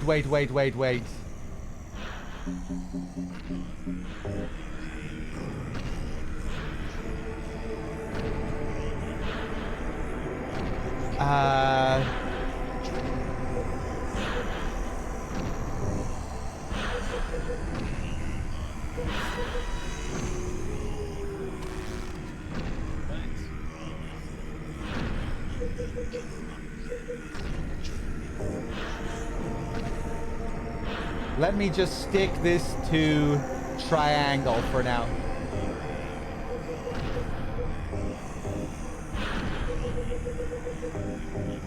Hey, Sully with the 9 months. Thank you very much. This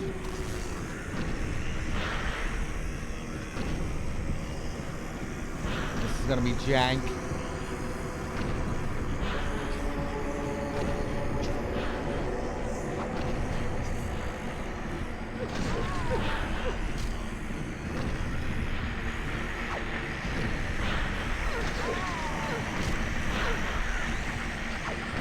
Nice.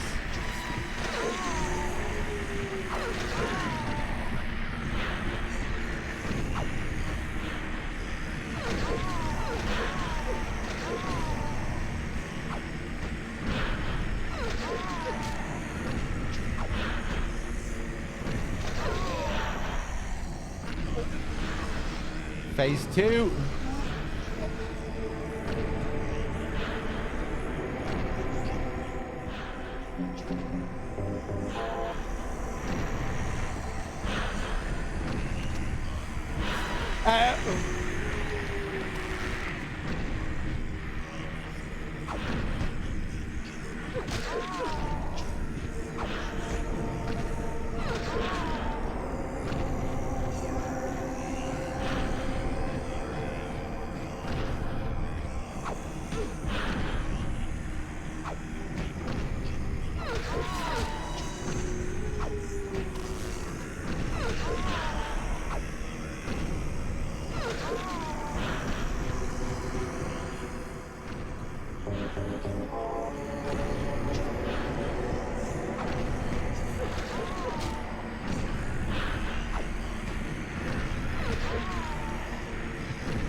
Nice.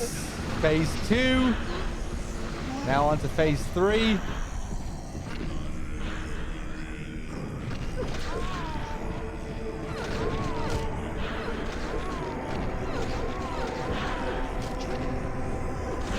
Ah, fuck.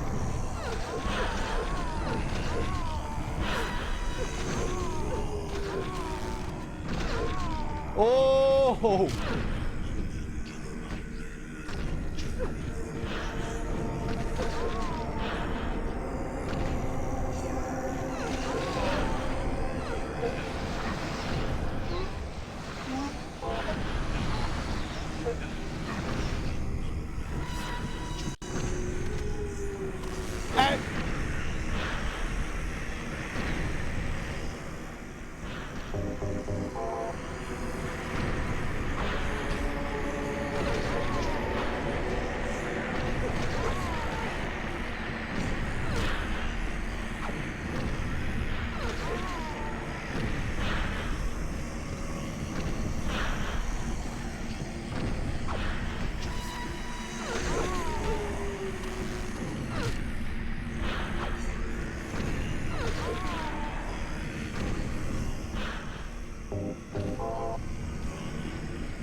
Ah!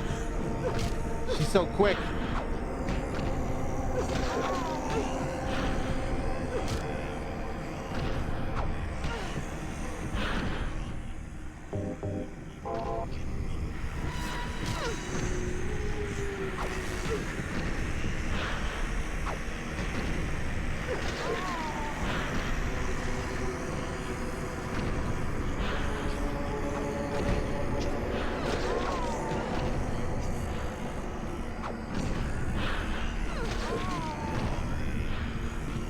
Please die.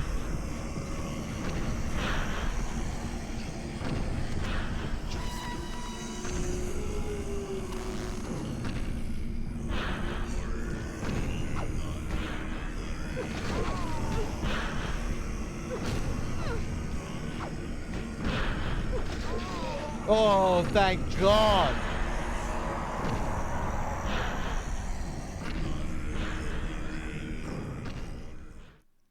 I should probably use my guns more during that fight, especially on normal mode when I don't need to conserve ammo. Oh my God. That was a bit of a pain.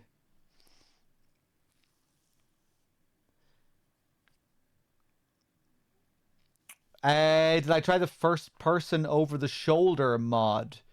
For Silent Hill 3? No. No. But maybe sometime I will. It would be better for myself to die. After all, it's nothing to be afraid of. That child, that demon. When I think of the endless pain it will bring when it is birthed, I decided that instead of the suffering and cruelty I endured in that sick room, that I would like to bestow a more gentle and peaceful death on myself. Why do I resist? I never thought of myself as such a fool. Alessa, I guess it's kind of strange for me to call you that since you are me. But you know what? You and I don't think alike, after all. And it's not that I don't remember that sick room either. So this is where she fully starts to embody this other side of herself as well. Defeating her shadow self and incorporating it into her. Love the little mouths of the horses sticking out here. Look. You can see its little teeth there.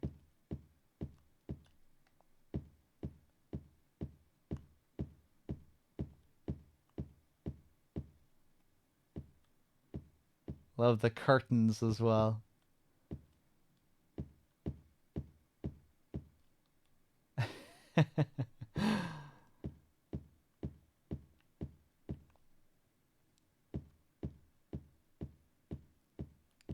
Okay, it's time for the final area coming up here.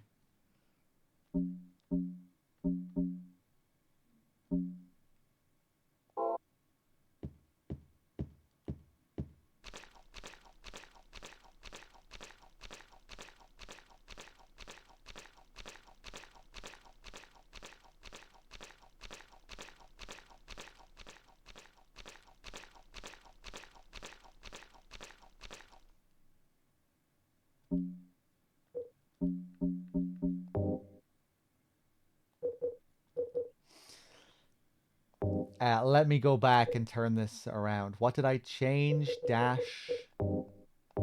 Yeah, let's put that back there.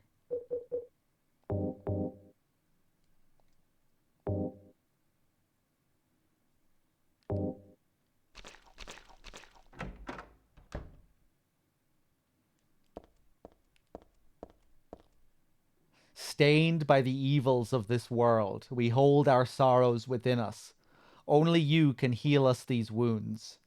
Each morning, afternoon, evening, and night, we call out your name and pray for the day of the miraculous descent.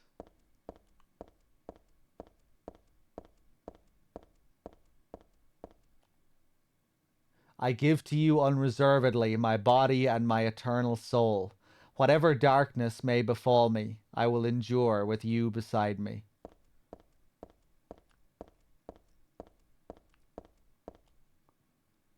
as proof of your miraculous power. Guide our obedient and willing souls to the road of paradise, O Lord. We will not give in to the power of temptation as long as we have you in our hearts.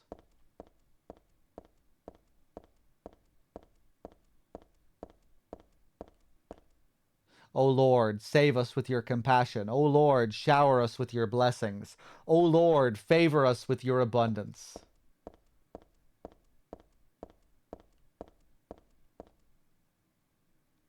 Love this mysterious little room here. We never go to this location here, this door. What's beyond this door?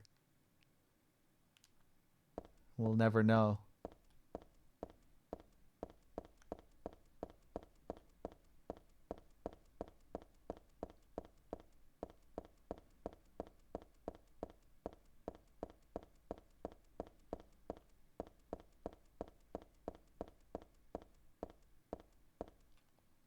There's something written on the door.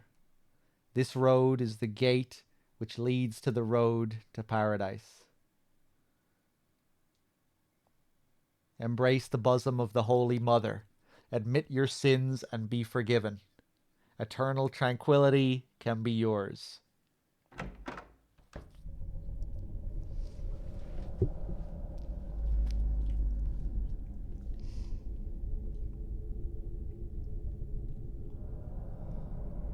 How did you get here? It was Vincent, wasn't it? He led you here. When will he cease his meddling? But it's just as well. Luring you here also serves my purposes. Checkmate. Not yet. The time is not yet at hand. The time when all will be forgiven their sins. When the paradise we have long dreamed for will arrive. After the judgment and atonement, an eternity of bliss. Oh, Alessa, the world you wanted is nearly here. That's not what I want. Not you. Alessa, your true self. But I am Alessa. My little Claudia, my dear sweet sister. Alessa, is it you? Oh, how I've missed you. I don't need another world. It's fine the way it is. But you said it yourself. The world must first be cleansed with fire. Nice performance. That's not what I want now. Alessa, don't you want happiness? Have you become blind to all the hopeless suffering in the world? We all need God's salvation. Listen, suffering is a fact of life. Either you learn how to deal with that or you go under. You can stay in your own little dream world, but you can't keep hurting other people. Besides, I'll never forgive you for hurting my father. I wish only for the salvation of mankind. But for that to happen, the world must first be remade. And for that, we need God. You self-righteous witch! No one asked you to help! God is growing within you. You despise me, don't you? You're damned right I do! That's good.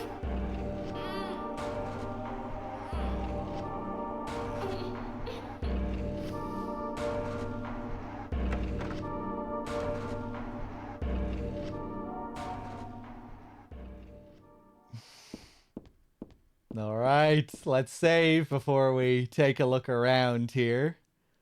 There's quite a bit to look at in this church. One of the most gorgeous areas in the game visually. Amazing colors. Let's save first.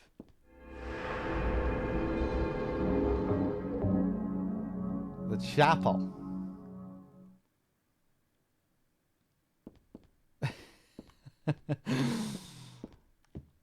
Always cracks me up, Heather's, when she puts on this act as Alessa, and then she just seems to give up, like, halfway through. She just can't help but fucking lash out at Claudia when she's talking her shit.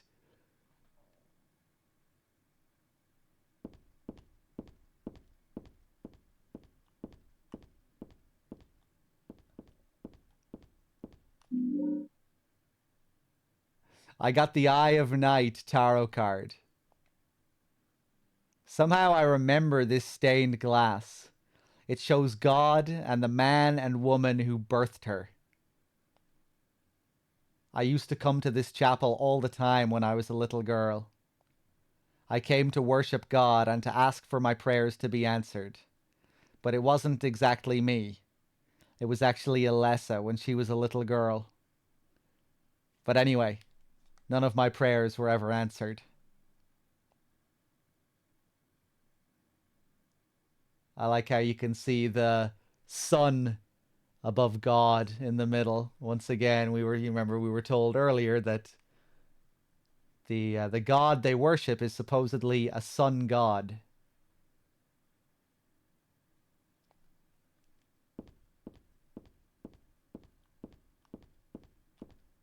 There's nothing I can do with the organ. I don't know how to play anyway.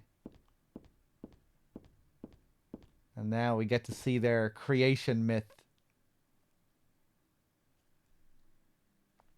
1. Origin. In the beginning, people had nothing. Their bodies ached and their hearts held nothing but hatred. They fought endlessly, but death never came. They despaired, stuck in the eternal quagmire.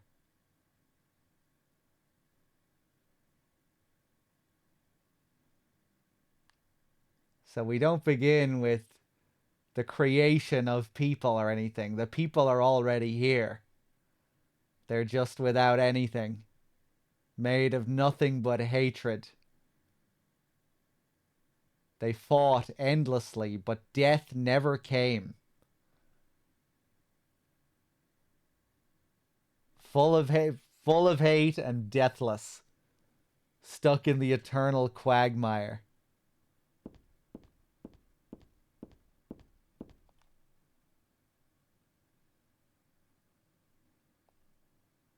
Two, birth. A man offered a serpent to the sun and prayed for salvation. A woman offered a reed to the sun and asked for joy.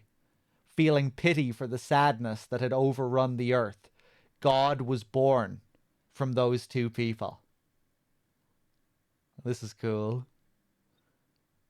So it is God who is born from a humanity here.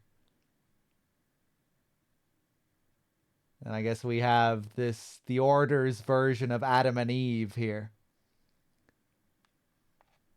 I think we can, like Heather just said, the man and the woman who birthed God were depicted here too, right? We have the man on the left with the snake and the woman on the right with the reed. And then the sun god in the middle, born from the two of them.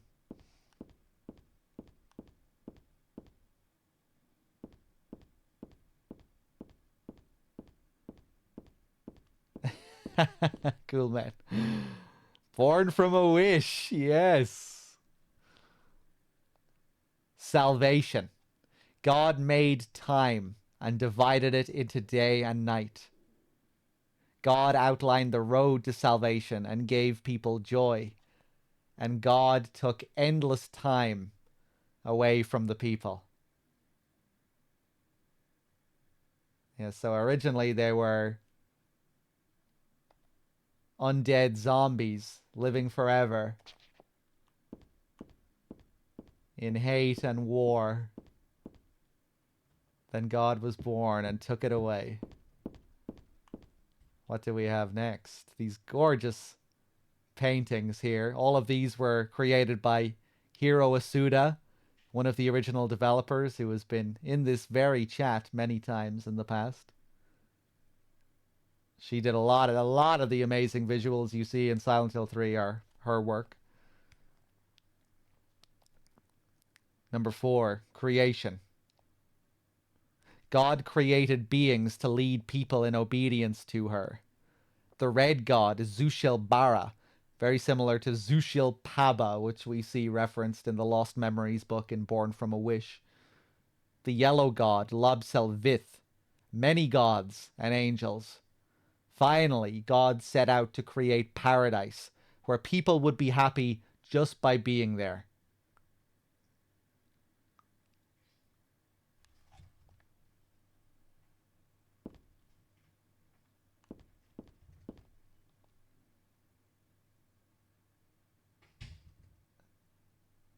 And it looks like God is dying or dead.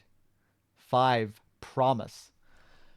But there God's strength ran out, and she collapsed. All the world's people grieved this unfortunate event. Yet God breathed her last. She returned to the dust, promising to come again.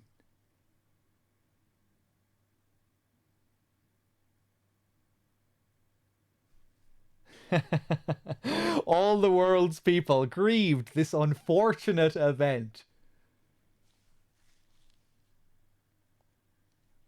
Just a little bit unfortunate. It's not really spoken about with much, doesn't sound too dramatic there, does it? Just, I'd imagine it was more than an unfortunate event for these people.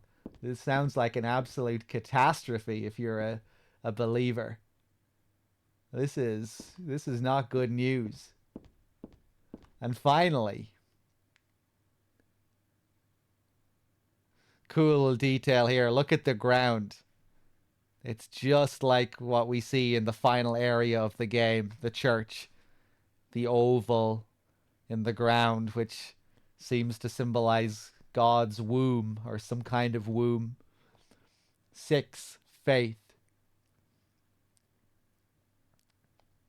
So God hasn't been lost. We must offer our prayers and not forget our faith. We wait in hope for the day when the path to paradise will be opened.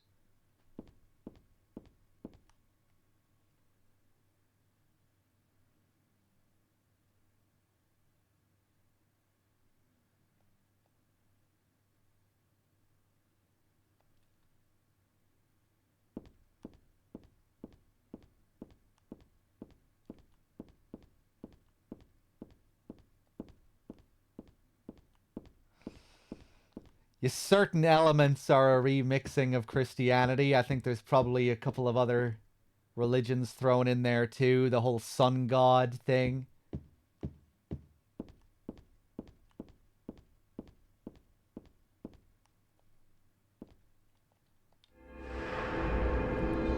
Let's save.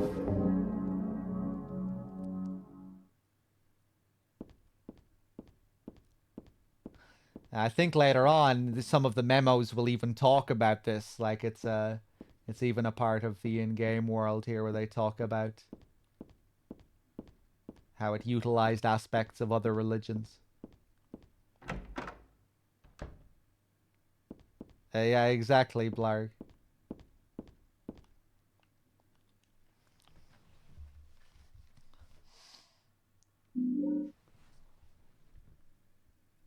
I got a church map.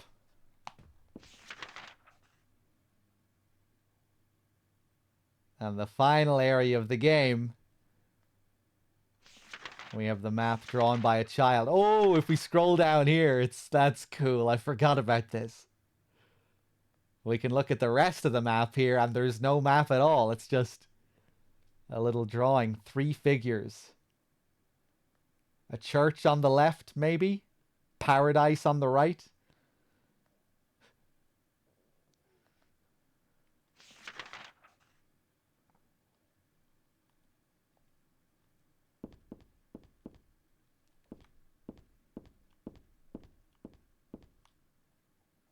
Is this 66 hours straight? Well, that's 66 hours left on that timer.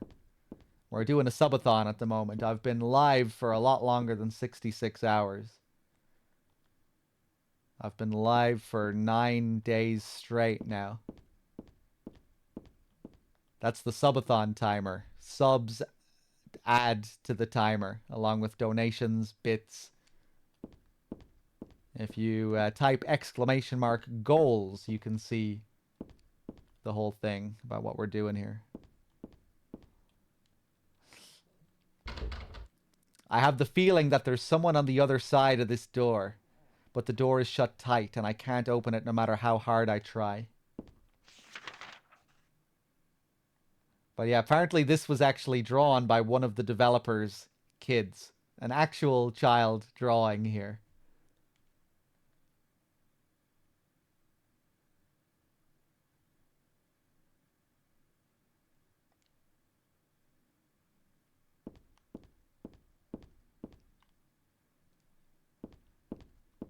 Once again, getting back to that dialogue earlier where Vincent compares Claudia's faith in God to a child crying out for love. And Leonard and his childlike babbling and his childlike scribbling.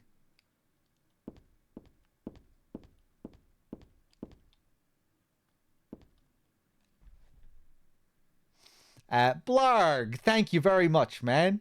Thanks for gifting us up to Tex.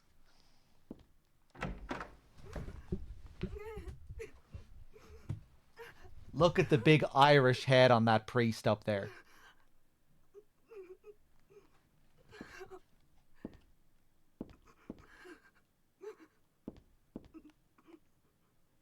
Who can this be?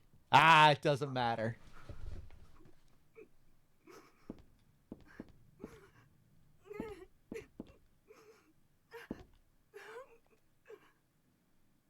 Mr. Tato looking ass. Dear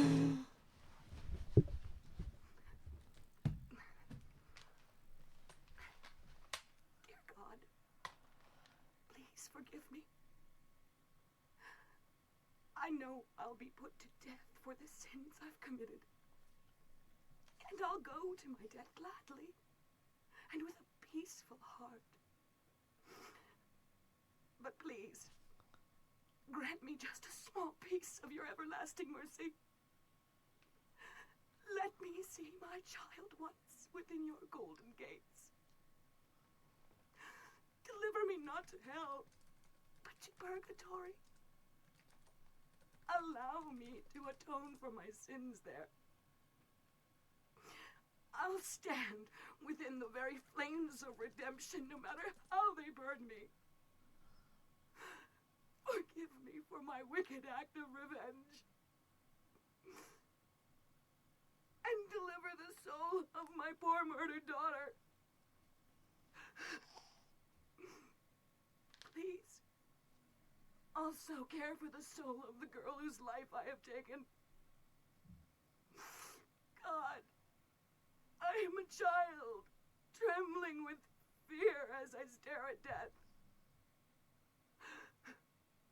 Soothe my tortured soul with your infinite mercy. Please, forgive me.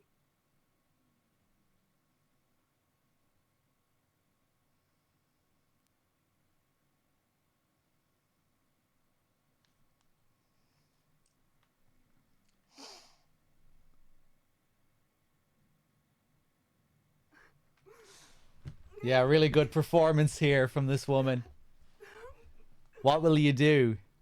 Say I forgive you or don't say anything? So, an interesting thing about this scene is that it factors into the ending of the game quite significantly. If you say I forgive you, there's more of a chance that you will get the bad ending to the game. There's more of a chance that Heather will be possessed at the end. It's also dependent on the amount of enemies that you kill. If you kill... The more enemies you kill, it's like a point system that tallies up. The more enemies you kill, the more points that get added. Once you go past a certain threshold, you get the ending where Heather is possessed and kills Douglas. Saying I forgive you here adds a load of points onto that tally. I think that's how it works anyway. I think they're both just tied to that same point system. So it's interesting an interesting thing to consider.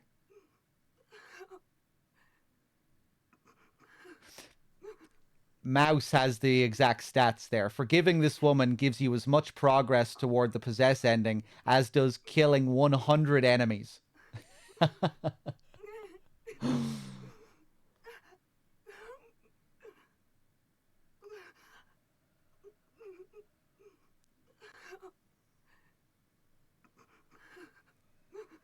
It's interesting if we forgive here as well, because you could say that we are also literally God in this game.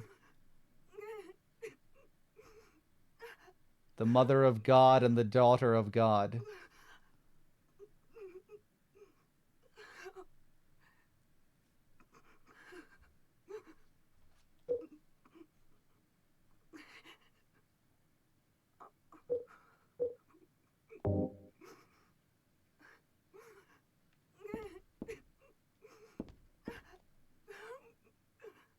These are the cult scriptures. They don't look worth reading. But yeah, it's interesting because it feels like it's the developers. You get to see what the developers feel is the right thing to say in a way. Assuming that they believe that the possession ending is a bad outcome for Heather, which you would think it is, right? Where Heather becomes possessed and goes on a fucking murder spree, or at least murders Douglas.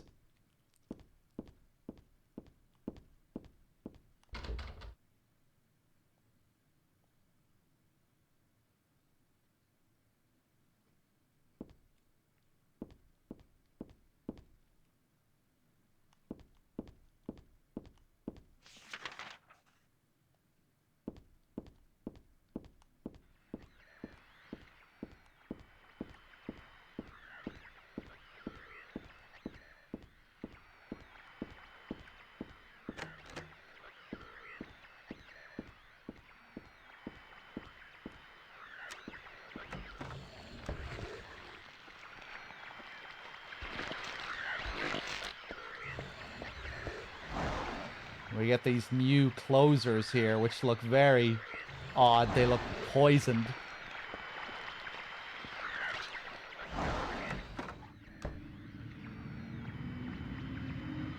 You're on your own, lady.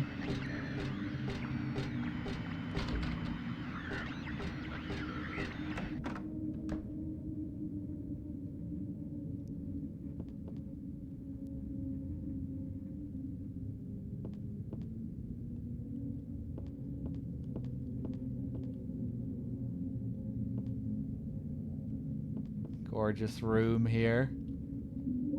We get a cassette tape. There are a bunch of papers in this file. I get the feeling that it's a handwritten copy of some book. Represents the deity known as the Halo of the Sun. In heraldry, symbolizes a religious group. The two outer circles are charity and resurrection. The three inner circles are present, past, and future. Usually drawn in red, occasionally drawn in black or other colors. But blue reverses the meaning into a curse on God and is therefore forbidden. This always makes me think of the symbol that you see above the door before the first boss in the shopping mall, which appears to be a halo of the sun drawn in blue.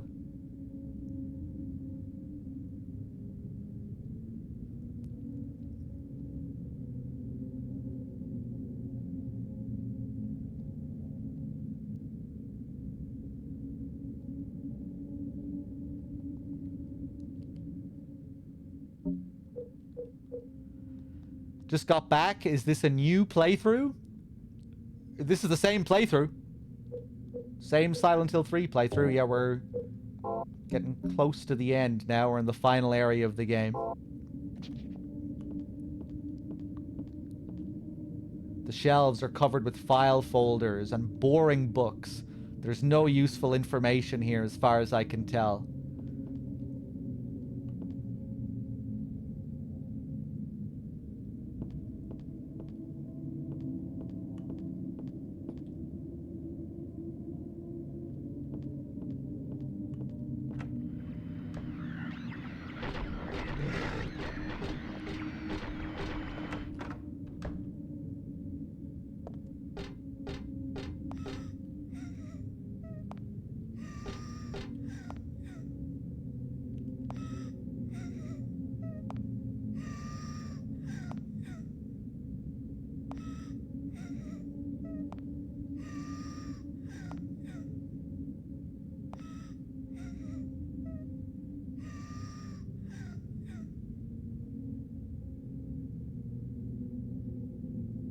It stops crying once the footsteps get up to the painting here.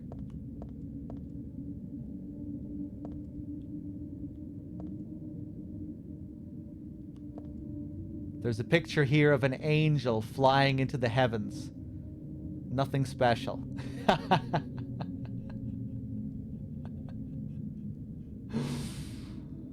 I get the feeling there's something behind this picture, though. That girl's cries and footsteps disappeared beyond it, after all. Will you move the picture of the angel?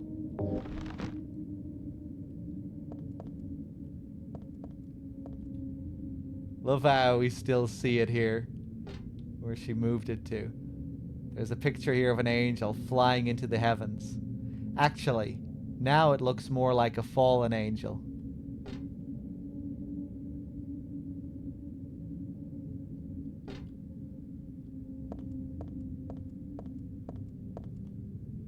There's a wheelchair here.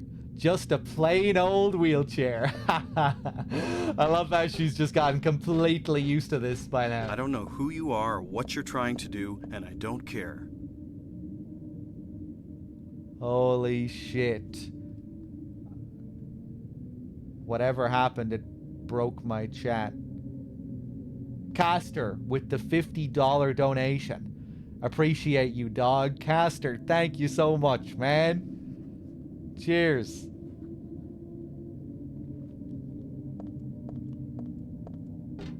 Much appreciated. Thank you, man. That's very generous of you. And another big contribution to the subathon.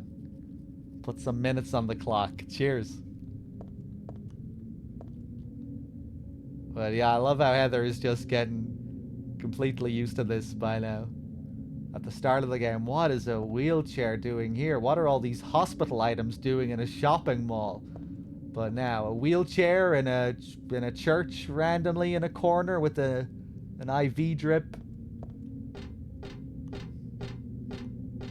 Just normal things at this point.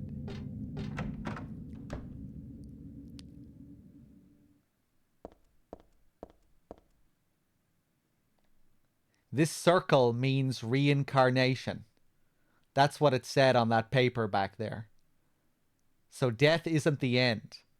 Pretty good deal, if you ask me. Thanks to reincarnation, I died as Alessa, but I'm still living as myself. But you know, just the thought of it is starting to turn my stomach.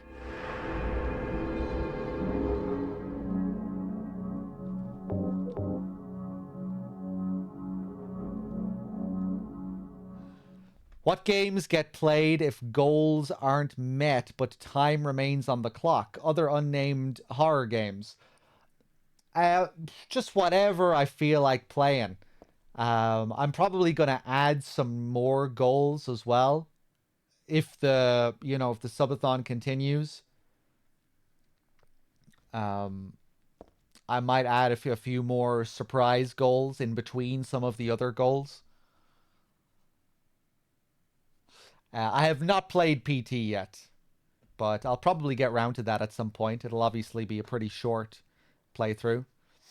Darkwood, yeah, I mean, I also want to maybe keep some playthroughs for next month as well. So, I mean, like, it all just depends on what happens with the subathon. But yeah, we might add some surprise goals. I might just feel like playing a certain game someday. I'm just kind of going with the flow. We'll probably do some MGS at some point.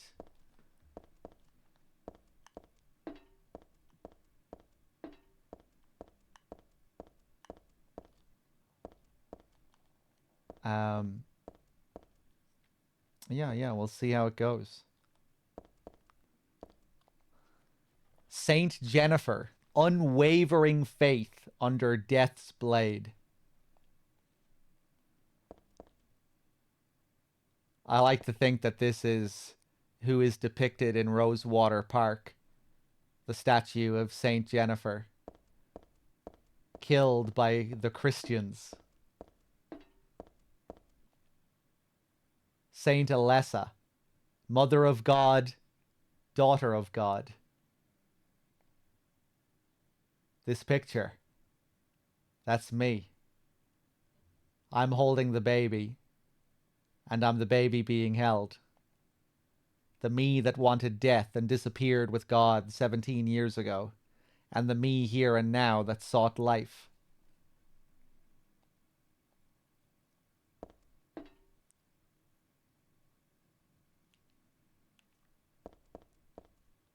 I like the use of red. Looks like she's standing on some grating, almost like a typical Otherworld setting. With that hot fire.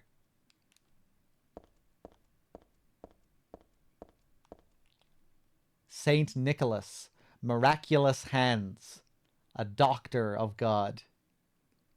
I think a lot of people wonder if this guy has some relation to Valtiel, just with how Valtiel is characterized as a sort of doctor, an assistant to God, God's attendant, his valet, assisting with the birth.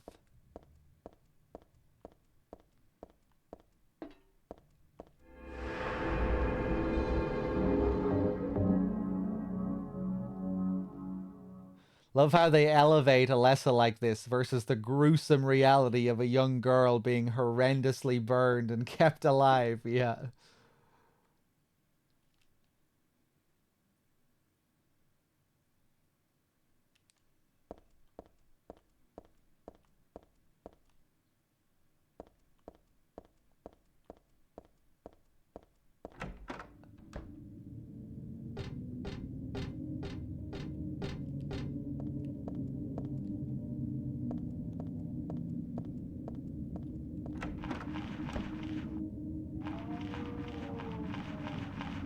Here he is. What are you doing down there, Valtiel?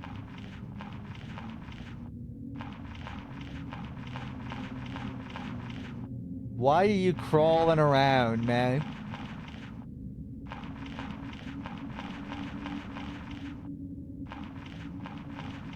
What does this mean, Valtiel? How is this assisting with the god?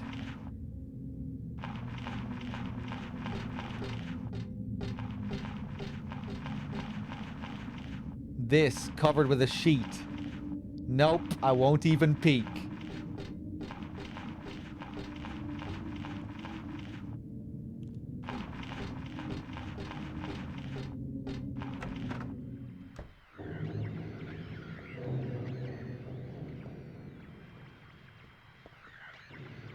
Love the design of the church area here. Like, what is this?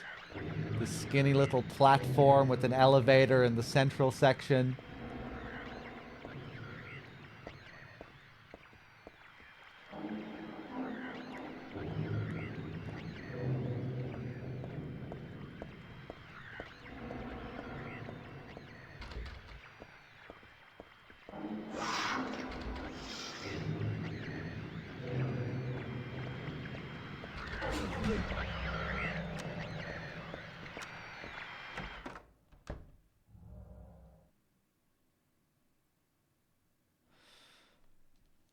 How long am I streaming for? I wasn't expecting MGS marathon length. I've been streaming I've been streaming every day for the last 9 days.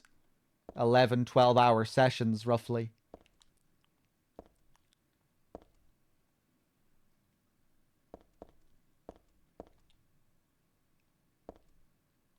I'm doing a big subathon at the moment, grand finale.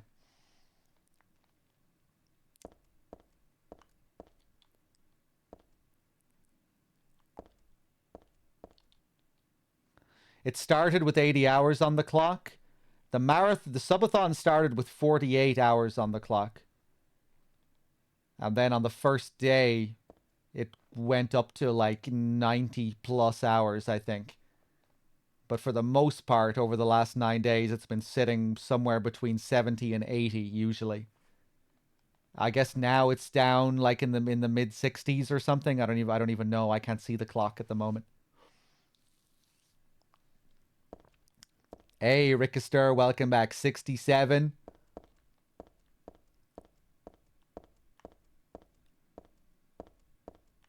Just under 68. Silent Hill's Ancient Gods, a study of their etymology and evolution. What a mouthful.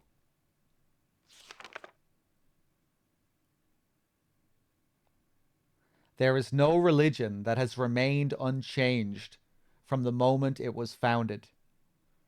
This one is no exception. When this religion fell into the hands of immigrants, it was deeply influenced by their own original Christian beliefs. For example, the traditional representatives of these primal gods may be given the names and descriptions of Christian angels. Thus, shared characteristics begin to appear. There is also one rare example of the chief deity, creator of paradise, or lord of serpents and reeds, being dubbed with a demon's name. Of course, this was not done by believers, but by their opponents. I like that we get these different descriptions for the god here, Lord of Serpents and Reeds. Remember when we were looking at the creation myth? God was created by two people, a man who offered a serpent and a woman who offered a reed. Creator of paradise. The images we see there as well. On the right, we see the incubus, the god that we fight in Silent Hill 1. And on the bottom left, we see something that looks a lot like the final boss of this game. The version of God we see come from Heather's womb in this game, which I think is heavily modeled on Mary's character model, fittingly enough, in Silent Hill 2. Even there, she kind of looks like Mary, I think.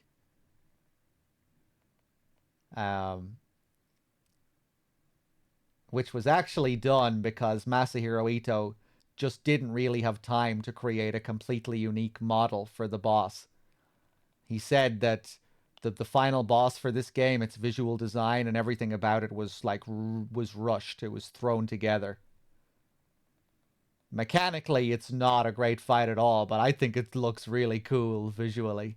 And the whole cutscene that you get is great, with Valtiel putting that weird face mask over it. The whole arena is great. So even if it was a rushed job, it still looks pretty cool, I think. And that's why he reused Mary's character model for it, her face. But it's kind of fitting as well, given that in some sense I think Mary is supposed to be... She is kind of supposed to symbolize a god in a way in Silent Hill 2.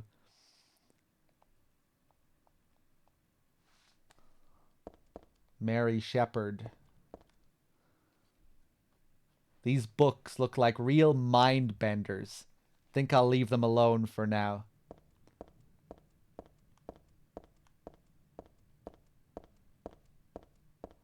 Lazy devs.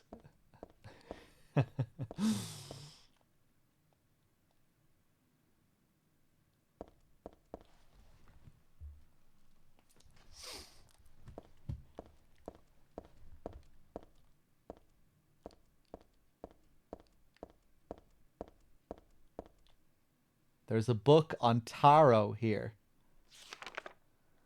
Extreme puzzle difficulty? I've been playing on the hard puzzle difficulty for this playthrough. Or maybe you're joking about Silent Hill 2 extra riddle mode or something. Yeah, no extra riddle mode in Silent Hill 3. But I guess hard is crazy enough. Taro was based on the 22 Hebrew consonants and is said to represent the entire world. Each card numbered 0 through 21 has a particular meaning. By reading these cards, fortune tellers predict the future. For example, the first card, the Magician, signifies creation, wisdom, beginnings, or destruction and fraud. The second card, the High Priestess, denotes intuition, harmony, faith, or dogmatism and arrogance.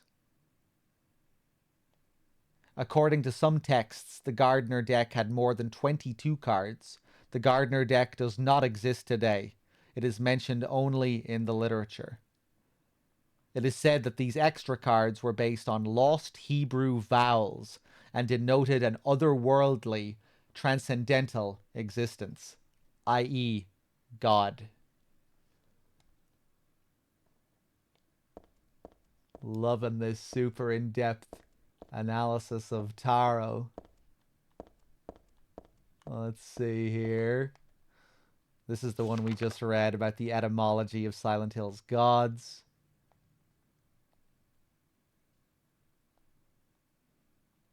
This kind of foreshadows our next scene with Vincent as well. You know, this part about the god being dubbed with a demon's name, but by opponents of the believers. The next scene kind of deals with one man's god being another man's devil.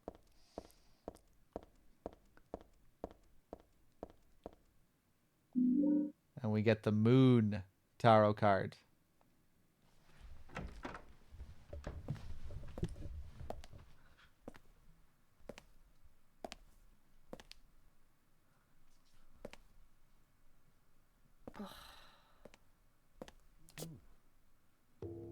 Hiya, Heather.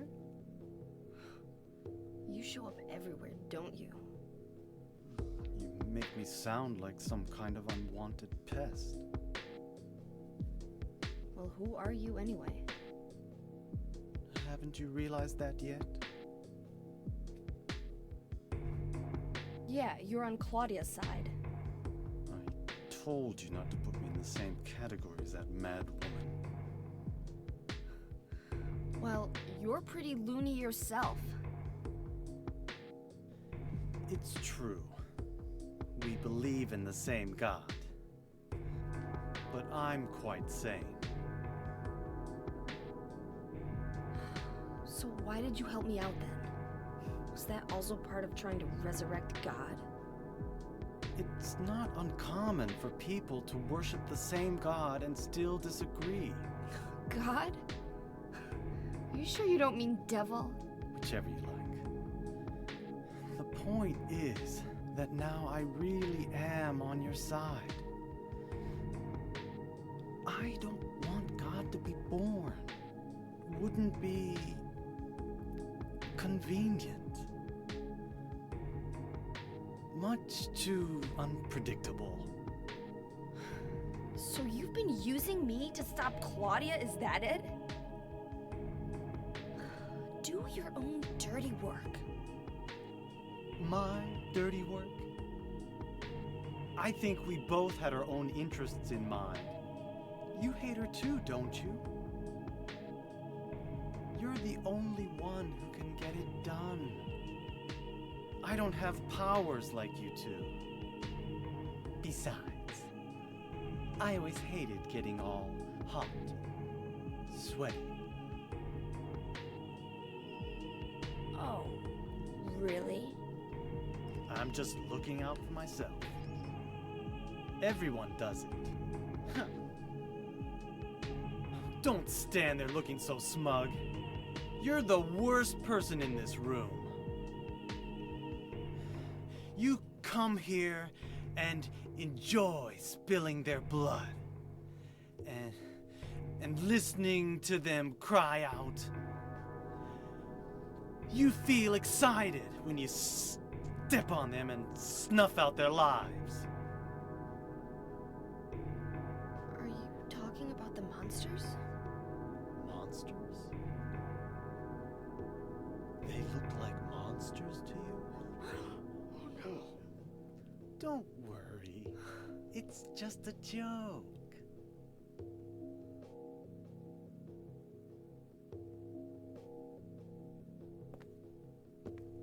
By the way, I forgot to ask you.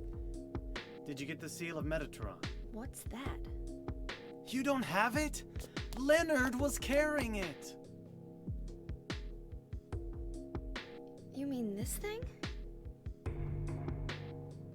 Yes, that's it. As long as we have that, we're fine. Here, take this.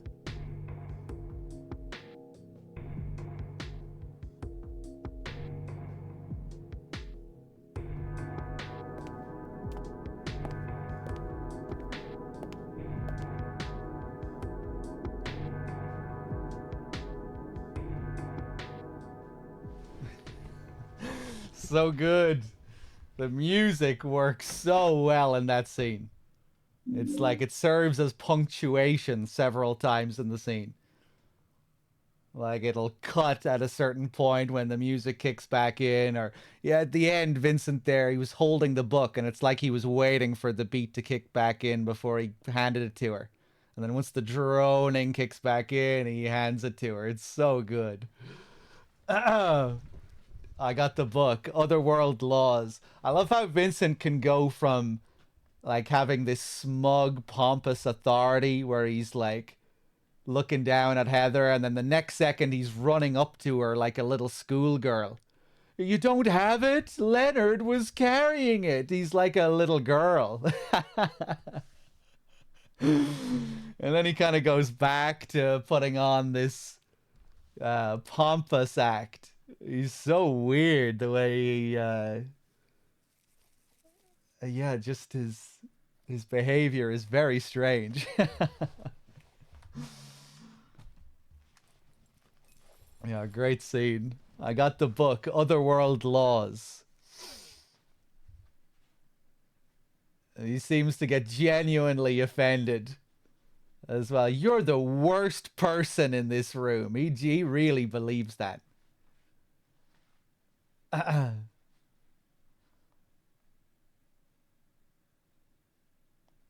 Otherworld Laws.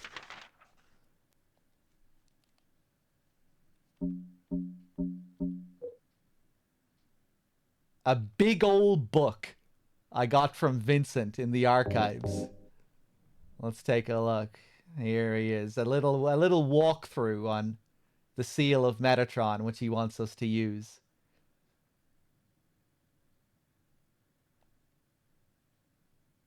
Always guiding us to do his dirty work for him.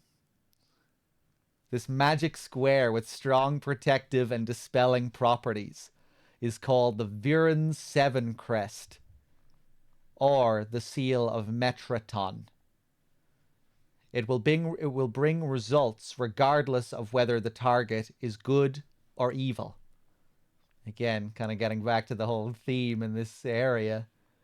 Its strength, therefore, places a very high burden on the caster. As it is also difficult to control, it is not usually used. This is why it bears the name Metraton, after the angel Metatron, or Metraton, also known as the Agent of God.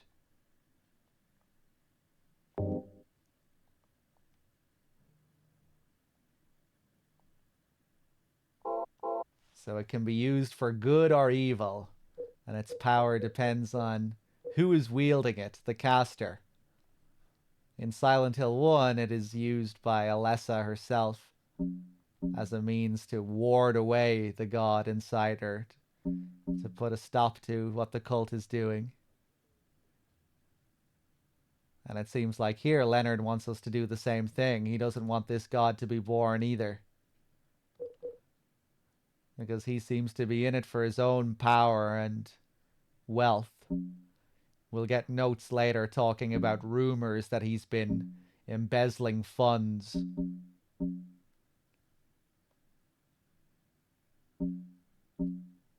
We'll also hear him being referred to as Father Vincent later. Up until now, you probably wouldn't think he's a fucking priest, would you? But there's a woman later who'll refer to him as Father Vincent.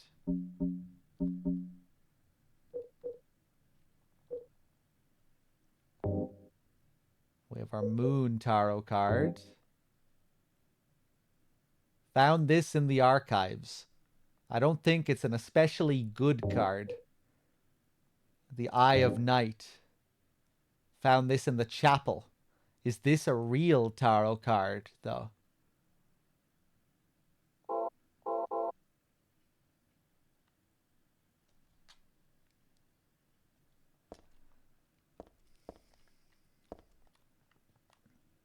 Tome of the Seer. Sounds like an occult book.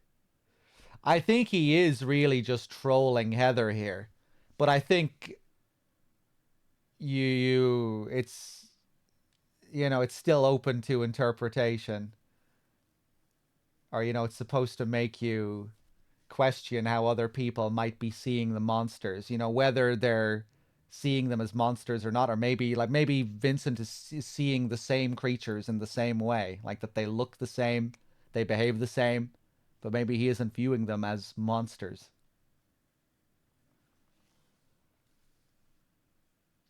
But yeah, it seems like a lot of the dialogue and text around this whole area revolves around perception and how people perceive things differently, like with the religious texts and everything about one man's God being another man's devil, etc.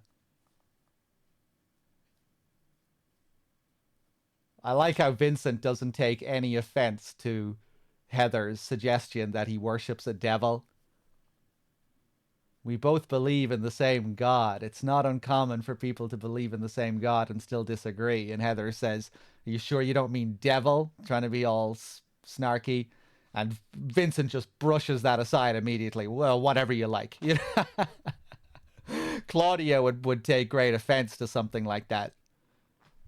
But Vincent, yeah, whatever. But you can believe I believe in a devil, a god, doesn't matter to me.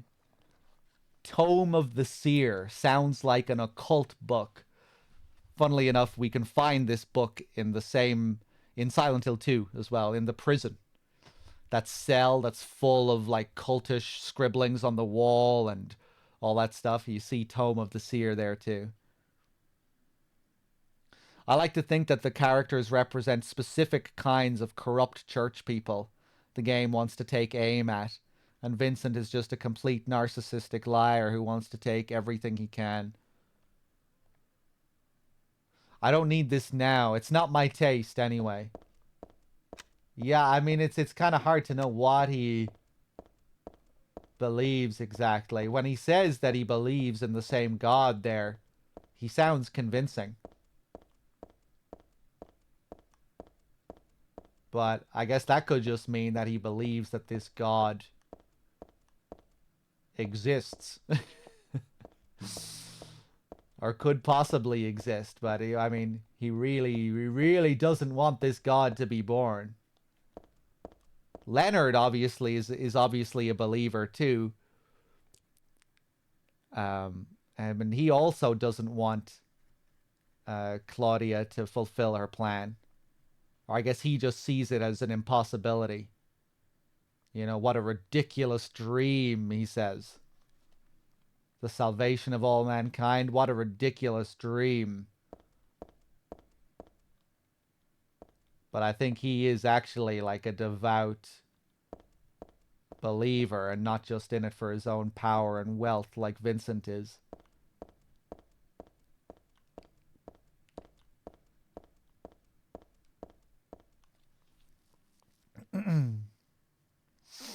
He tells you at the hand, "I believe in the comforts of this world." Yeah, he says, "I know the pleasures of this world, and I want to find my happiness while I'm still here." Yeah, that's one of the big indications that he's in it for material gain, for his own power and wealth. Then later we find little notes suggesting that he's been stealing funds from the church. Oh, of course, at the end of the final scene, one of the final scenes with Claudia, he talks about how he built this church. It was built with my power, the power of money that you view with such scorn.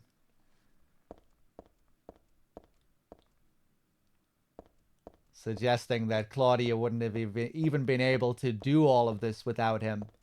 Like, he's the brains behind the operation, I guess you kind of get that sense in that scene, you know, that he's the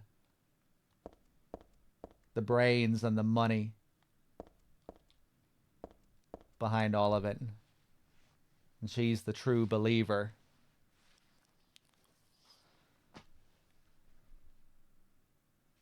He's the money man funding the operation.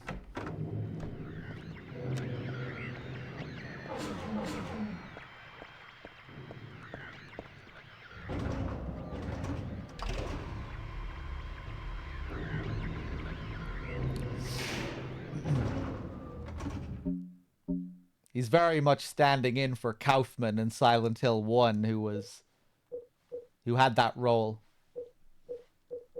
You know, he was the guy who seemed to be just getting in on Dahlia's plan just so he could enrich himself. The businessman.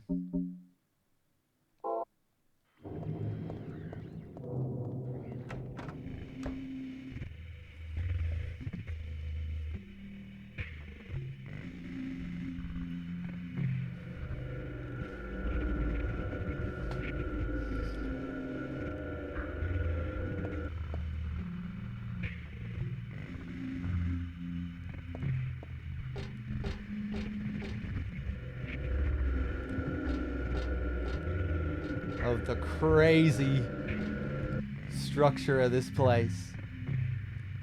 Looks so unreal.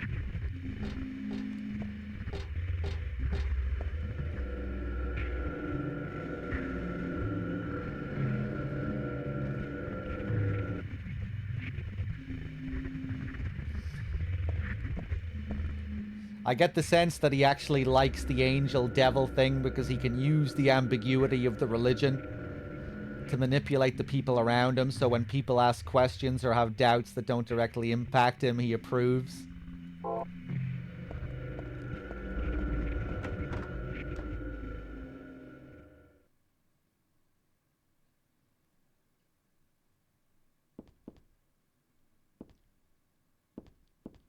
Man, the light here.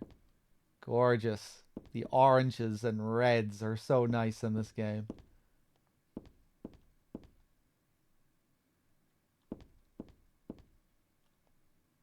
There's a musty diary on the bed. You might not have noticed yet, but we're actually back in our house, our apartment. This area mimics our apartment. This writing, is this Dad's diary? Why would it be here? I sometimes have the sense even now that that girl is a reincarnation of Alessa. I don't worry about it much now, that's all forgiven. You were unloved, Cheryl. Or was that Alessa? Now Cheryl is Alessa again. No matter whose reincarnation she may have been, that girl was my most beloved treasure. But that name was a mistake. At the time, I thought of her only as a replacement for my lost Cheryl. When she knows the truth, will she feel bad? That's what worries me. Thanks, Dad. So I was Alessa after all. But I do have just a trace of one more memory left. I haven't forgotten my sweet and gentle mother. So, this is somewhat ambiguous, I think. Is she talking about Harry's wife, Cheryl's mother, or Dahlia, Alessa's mother?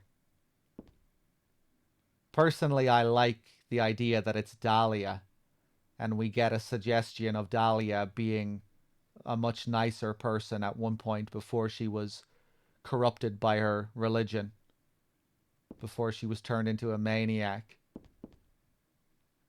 Dahlia in Silent Hill 1 is very one note, you know, she's just a total lunatic. And right before she talks about, right before Heather just mentioned her mother there, she spoke of Alessa. So I was Alessa after all. But I haven't forgotten one thing, my gentle mother, or whatever she says. So following from the previous line, it might be more fitting that it's actually Dahlia she's talking about there. But I guess it's a bit open.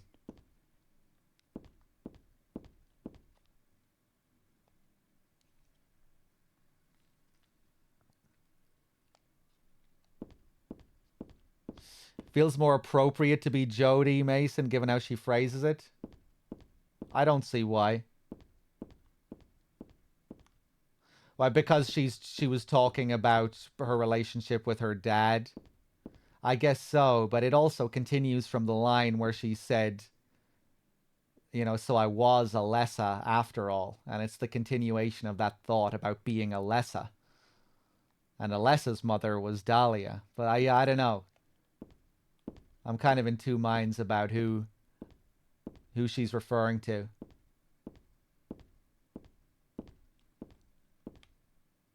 And I guess it's, yeah, I don't know. I guess I want it to be Dahlia more than Jodie, because it just seems, it feels like it would be more interesting if she's talking about Dahlia. And I feel like it would add a little bit more complexity to Dahlia's character, or add like just a nice little tragic sting to Dahlia's character. This hint of her at one point actually being a decent mother.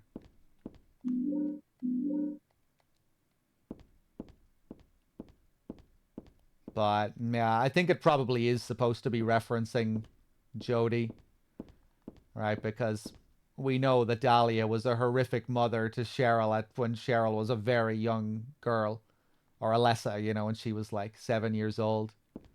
But I guess they could still be memories from before that point.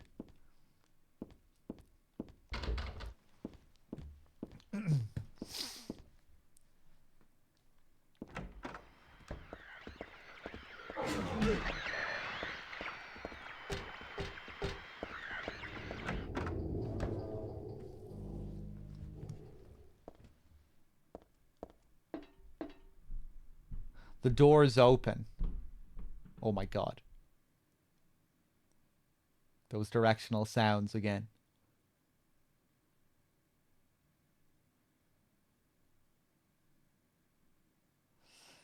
Yeah, I don't think it was written with sarcasm, Cavi, especially when it's just in text. They'd usually do more to highlight that it was sarcasm, especially when the rest of the memo is, you know, it's the rest of the text there is stated quite plainly and sincerely, I think.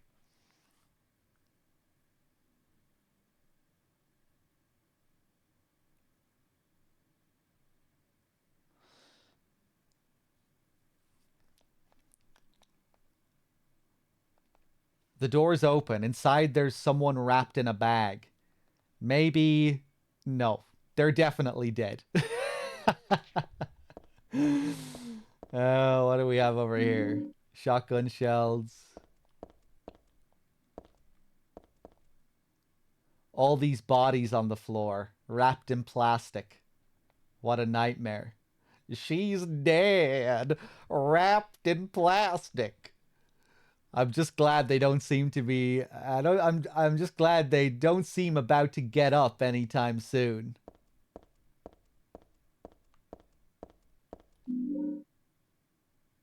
We get the Hanged Man tarot card. A corpse wrapped in some vinyl-type bag.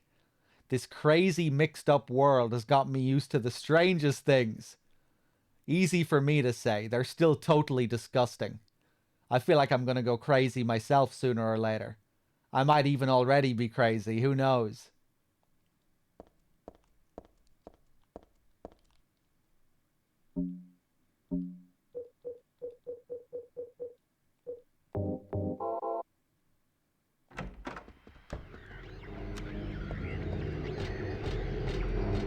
Okay, let's go back.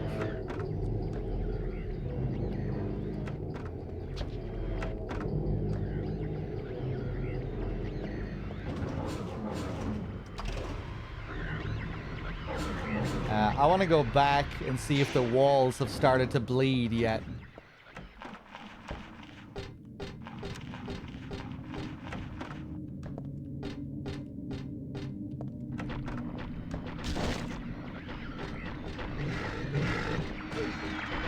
Fuck.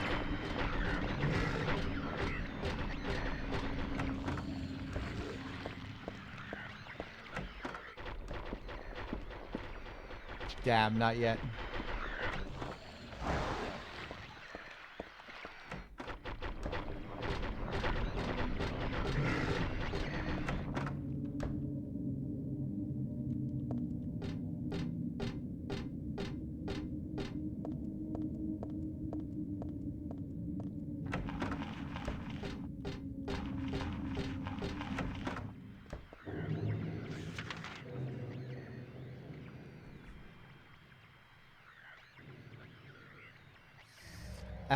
Let's see.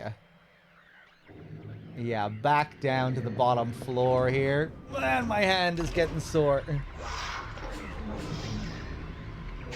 Let me just catch up with the chat again here.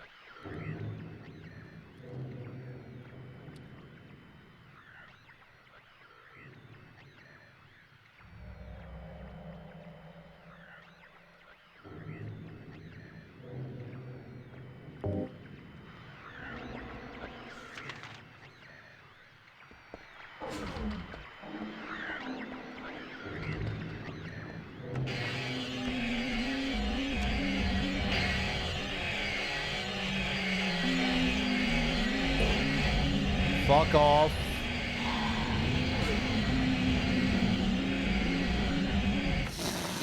Those growls.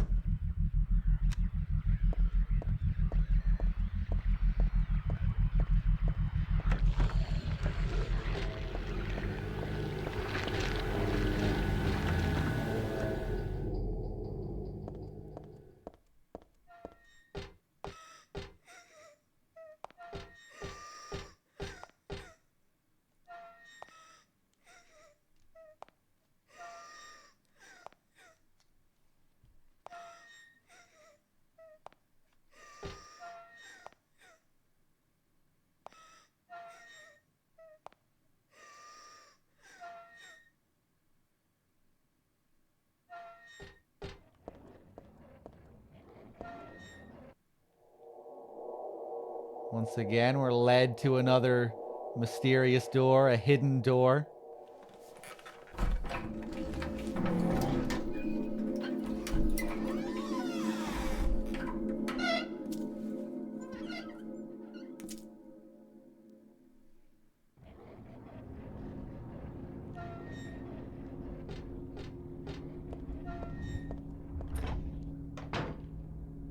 Ooh, this is so cool to see.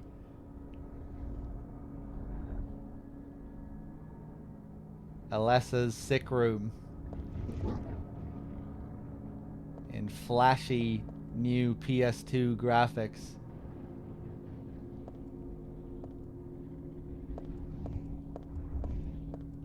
Wish we could get a close-up on the picture like in Silent Hill 1, but we don't. It's a picture of me when I was 7. I look bored and sad. Well, of course I do. I was always like that back then. 24 years ago, Dahlia used me to summon God. Having to stop herself from calling her mother.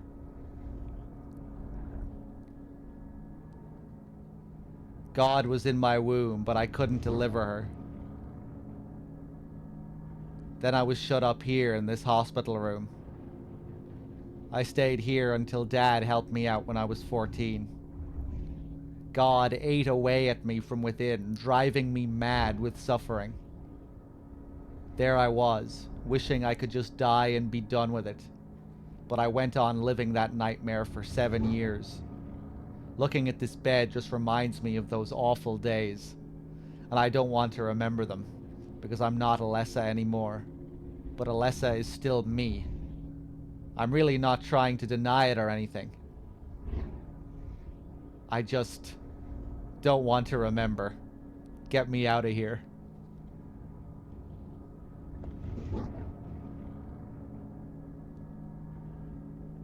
There's something stuck in this book. The Fool tarot card. This book. I feel like I have to read it, but at the same time, I don't want to. Aglophytus. Red liquid or crystals resembling blood. According to the Kabbalah, the name is taken from a herb with the power to dispel evil spirits. It is said to grow in Arabian deserts. It may be vaporized or applied as a poultice to guard against demons. It is powerful, but as it is rare, it is extremely difficult to obtain. So, the red liquid that we use in Silent Hill 1, the mysterious liquid which prematurely brings about the birth of the god in the end. And it is again given to Heather by Harry in this game. Inside her pendant, this is what she has treasured. There's a jewel inside, like a little red tablet. When I asked Dad what it was, he said, just a lucky charm. But then he told me to take good care of it and never take it off. I wonder why I feel sick inside when I look at it. Hey, Omaru, thanks for dropping by. Good night. I'll probably see you tomorrow.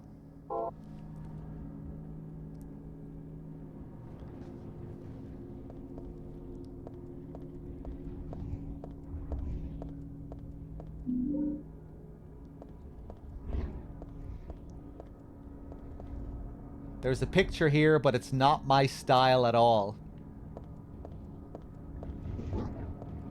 It's quite disturbing how they put up pictures in Alessa's hospital room here.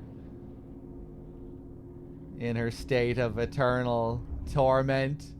Let's put a nice little landscape up on the wall to keep her company. Let's put her little portrait here to remind her of what she used to look like before she was scarred all over with burns.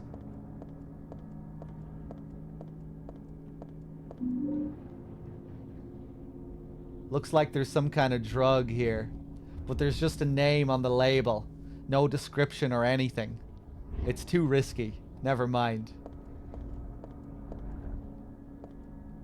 It's kind of a creepy looking photo as well. A creepy looking painting or picture, whatever it is.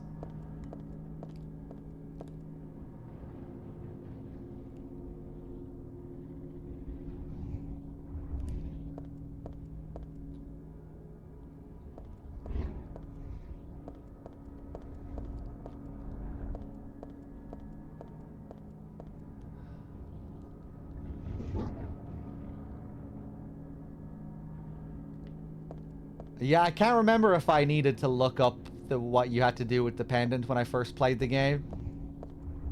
I think I figured it out.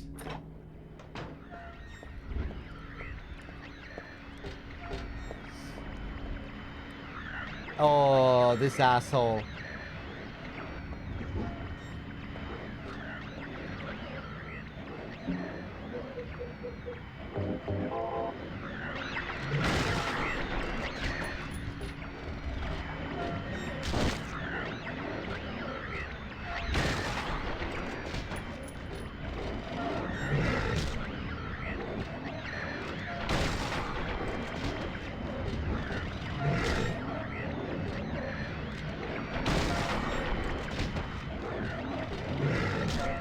Oh my god.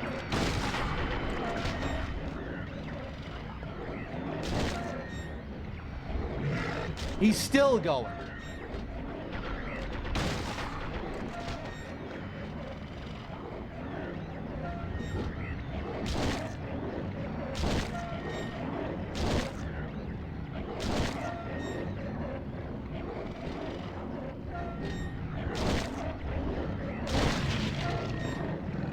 There we go.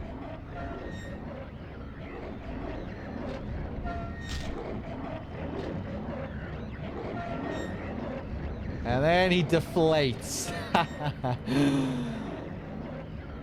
big balloon.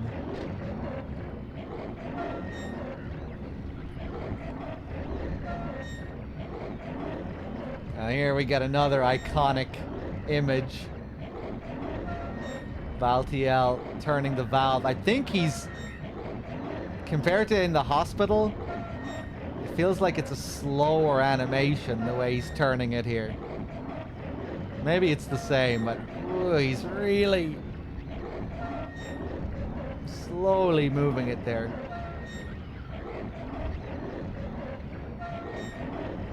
Yeah, you can see that one girl is taller than the other. One is Cheryl, one is Alessa. The 7-year-old and the 14-year-old.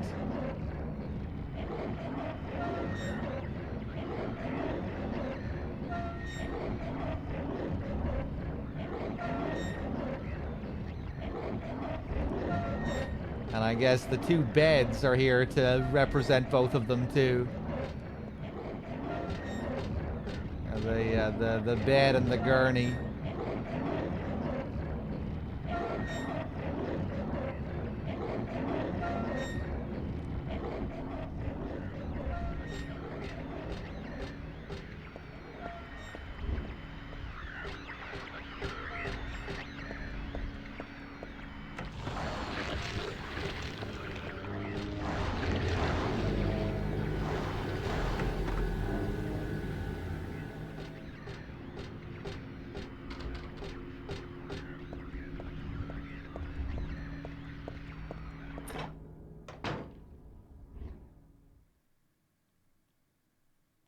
And now we're back in Alessa's bedroom.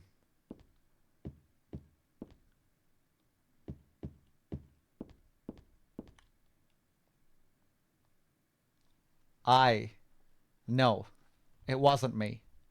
Alessa wrote this a long time ago. That chapel altar. It wasn't that one beautiful chapel. It was some other altar somewhere else.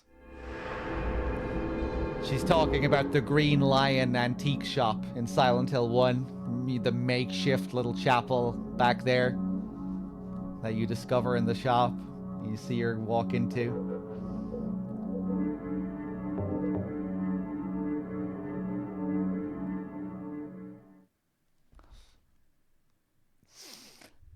I never could figure out what a lot of this imagery meant. Then again, it was your first Silent Hill game. But yeah, and it's fairly abstract stuff. There have also been like developer commentaries and interviews, and they've shed some light on what a lot of it means as well. Although a lot of it is still fairly open to interpretation as well.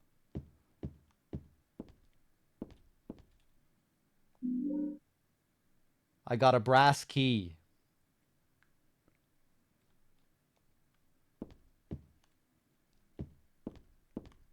So just like Silent Hill 1, this is kind of like our final puzzle area before the final boss. It's locked. This is where we place the tarot cards. The child's drawing book. All the way back to Silent Hill 1. Remember when we find this in the alleyway in Silent Hill 1? Cheryl's sketchbook with the picture of Dad on the front. There's Harry Mason.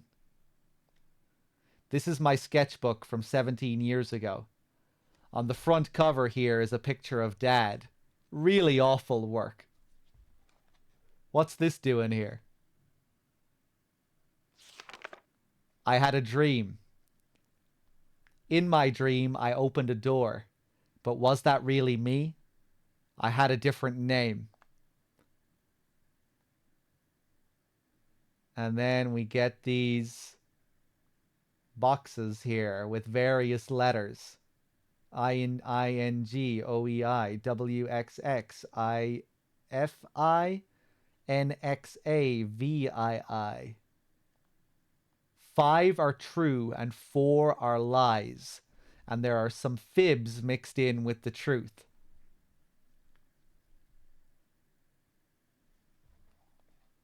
That's because it's scary to write only the truth. But dreams are like lies, after all. So, first we'll go and get all of the tarot cards. And then we'll think about what we're supposed to do with this puzzle. There are playing cards on the floor. I used to play a lot. I remember little Claudia always had a hard time winning. That made her cry. Now we're getting this implication that Alessa was friends with Claudia when they were kids. When she was a kid.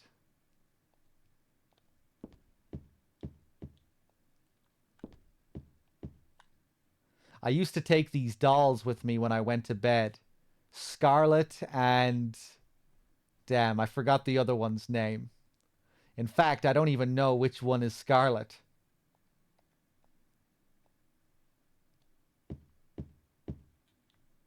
Spooky picture of Dahlia on the wall there. My clothes from when I was 7. They don't fit me now. Good thing, too. The same drawings from Silent Hill 1, the monsters that are conjured from her mind in Silent Hill 1, the dogs and the flying demons. This one they changed slightly for Silent Hill 3, I think, to make it look more like the closer enemy. With the big long arms. The closers we see here specifically are green as well. I never thought of that. You know, the poisoned looking ones that we see here that look different from the rest of the game.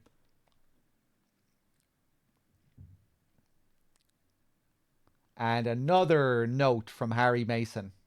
Another Silent Hill 1 save point. A memo book. Something is written inside. She's just beyond this door. We get to see what Harry was thinking right before he fought the final boss of Silent Hill 1 here. This is your final save point. She's just beyond this door. I don't know how, but I can sense it.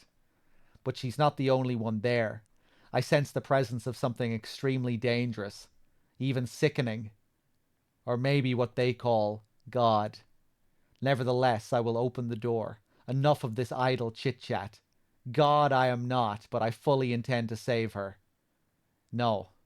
Them. The last entry was written some 17 years ago. It looks like Dad wrote this too.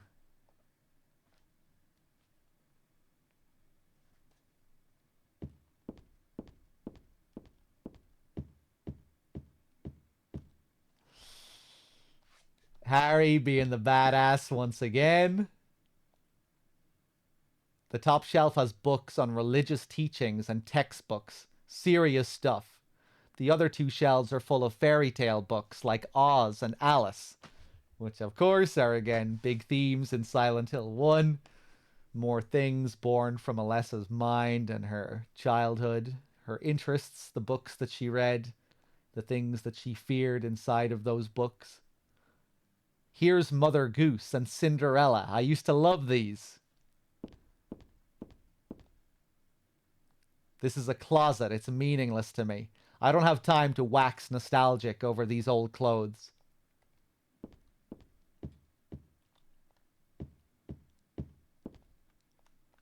Don't think she says anything about the butterflies. Donna Burke plays Claudia in this, yeah. And Angela in Silent Hill 2. This is some sort of landscape. Where is it from again? Well, it doesn't matter.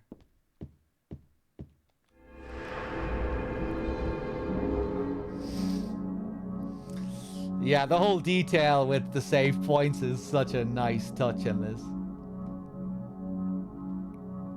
Let me just catch up here.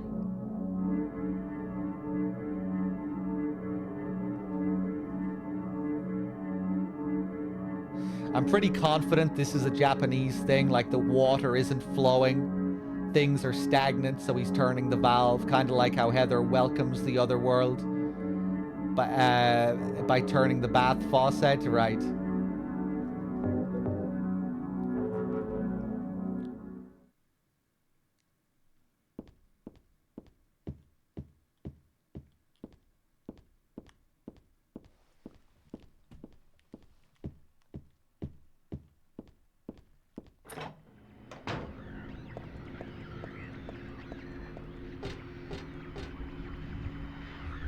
There's Valtiel again. What are you doing with that nurse, Valtiel?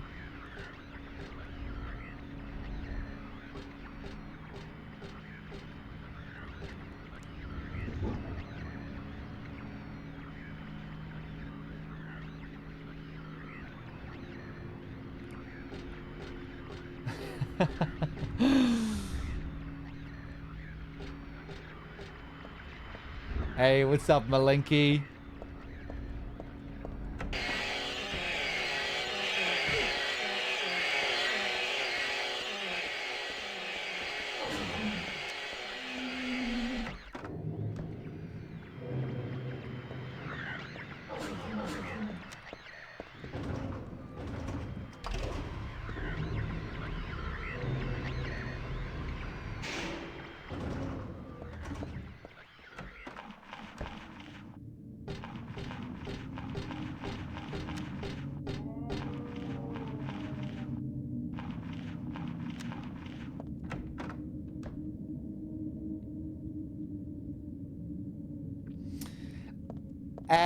Well, we actually get to see Heather's opinions on the various Shakespeare plays.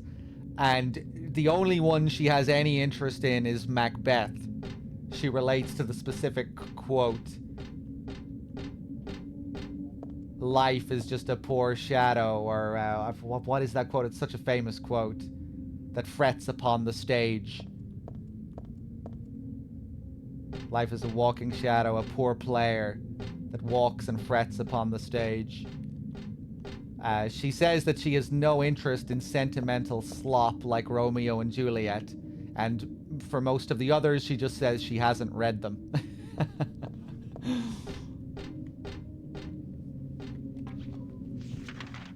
That's what's funny about that puzzle, because you don't have the information you need to solve the puzzle. Because Heather hasn't read them.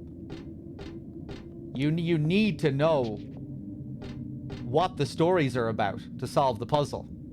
And they could have told you when you examine the books, but they don't. Because Heather doesn't give a fuck about most of them.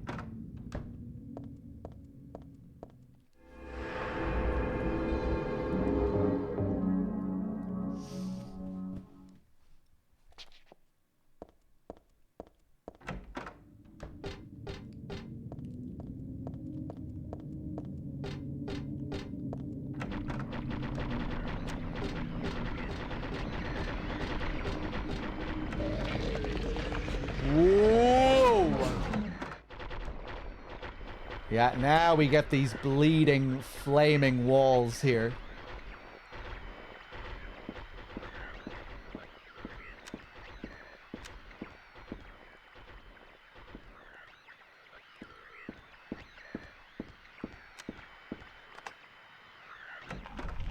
Doubloon with the 10-pack.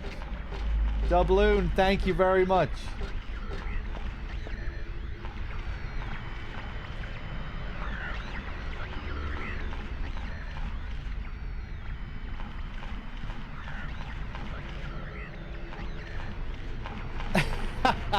Cool, man.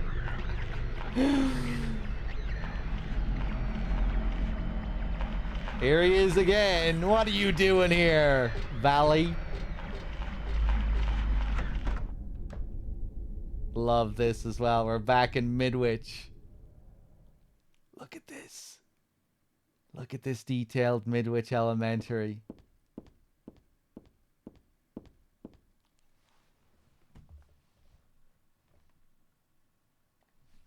Go home. Drop dead. Thief. This used to be Alessa's. I mean, this was my desk once upon a time. Yeah, back in the same scene from Silent Hill 1. And now we get to hear from Kay Gordon, Alessa's school teacher. There's a ratty old notebook on the podium. Oops. And there's a letter stuck in here too. Let's see.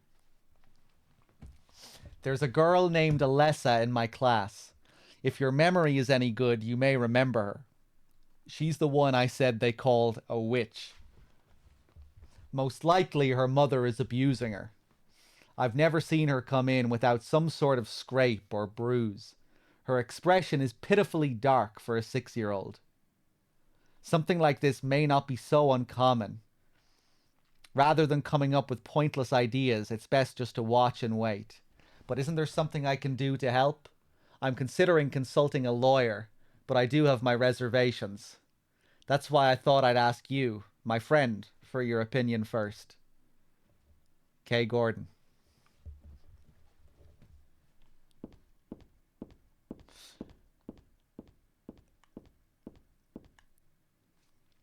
Doubloon, again, thank you very much for the 10 pack. Hold it right there.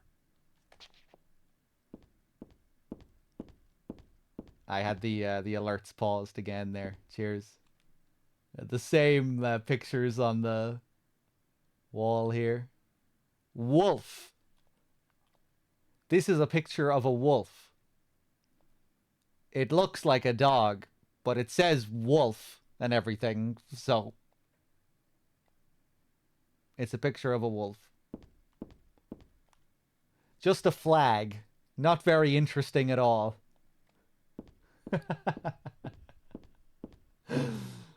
There's a map here, but I don't need to take it with me. It's a pretty ho-hum picture.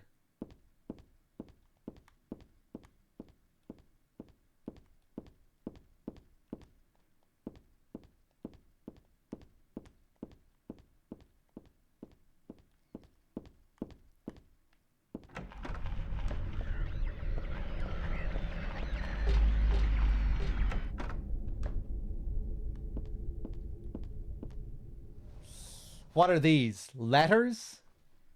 No, maybe a bunch of suggestions. People are starting to voice their dissatisfaction about Father Vincent using the organization's money for his own personal benefit. I've also heard rumors that Father Vincent has been extorting donations from some followers. Is he really the right person for such a position?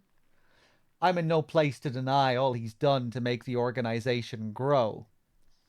Even though we believe in God, if there were some sort of gathering, shouldn't we be valued not for our limited talents or our talkativeness, but for the depth of our faith? LS. So here we go. This stuff about Vincent that we were talking about earlier. Father Vincent, no less. There's a tape deck here. It looks perfectly usable. We picked up this tape earlier that we can listen to, which is a conversation that Vincent is having with just some random follower of the church. Do you know about what happened here 17 years ago? You've been here a long time. You must have heard some details. A group of pagans, blinded by earthly desires, spit in the very face of God. They tried to use the seal of Metatron to prevent God's awakening. But God drove the unbelievers away and threw them into the abyss. But due to their wickedness, God was unable to be born properly. And so, she has slumbered ever since in the womb of the Holy Mother until the time of the awakening. That's all that I know. That's it, huh? Well, thanks. Father Vincent, I heard that the Holy Mother has been found. Is it true? Alessa has been found? Did Claudia say that? Yes. Then it must be true. Her sight rarely fails her. Bless the Lord. Maybe it's because of her great faith. But I could never be like her. I wouldn't want to. Nor I. The truth is, Sister Claudia frightens me a little. Well now, let's both show our faith by forgetting about this little talk. Okay? Yes, but does that mean this land will finally be the home of eternal paradise? If God wills it, my sister. If God wills it. There we go. How is that going to show your faith, Vincent? Getting back to what we were talking about earlier with Valtiel, I just went back to look at the Book of Lost Memories, which has some neat developer insight into a lot of this stuff. Let me just see if I can find this. I was talking about some of it earlier. I think they talk about the valves here. Here's a note from Ito. In Silent Hill 3, the connection to the first game is quite clear, but the point of contact with the second game isn't so obvious. I created Valtiel because I wanted to relate... Hold on. I created Valtiel because I wanted to relate the works of the series through a creature. In the religion of Silent Hill, Valtiel exists as one who is close to the god, and Pyramid Head takes the shape of Valtiel's reason for existence. That is to say, the Pyramid Head character was born from the townspeople's idolatrous ideologies. In the first game, the ceremonial robes were in homage to Valtiel.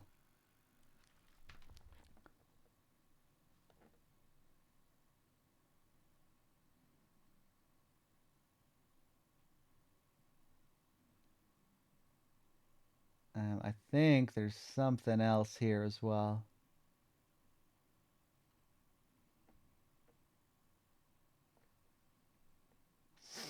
Yeah, and derived from valet as God's attendant. Valtiel observes Heather in order to ensure the birth of the god.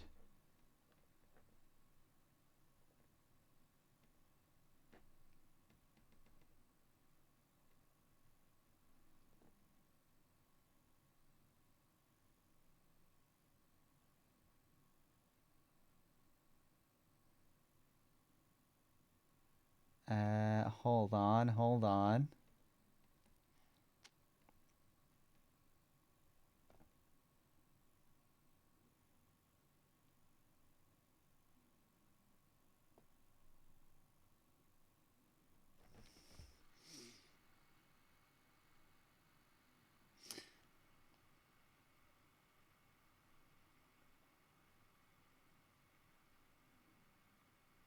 Okay, I'm gonna keep playing. There was some other there was something else I wanted to find there, but I can't remember where it is.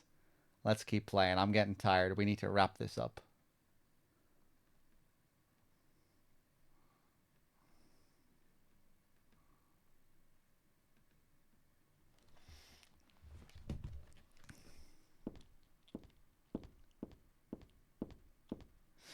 The other unusual thing about Vincent's position in the church is that he's very young. You'd expect an old man, and it obviously isn't his deviousness that got him this position.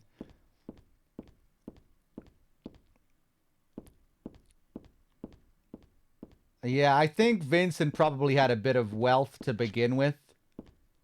You know, he talks about building the church with his money. The power of money you view with such scorn. How young would you say Vincent is anyway? I'm not sure if we know what his official age is. I didn't get the impression that he was like all that young.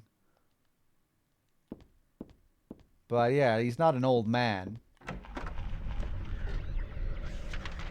Yeah, I would say mid 30s at the earliest.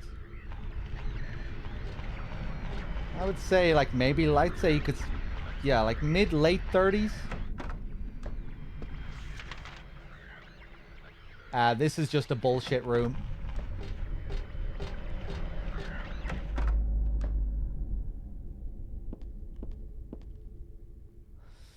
The name Claudia Wolf is written very small on the cover.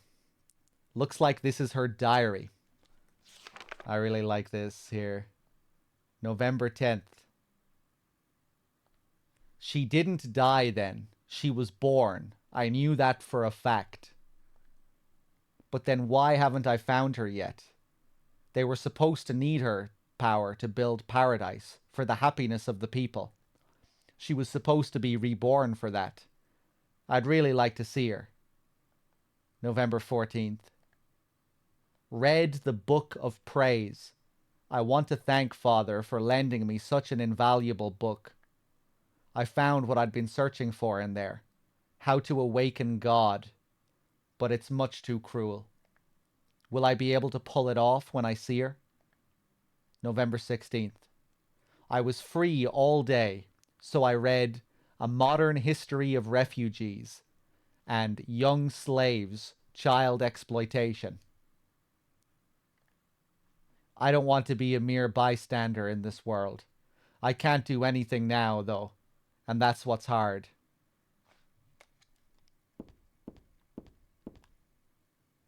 There's an old birthday card on the desk, so she was still hanging on to this.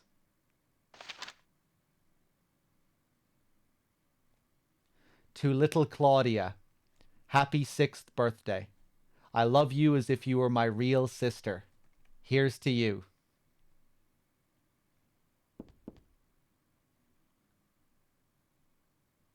So Alessa and Claudia were the best of friends as kids.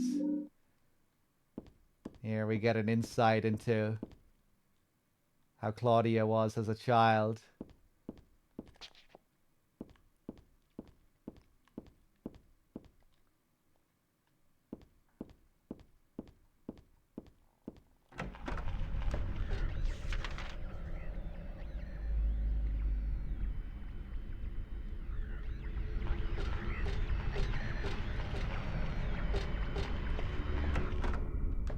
Yeah, it adds quite a bit to Claudia there. You just see her as this raving lunatic up until this point. Oh, well, I guess you can empathize with her once you learn about Leonard and everything. And when Vincent starts teasing her over Leonard's abuse. Her father, who was indoctrinated into the cult and used to beat her, abuse her.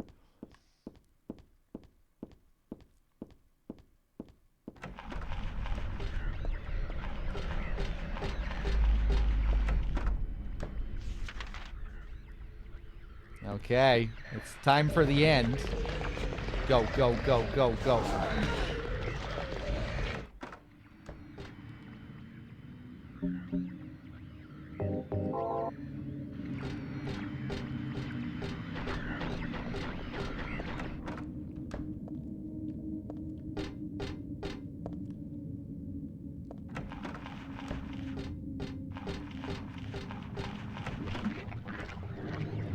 It's time to give birth.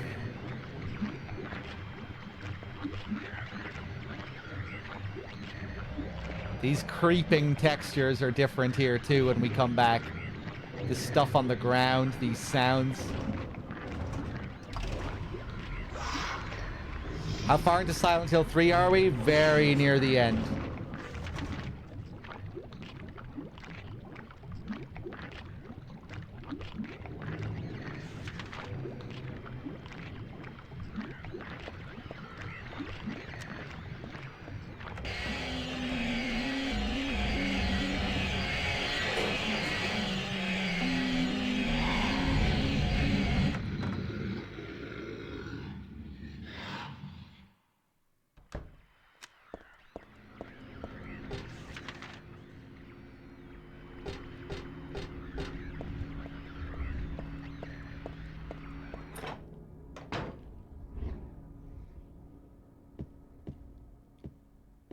Okay, now it's time to solve this puzzle. So, I think I remember how this works. If we take a look here, I hope I have all the cards. I think I do. High Priestess. Didn't this card mean something like genuine belief? Just like her. Claudia. Hanged Man tarot card. This was in that mortgage place. It's such a pitiful card. The Moon tarot card. Found this in the archives. I don't think it's an especially good card. Fool. This was in my old room. In a hospital room. What did this one mean again? And the Eye of Night tarot card. Found this in the chapel. Is this a real tarot card, though?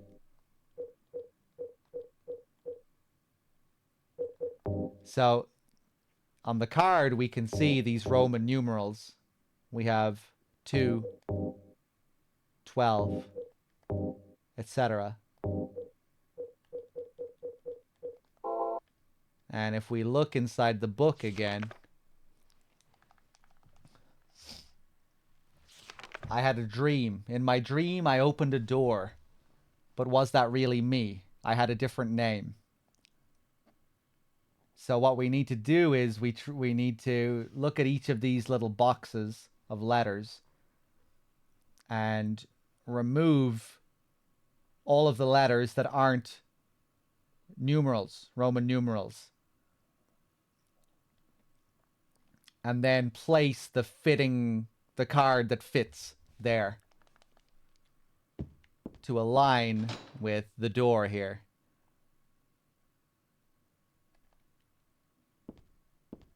Each grouping represents a space on the door and one tarot card. Or just not a tarot card at all. So let's see. We need to take a look here. This one. Can we find one that just has 2 eyes? The first one, possibly. Ingoe.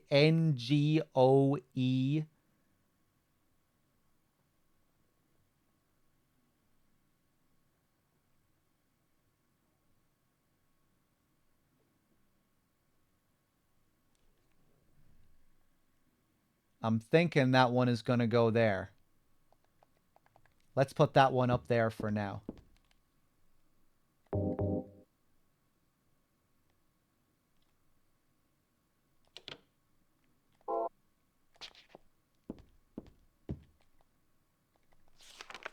Next, we'll see what the hanged man is. 12. XII.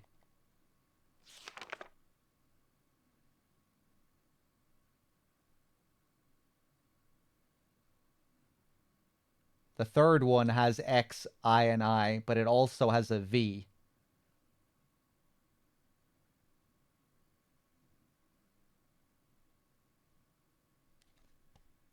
I think it's the one on the bottom left. See, X, A, J, I. You remove all the letters that aren't Roman numerals, A, and J, right? That leaves you with 12. So I think that should be correct. Let's put that on the bottom left.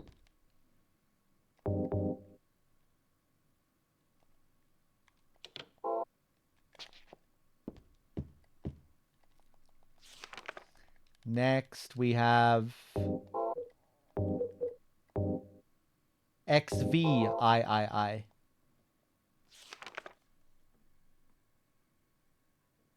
That's easy. Middle right. This is one of the easier hard mode riddles, but it's still kind of cool.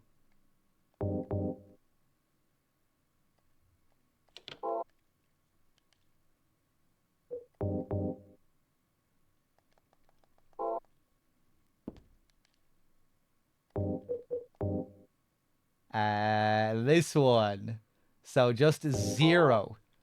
The Fool is a little bit of a trick. I think this is the one that goes in the center. The one in the center doesn't have any typical Roman numerals, right? NOTHNG.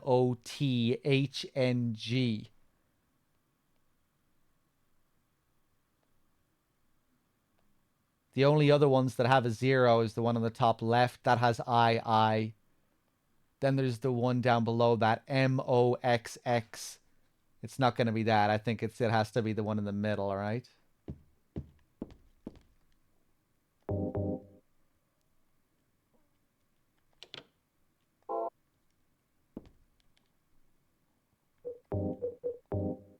And the Eye of Night, XXII. Bet I fucked one of these up. XXII.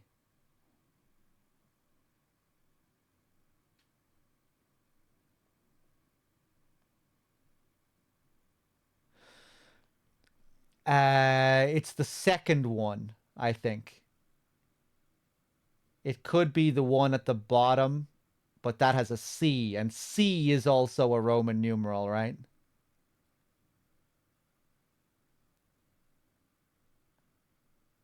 Whereas the second one is WXXIFI. If we were, and I don't think F and W work there. So let's put this at the top, very top.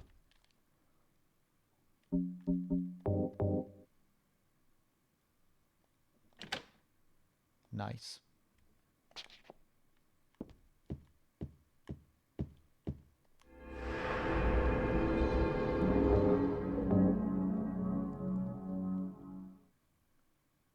Dog, because of you, I am now going to name every dog in video games Scooby-Doo. I hope you're proud of the monster you've created. I'm very proud.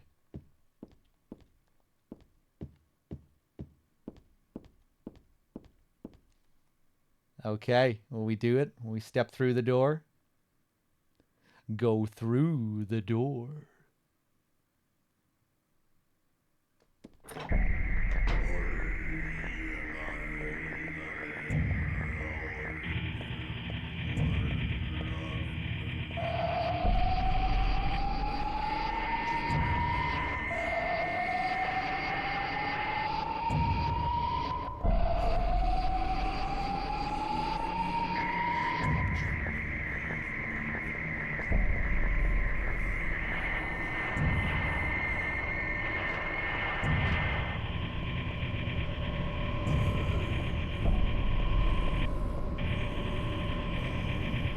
There's a huge fan here. I can't get through.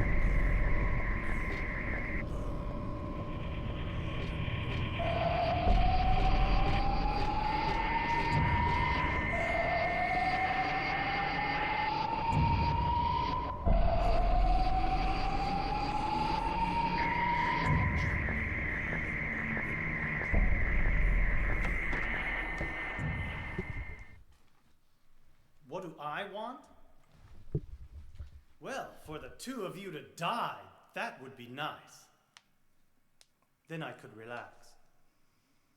When did you stop believing in God? God lives. Just look around you.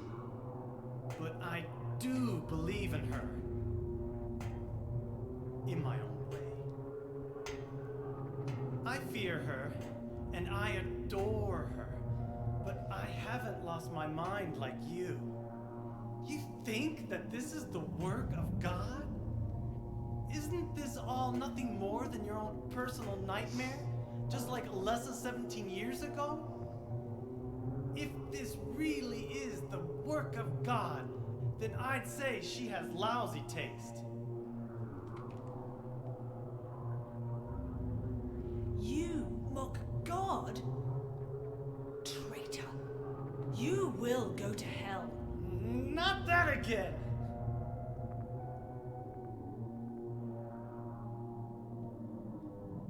Who do you think you are, claiming to know God's will? Go home, Vincent. Home. This church is my home. I built it with my power. The power of money that you view with such scorn. Although I admit that this atrocious scenery is all yours. If you continue to get in my way, Did you kill me?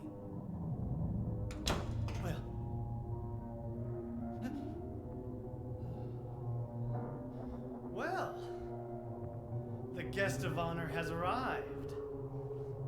Let's get this party started. Heather, go ahead and kill this crazy bitch. This demon who claims to speak for God. The time has come. You can kill her now. you'll go to hell!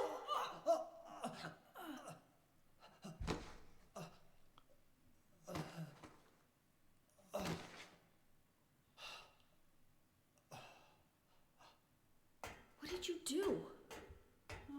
Nothing important. You're not going to run? guess this is the end. No, the beginning. As Vincent said, the time has come. Alessa, I'm saddened that you didn't agree to this on your own. But I thank you for nurturing God with all the hate in your heart. It's time for mankind to be released from the shackles of sin which bind them. But a God born from hatred can never create a perfect paradise. Happy people can be so cruel. Is it so hard to believe that sympathy could be born out of pain and suffering? Why do you reject God's mercy? Why do you cling to this corrupt world? You know that only God can save us. And save you too? Happy ending? I'd rather go to hell. No, I don't expect to be saved. And that's fine.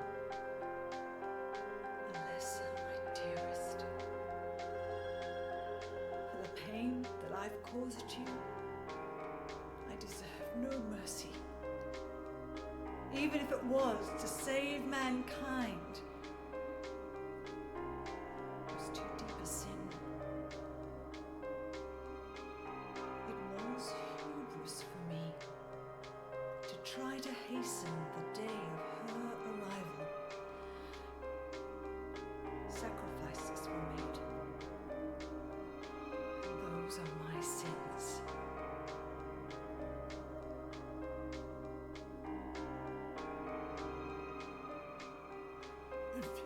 If you feel so guilty about it, why don't you go to hell? Heather, use the seal. Vincent?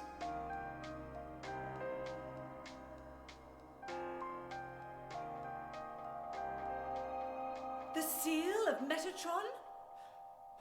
Now your stupid dream is over. Oh, that's just a piece of junk. What do you think you can do with that? Do you really think it can kill God? I'm sorry to see you fell for my father's foolishness. What? You're pathetic.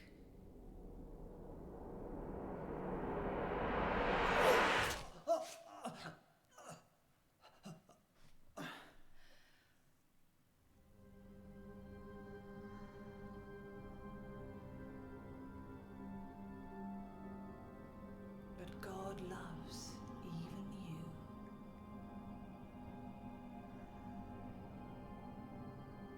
Now, Alessa, there's nowhere else to run.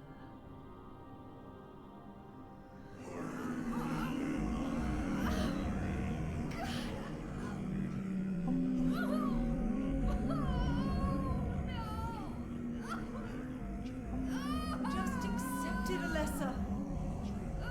The pain will disappear. I've been waiting so long for this. Even as a child, I knew I would see the coming of this day. I knew I would be a witness to it. Judgment Day.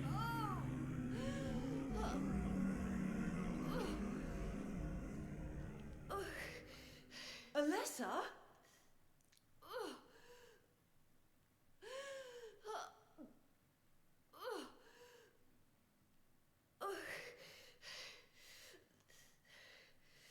Shut your stinking mouth, bitch!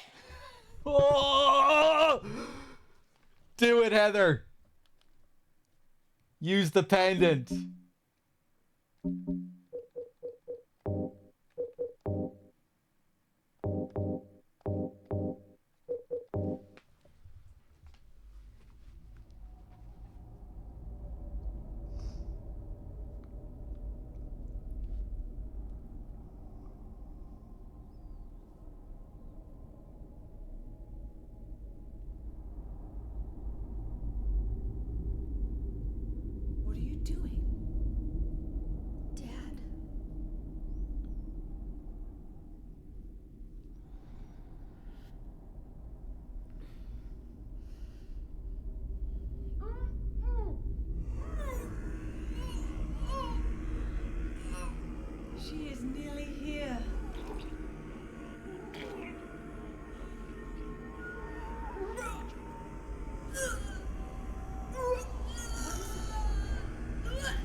God, the sound.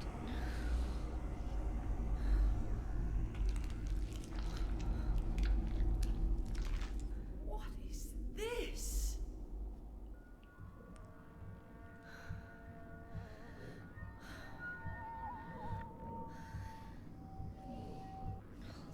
Looks like God didn't make it.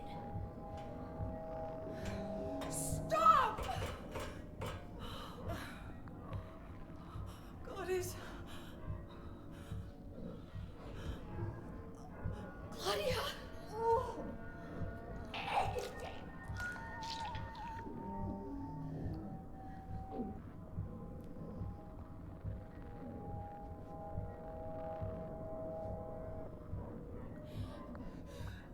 Lessa, you cannot kill God. I will burn God.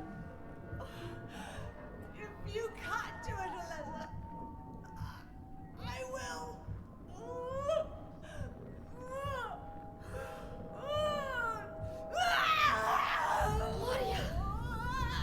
Claudia!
Rough pregnancy.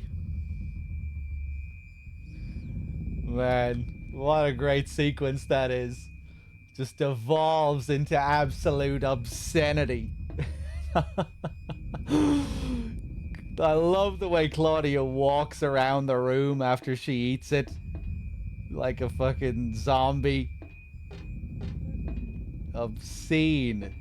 This area kind of mirrors the starting area, right, with the creation myth.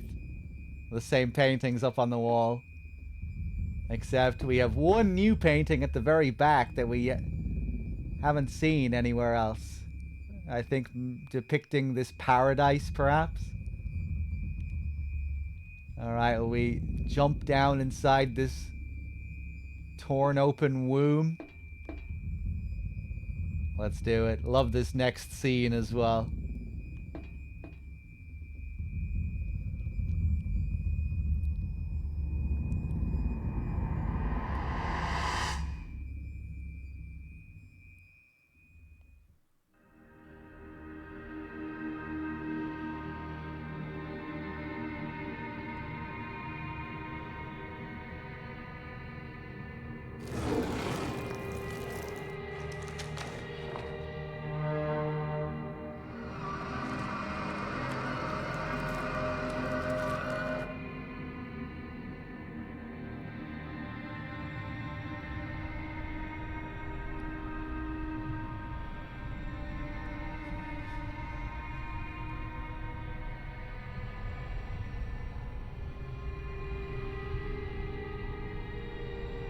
Can't be dead.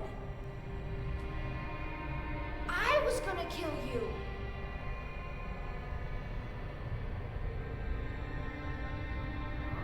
This is God? Here we go.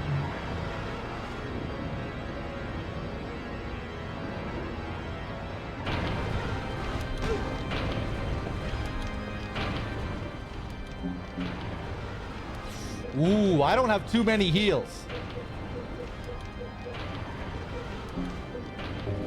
Alright, let's go for the cheese.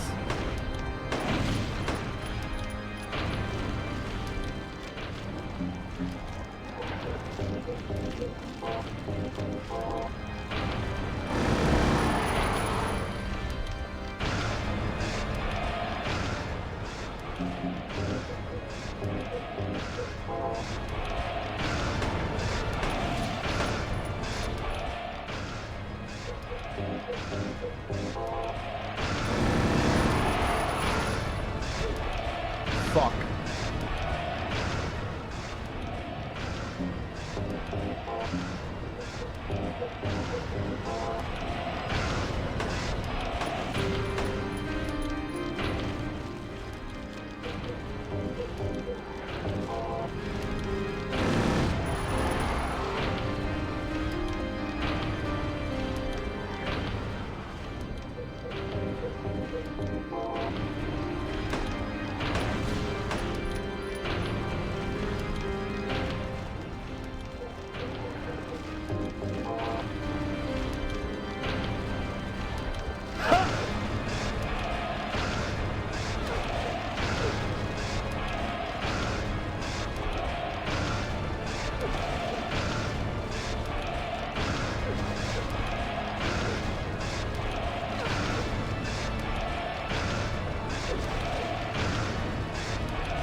Nice! We got the cheese.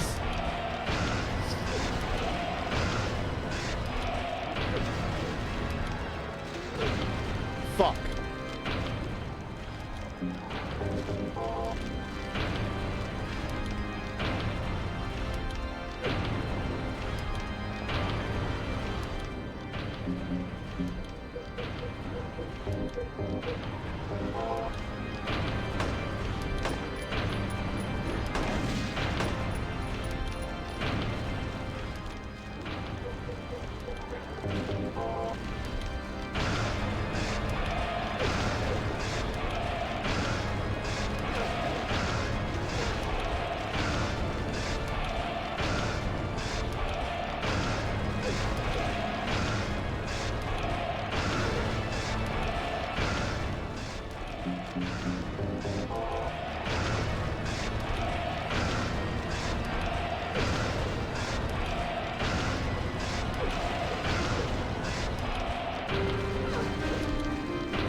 Please die. Please die.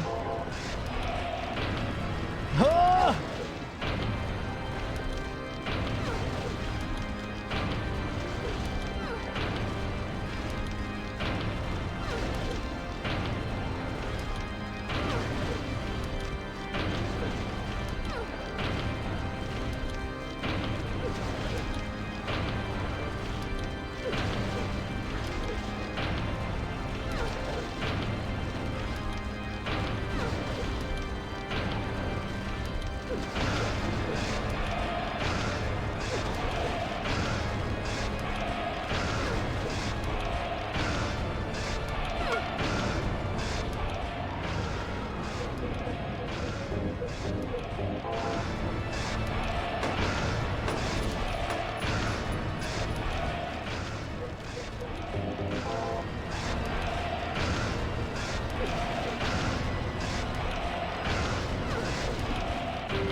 Oh, please die.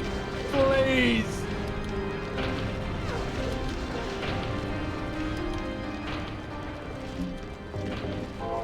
Okay, we're gonna have enough heals. Just about.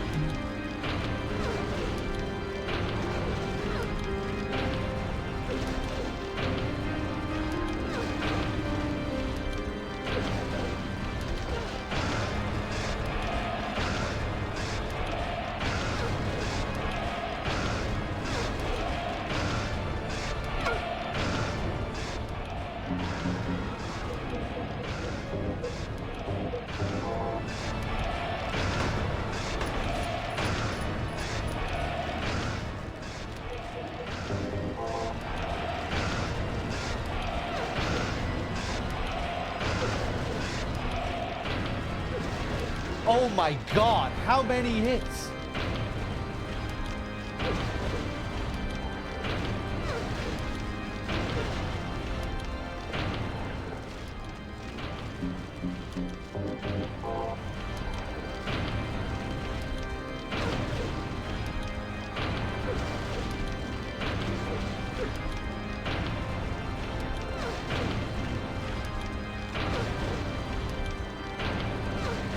Please. Please.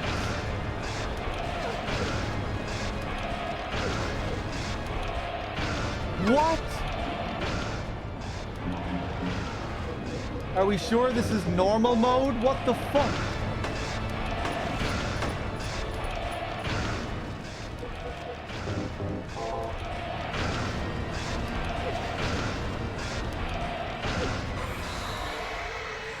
Thank God.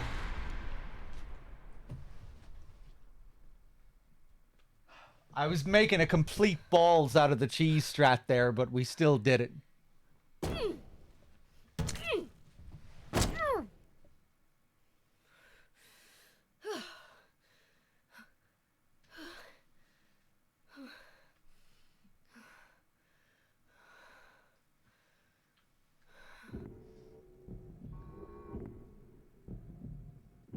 Is that the end?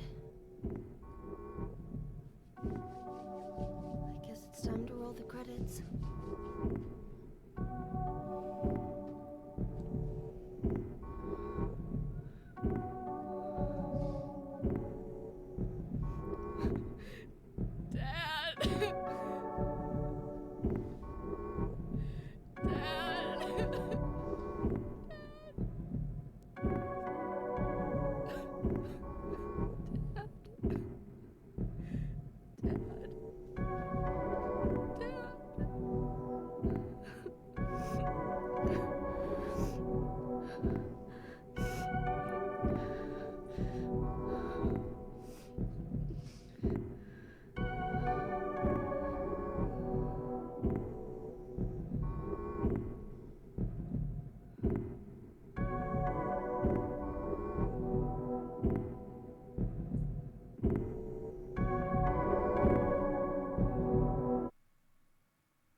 You're still alive.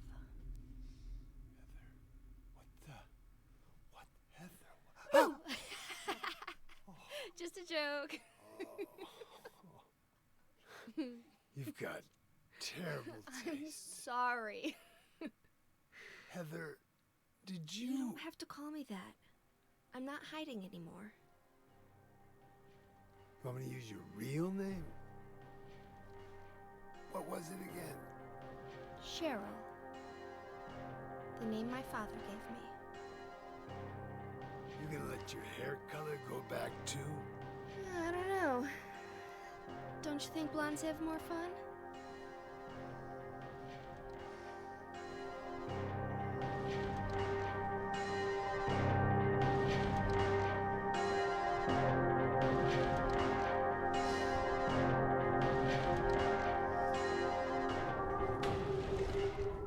There we go, everyone.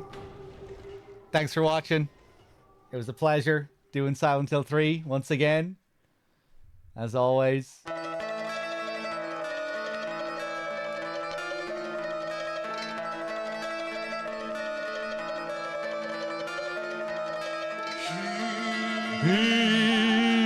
Spoke of torture, souls, so outrageous the toll. You can lose all you have. Stick around for some more tunes if you like. We get some amazing post-credits music. And then, of course, Cozy Shenmue. Survive. Must have the will. This movie doesn't end the way we want all the time. When he shouts at the moon, she's gone, and fear has overcome. He was walking the mile.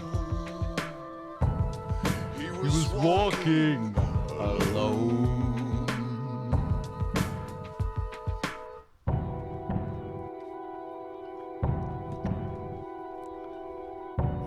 Yeah, I'll make sure to check the VOD order, Scar Alien. Bling, bling. so outrageous the toll. You can lose all you have.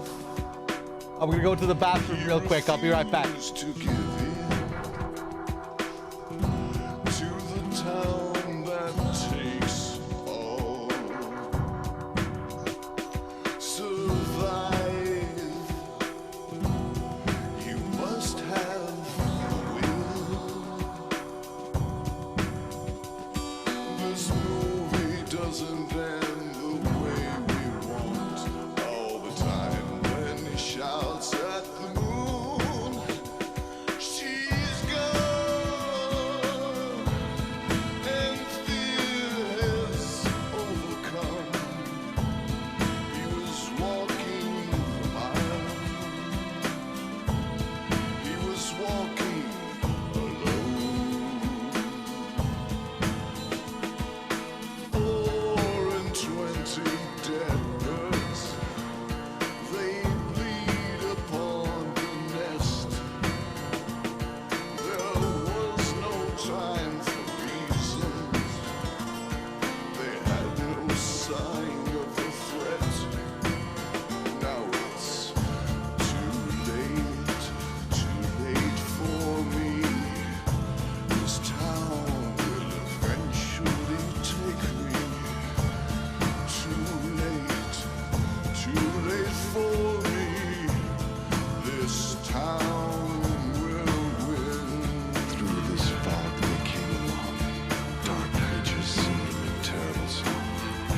The rest of the bar laughed at him. Only I felt my own gravity. They found him dead the very next day. No more stories from him. I heard him say, we blame bad luck for his fate. Only I felt terror so great. She and he will know that someday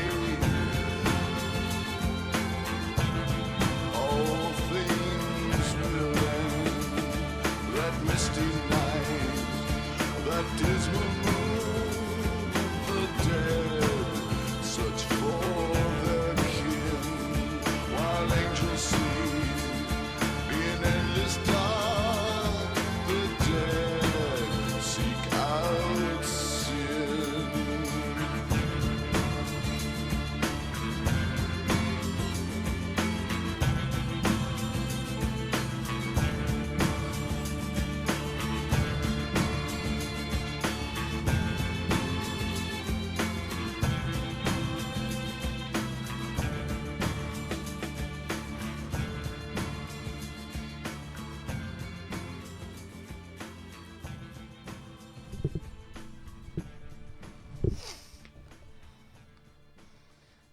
I'm back just in time for the results screen.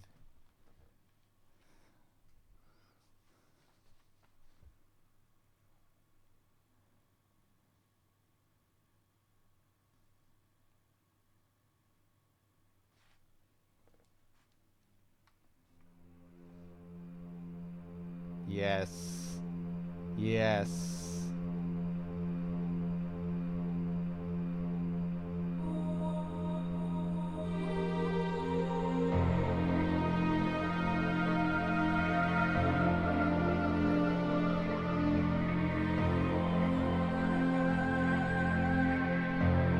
Time to bask. My eyes are closed.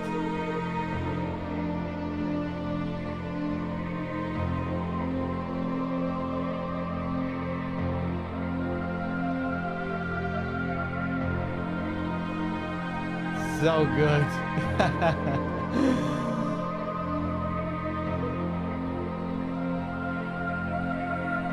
8 hours and 10 minutes.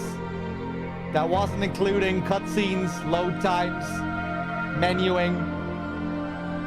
It was a lot longer. 13 hours we've almost been streaming for. Thanks for watching, everyone. It was a pleasure as always. I felt like I was going through the motions a bit in the last few hours because I was getting tired, but I hope everyone enjoyed.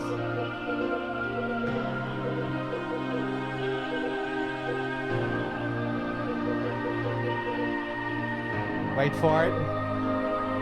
Wait for it.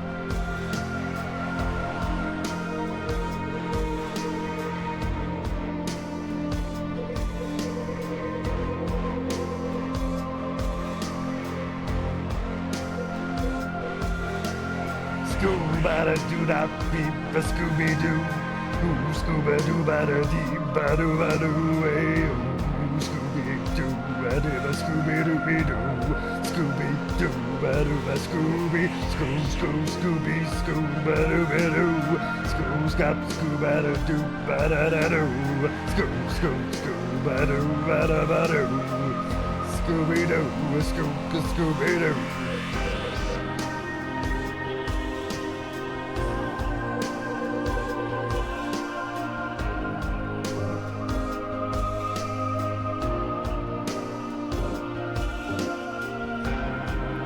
Flamethrower, machine gun, give me all the stuff, give me all the stuff.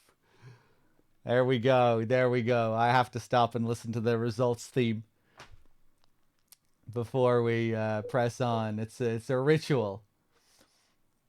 Yeah. Let's save, let's save.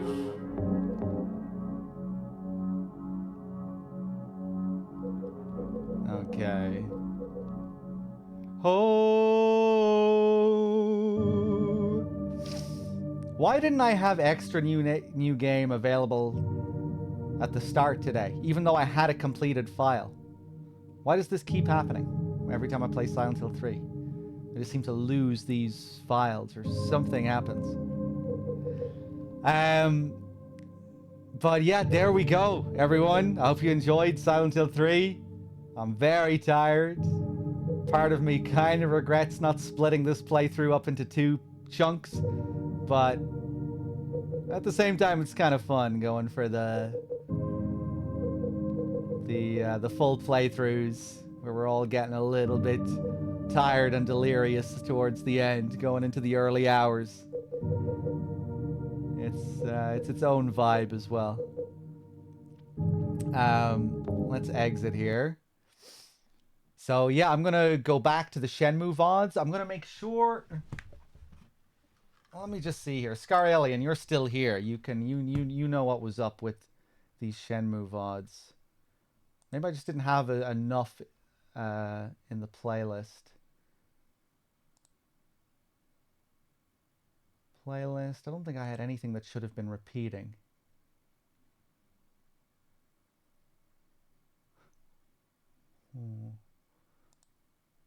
The last one I have is number 10 on this playlist.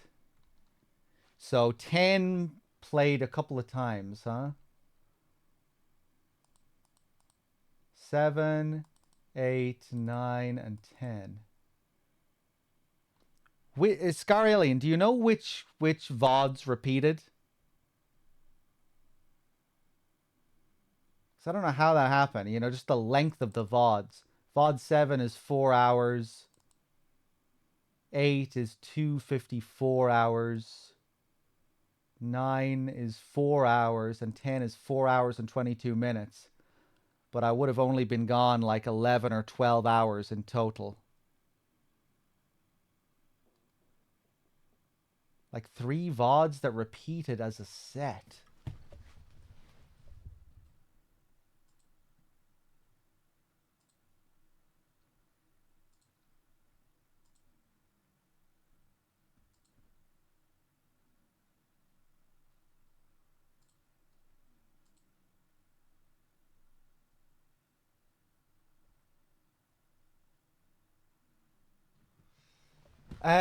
Okay.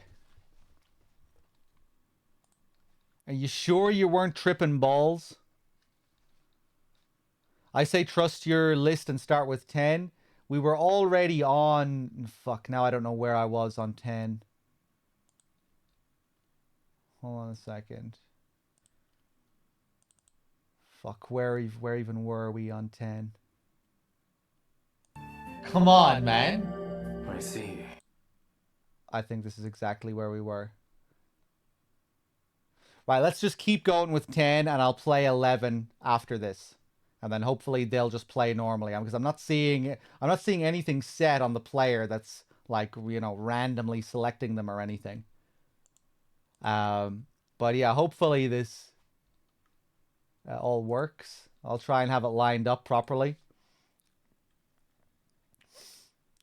Are you sure you weren't tripping balls and you just saw me doing the same daily routine every day in the game? You know, I chop wood and play gacha and do all this stuff in every session. You sure you were definitely seeing the same VOD? And it wasn't just me doing the same daily routine in the game? You saw me get excited for a classic chair twice. Okay. I definitely wasn't just getting excited about the classic chair. Okay. I think this is where we are roughly in this one. So I'll make sure VOD 11 is coming up after this. All right. Guys, thanks for watching. Thanks for being here. I will see you tomorrow with Silent Hill Downpour. My very first playthrough of Silent Hill Downpour. It should be an occasion. Till tomorrow, everyone. Take it easy. Enjoy the cozy VODs if you're sticking around. And I'll see you soon.